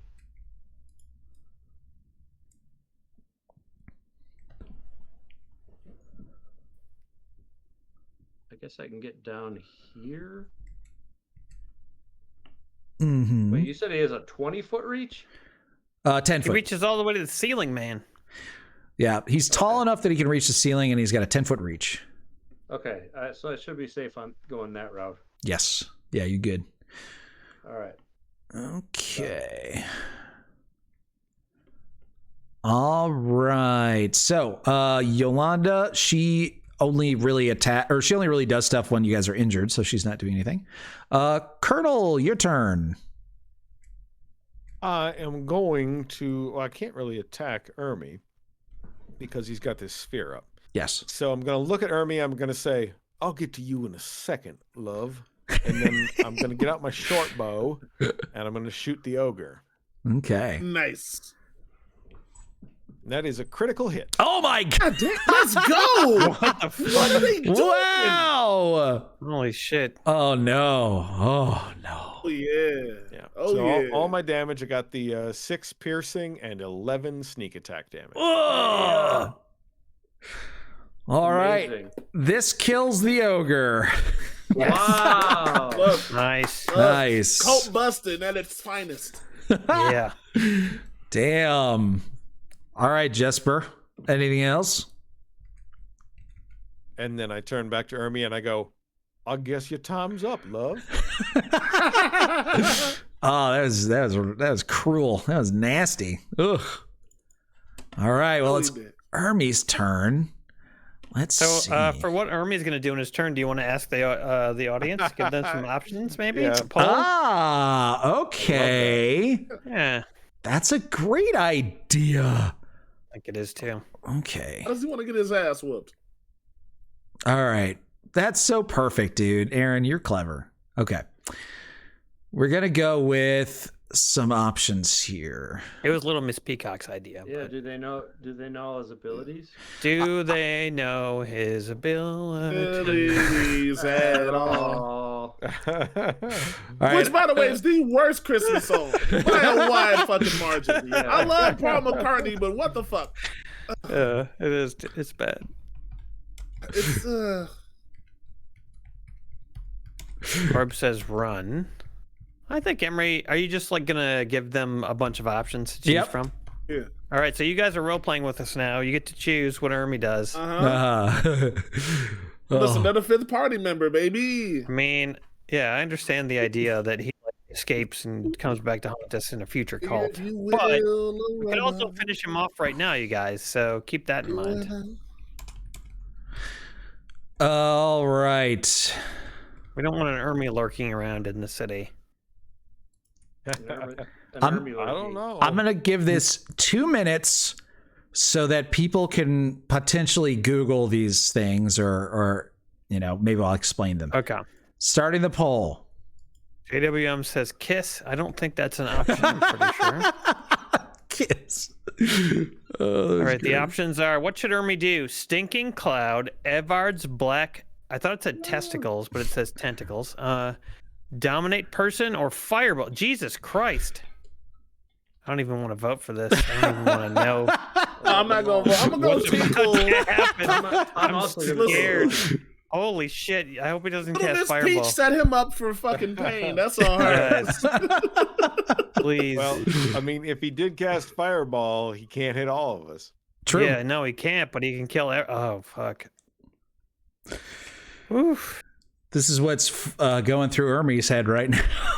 I am curious what Evard's Black Tentacles are. That sounds like a very Ermi spell. Yeah. Yeah. Stinking Cloud kind of does. Dominate Person also does seem like I think the most Ermi spells are Evard's and Dominate, and those are getting the most votes right now. So You don't think Stinking Cloud is an Ermi? I think spell? it is, but like, this version of Ermi, I feel like with his hat, he would be more likely to cast Tentacles or Dominate. Yeah, Great White Spark says Ermi has a passive Stinking Cloud. It's like a Stinking Cloud aura. Yeah, exactly. He doesn't need to cast it. Poor Elise says Ermi is my spirit animal. Oh no, that's not good.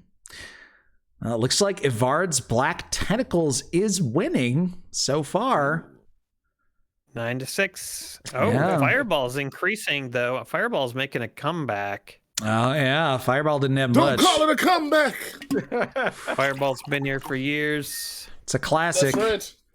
They call him LL Cool Yonder, damn it. That was my 90s name. Oh, it's back when you were a Evard's Black breakdancer. Tentacles. Oh, Let's boy. go. Oh my god, I don't know what this is, but I can't wait. Evard's Black Tentacles. Here we go. Better play some Evardnescence. That was good. That was good. Yeah. Wake me up. Wake me up. Dude, that's a top 5 karaoke song these days if y'all ever want to get screamed at by a 22-year-old. Oh yeah. I love being screamed at by 22-year-olds. How'd you know? Yeah, if I could just sing the Wake Me Up part, I'd be so happy. Okay. There's gonna be a bunch of writhing black arms coming out of the floor. Better wake up. Save me! My neighbors love me. I'm my neighbor's favorite, for sure. Okay, so oh, that's not the right size. I totally messed that one up. Hold on.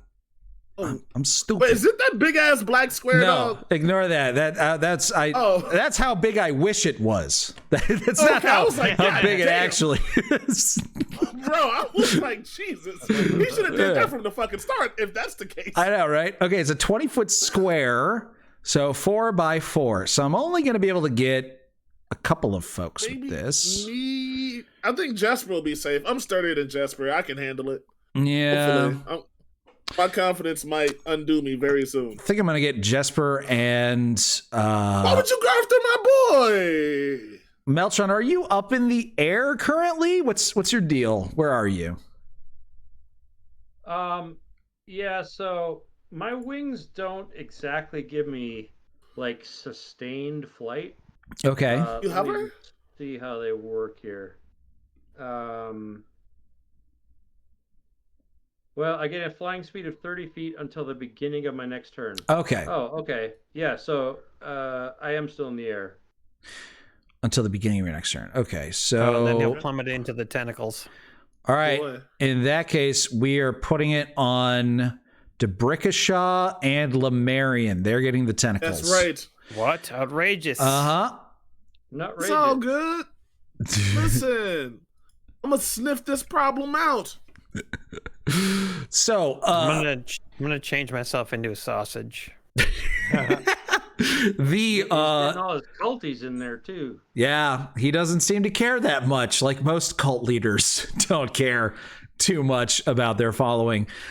He as soon as the energy sphere around him disappears, a huge mass of writhing tentacles erupt from the ground, killing and slapping and grabbing anything in their area. So let's see. First of all, it's difficult terrain in the area. And if you start your turn there, you must succeed at a dex save or take a bunch of damage and be restrained. Yeah, nasty. Okay, and then what does he do with the rest of his turn? He is going to just... Oh, he's currently in your reach right now, Lemarian. That's funny. No, listen, trust me. Oh Lord, it's right there. Oh Lord. Well, he's gonna hope you get caught, and he's going to step out of your reach, which is going to provoke. Oh, that crafty. Oh, I get a little swimmy swap. You do. Ooh, just a little love tap, a little something for the culture. Here we go. Touch him up. Oh, ooh, my arm. Natural one. Oh, Did you no. Listen, which I don't understand. If Fire Rune is a very labor-intensive spell, and when I do it, there's a refractory period. Oh gosh. All right. And he turns to Boobula, and he says, "Come and marry me. I will forgive you for everything you've done. I know that you've always been the one for me. All these fools, we'll feast on them, on their life force, on their bank accounts, everything. I'll have lots of bacon every morning. You can make me bacon every morning. How's that sound?" And she screams at him and flies over the black tentacles towards him. She moves 60 feet with her wings, so she gets right up to him, and she tries to just slash the shit out of his throat with her massive succubus claws. Kill him. Yeah, here we go.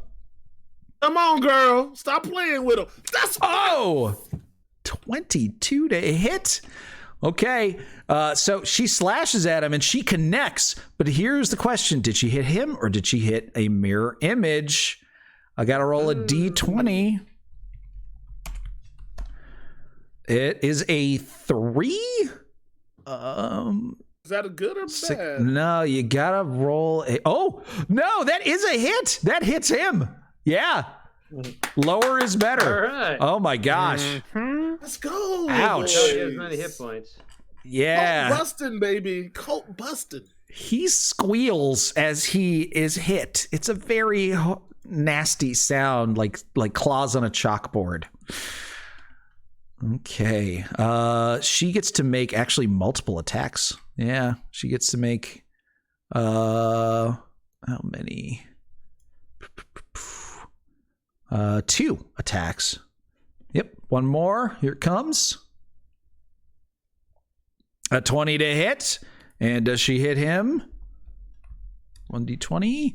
Nope, this time it breaks a mirror image. So she is softening him up for you guys. Nice. Next That's my girl. is Debrickashaw. Big DF. Already, it's me. All right, I'm in the tentacles, eh? And Yeah. it lowers my movement and things. Yeah, and you have to make a dexterity saving throw. Oh no, unbelievable. So easy though. 25, how's that sound? Oh shit! That's great. That does it. Dude, are you shitting me, dude? Critical tentacle avoidance. That's Wow. what I'm all Stop about. playing with him. All these 20s tonight, guys. Why are they playing Either 20s with or us? ones. We don't fuck around. Look, we are feast or famine, and we feasting right now. We got some hungry boys in this chat. Okay, I want to get to the wall and use my spider slippers. Okay, you can do that. I think it's still difficult terrain for you. So move 2 squares for every 5 feet, or sorry, move 1 square for every 10 feet. My bad. 10, 20, and I'm on the wall. All right, get out of the tentacles, and you're walking on the wall. Yeah, I got my slippers on. All right. What can I do though now? Probably not much. Whoop them. Just whoop them. My character sheet went away. Whip him Gangnam style? Yeah. Oh. Wait, Brad, can you give him one of those, what do you call them, the things where you get like an extra D8? I don't know if you have like a limited amount. That is a spell slot. Oh, never mind. It's a you spell. cook your own food, man. Don't listen to me. I do have a short bow. I want to take a shot at Ermi if I can. Let's go. Go for it. Why not? You only get one shot. You only get one short bow. Ooh, 10. Not a hit. I think the problem was your arms were heavy. Bounces off the magical armor that he has. But he's got magical armor too? God damn. Well, he's got some sort of barrier because the colonel tried to stab him and it was blocked, and that was before he cast the sphere spell. Was that did the colonel try to stab him with a magical item or just like a standard regular sword. weapon? Regular sword. Okay. Yeah. Was Bobula able to do damage? Yeah, she did, but she she hit him. is magic in herself, right? I don't know if that. Yeah. She clawed him, but she's a succubi, so. All right, that's multiple succubus. Lemurian, you are trying to fight off some tentacles. I'm going to need a dexterity saving throw, sir. Oh, when I was born, a young black boy in East Memphis, aka Joyner. Wait, what do I got to hit for this? I went into a monologue. Dex save, yeah. Right, all right. I think I'm in the right. I have a 0 for dexterity. It don't matter. 13. Does it matter? Nope, not good enough. Oh, What does that mean? You are restrained and you take 3d6 bludgeoning damage. Ooh. Why me? Ouch. It's always the loudest and blackest of the group that gets this shit. You gotta get some slippers. 8. Dude, you do have them slippers. 8 points of damage. If I was raced the roaster, 8 would have probably murdered me. I would have killed you instantly. Yeah, Even at I level would have 3. been dead. But Yeah, now it's like, I still got 23 hit points, baby. You're You can do that at least fine. 2 more times. Well, don't worry about math. All right, Is so my turn 2.5 over? more times. your turn isn't over, but you cannot move, and you basically. Yeah. You know what I can do, though? What? You know what I can do? What? Is I can activate my frost rune, so next time I get advantage on this particular situation. Ah, there you go. Activate the frost Sound room. of that. Okay, Quality Meltron, your turn. All right, I'm gonna fly up in the air Like an eagle. over here. And I'm going to Keep on killing Ermi a little into the future. I'm gonna cast lightning lure on him. Lightning Ooh, that sounds lure. fire. What the hell is that? Dude, I've heard you cast a lot of things. I've not heard you mention lightning once. Yeah, what is Yeah, that? I haven't cast it yet. It's Yeah. basically Brad keeps something in the cut. A lash of lightning slashes out to him and tries to pull him. So I'm pulling him up into the air 10 feet. Oh, I like it. And he has to make a strength saving throw or he's pulled up in the air. And then if he gets within 5 feet of me, he takes 1d8 lightning damage. Okay. And then he'll, I guess, be released? I don't know. Doesn't really say that, but I thought if I release him in the air, he'll falling damage. Well, he will fall. You have to fall at least 10 feet to take falling damage. And so unless I go right above him? You'd have to be right above him to make him fall and take damage, yeah. Okay, I kind of don't want to do that, as my eventual goal is to drag him. Okay. Well, it will move him closer to you, which probably will be helpful for you. So let's see if Ermi the Vile manages to make his save. Now, he has a very special rule. It's called Vile Devotion that gives him advantage on saving throws. So he's not very strong, though. So we'll see. And, come on. Oh. Holy shit. Let's go. Hey, finally, you guys, it's either, like Dion said, feast or famine for the rolls, and holy shit, look at that. A 0 or a 17. Oh my god. Starving. He's dead instantly. He's dead instantly. There's no way around it. It didn't work. It didn't work because he has advantage, Aaron. He has advantage. Yeah. Oh, come on. Oh, come on. I know. Give him a 0. I was so excited. All I'm right. drunk, so I'm excited by the wind moving at this point, but Yolanda considers helping Lemurian, but sees that he's covered in all sorts of horrible tentacles. And and she says, it's a big turnoff for sure. Yeah. Ask her for healing, Dion. Yolanda, help! Nuh-uh. No way. Gotta get Brad here for one Tuesday, at least once. Definitely. All right, Colonel Jesper Quicklow, your turn. I'm gonna step right up and I'm gonna stab at this filthy, vile creature. Give him the business. I got a 10. Business is under repair. Yeah. A 10. Yeah, it's not enough to hit, but does it kill one of his mirror images? That's my question. Oh, fuck yeah. Do they get like a quarter I of don't health think or so. something? No, the AC is still the same, I think. AC is equal to 10 plus your dex modifier. His dex modifier is +2, so he's got a 12 AC on those guys. Oh, yeah. All right. All That's right. okay. And then I will take a couple of steps back. I just realized I could have used my last portent on him. Oh well. Yeah. Listen, next time, brother. Next time. Next time. All right, it's Ermi's turn again. Ew. Yep. So he's got a couple different options. He's going to keep concentrating on Ivard's Black Tentacles because that is grabbing Lemurian, and Lemurian is a big threat to Ermi. So what should Ermi do? I'm going to come up with 3 options now that you guys can choose from. Let's see. I'll go with Fireball. That's a classic. Everybody likes that. Oh, wait. Oh, Jesus. I only remember it because of that shield from the first season. Oh,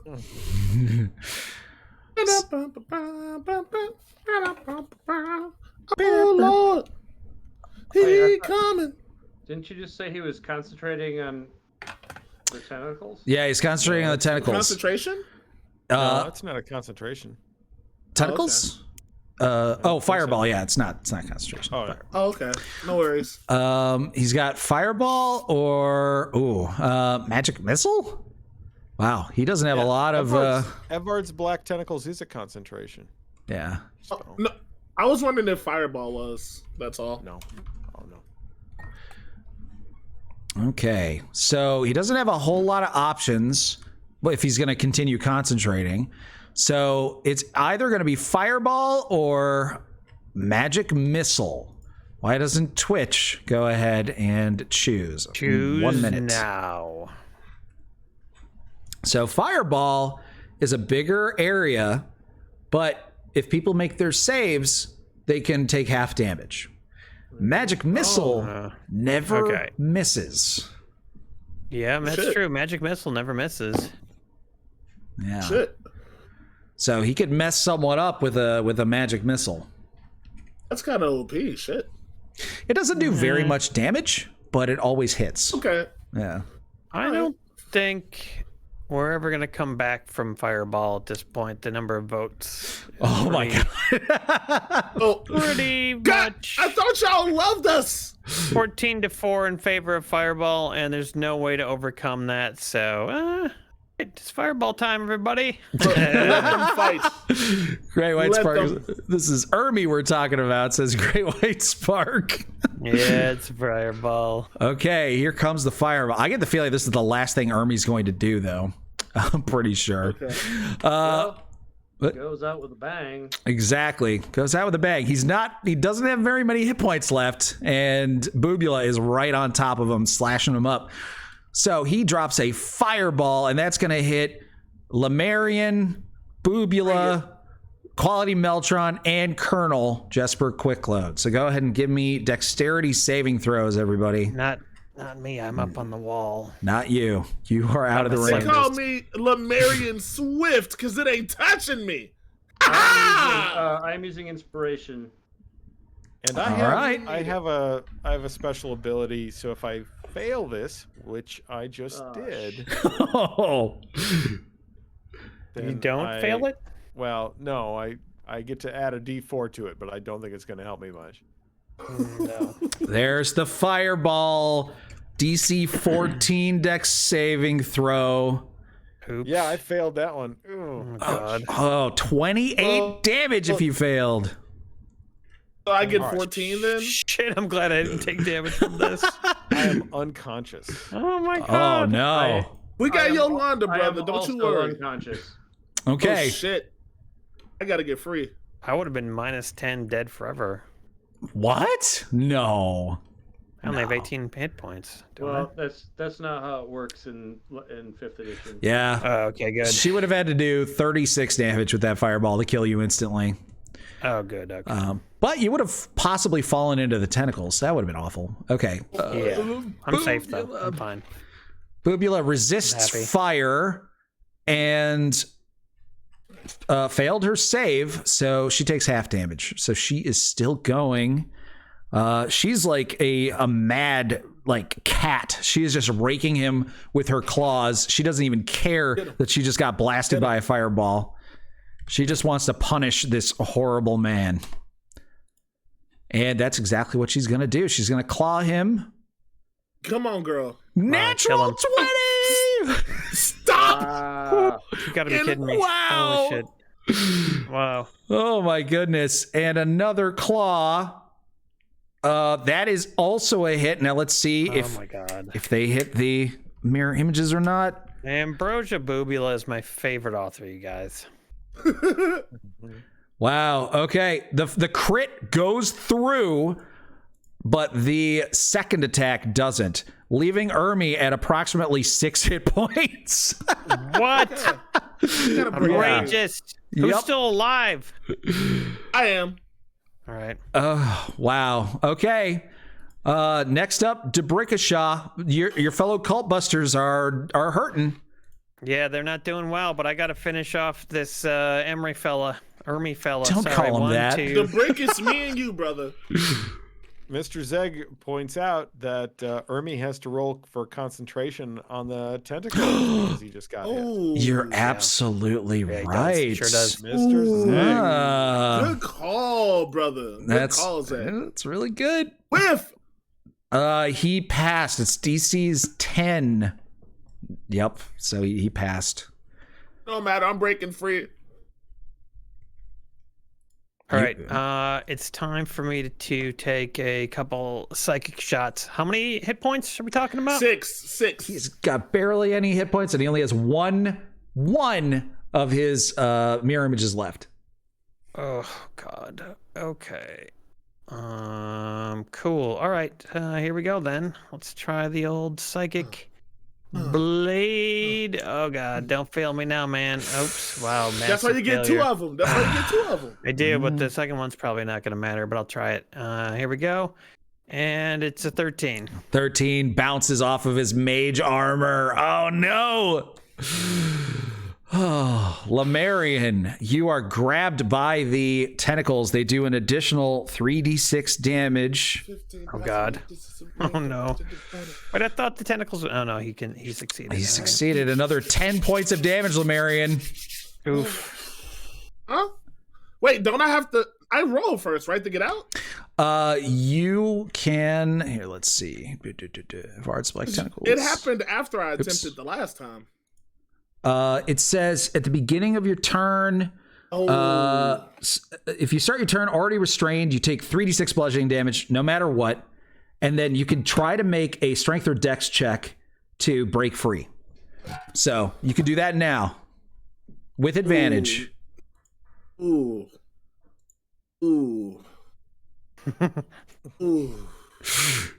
You better do it, otherwise you're toast next turn. With dex. Or strength. Dex or strength. Oh, I could have used strength. Fuck. Yep, you can use strength. All right, he like the geek. Oh my God. Yes. So you IP takeoff. If I didn't love this city, I would rip it like Macho Man Randy Savage. All right. You burst forward from these tentacles, ripping them in half. Mr. Sniffed. Where's he at? On that ass, boy. Come on that ass. Oh Lord. First things first. Oh Lord. Oh Lord. A 13 is a miss. Oh no. Oh fuck. You guys, you just you keep barely missing him. One more fireball and you're all dead. You got to do this, man. An 18 is a hit for 7. Fucking play it with me. Oh, wow. Thank goodness for that bonus action attack. Oh my God. All right, describe how you do it, Dion.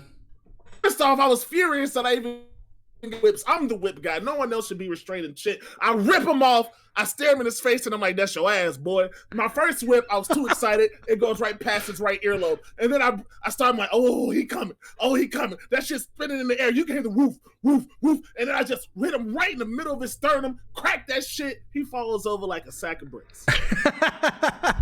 Bravo. Bravo. Good work, everybody.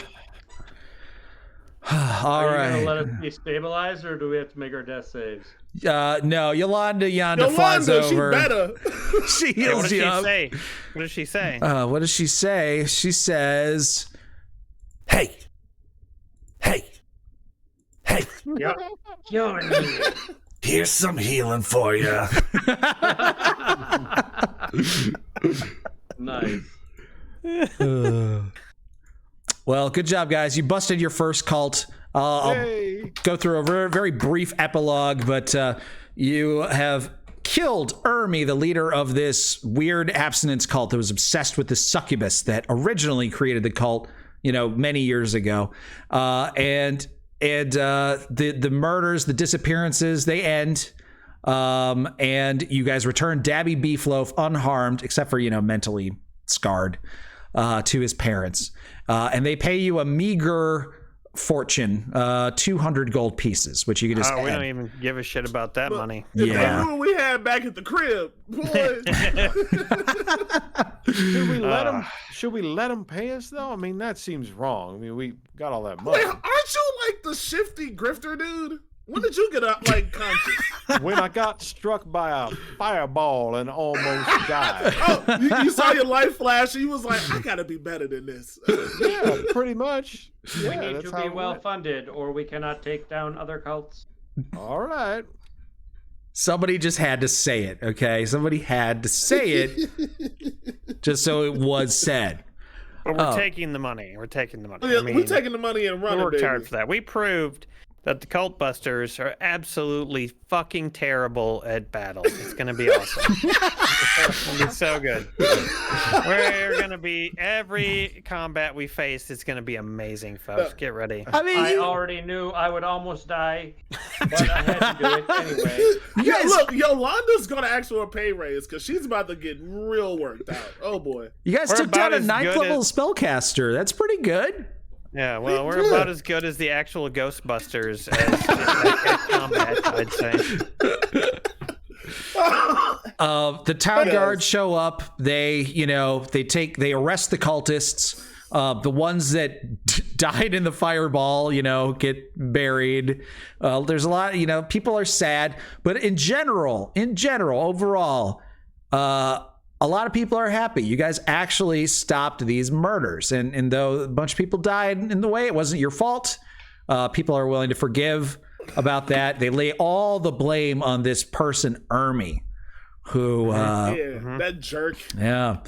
So in the sort of like chaos and hubbub, you guys sort of lose track of what actually happened to Ermi's corpse. But the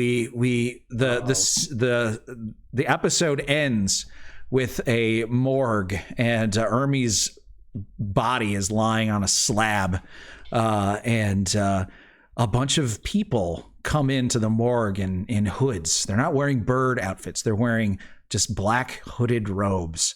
And you see, there's blood. There's pools of blood as the people guarding and working in the morgue have all had their throats slit. And the corpse of Ermi is placed underneath a blanket and put into a bag and stolen away into the night. Are these folks from Arby's? They're all wearing the hat, the cowboy hat, the Arby's hat. They got the meats. I know that much. That doesn't sound good, everyone. Oh boy. All right. Well, thanks everybody for playing and for watching. This is fun. Well done, team. Yeah. Busters 1, Cults 0. Look, I think this is our first session ever going to midnight. So hey, there we go, bro. Holy shit! Yeah, man. Wow. I mean, we spent 2 hours in that library or what? We did it. Well, the library was great. That was so much fun hanging out in the library. It really was. Let's just do more role playing where you just go hang out in libraries. I love it. That's so much fun. Boobula has a happy ending too. She learns that she needs to spend a lot more time and effort and study. She enrolls in the college, partially because she feels a little responsible for the destruction. She uses some of her funds from her books to help repair the lecture hall, and eventually this lecture hall is named the Boobula Hall after her. Nice. Yeah. Nice. So great. Yeah. We did it. We helped. Who put up this poll? What? Dude, sausage camp for blood. Cheese, mustard, sauerkraut, or normal human blood? Mustard's in the lead. Why is it ketchup on there? That seems like a no-brainer. Yeah. I don't know. You don't put ketchup on a sausage, folk, Emery. Come on. Come on, you guys. You know it's sauerkraut, right? Come on. Those of you truly are familiar with sausage folk know that they have sauerkraut for blood. Oh, Great White Spark says they got sauerkraut for hair. Oh, maybe that's it. Mustard. Mustard for blood. Okay, that makes sense. Yeah, I'm down with it. They poop cheese? Yeah. Poop cheese. They have mustard for blood, and they have sauerkraut for hair. All right, we got a line on sausage folk now. This is good. Awesome. It's important because it's going to play a big part in all future streams. That's right. All right, well, we'll see you guys. Holy hell, thanks for hanging out this late at night. I know for a lot of you, it's probably like fucking 6, 7 in the morning right now, so get some sleep. Thanks, everyone. Thank you. Great session, man.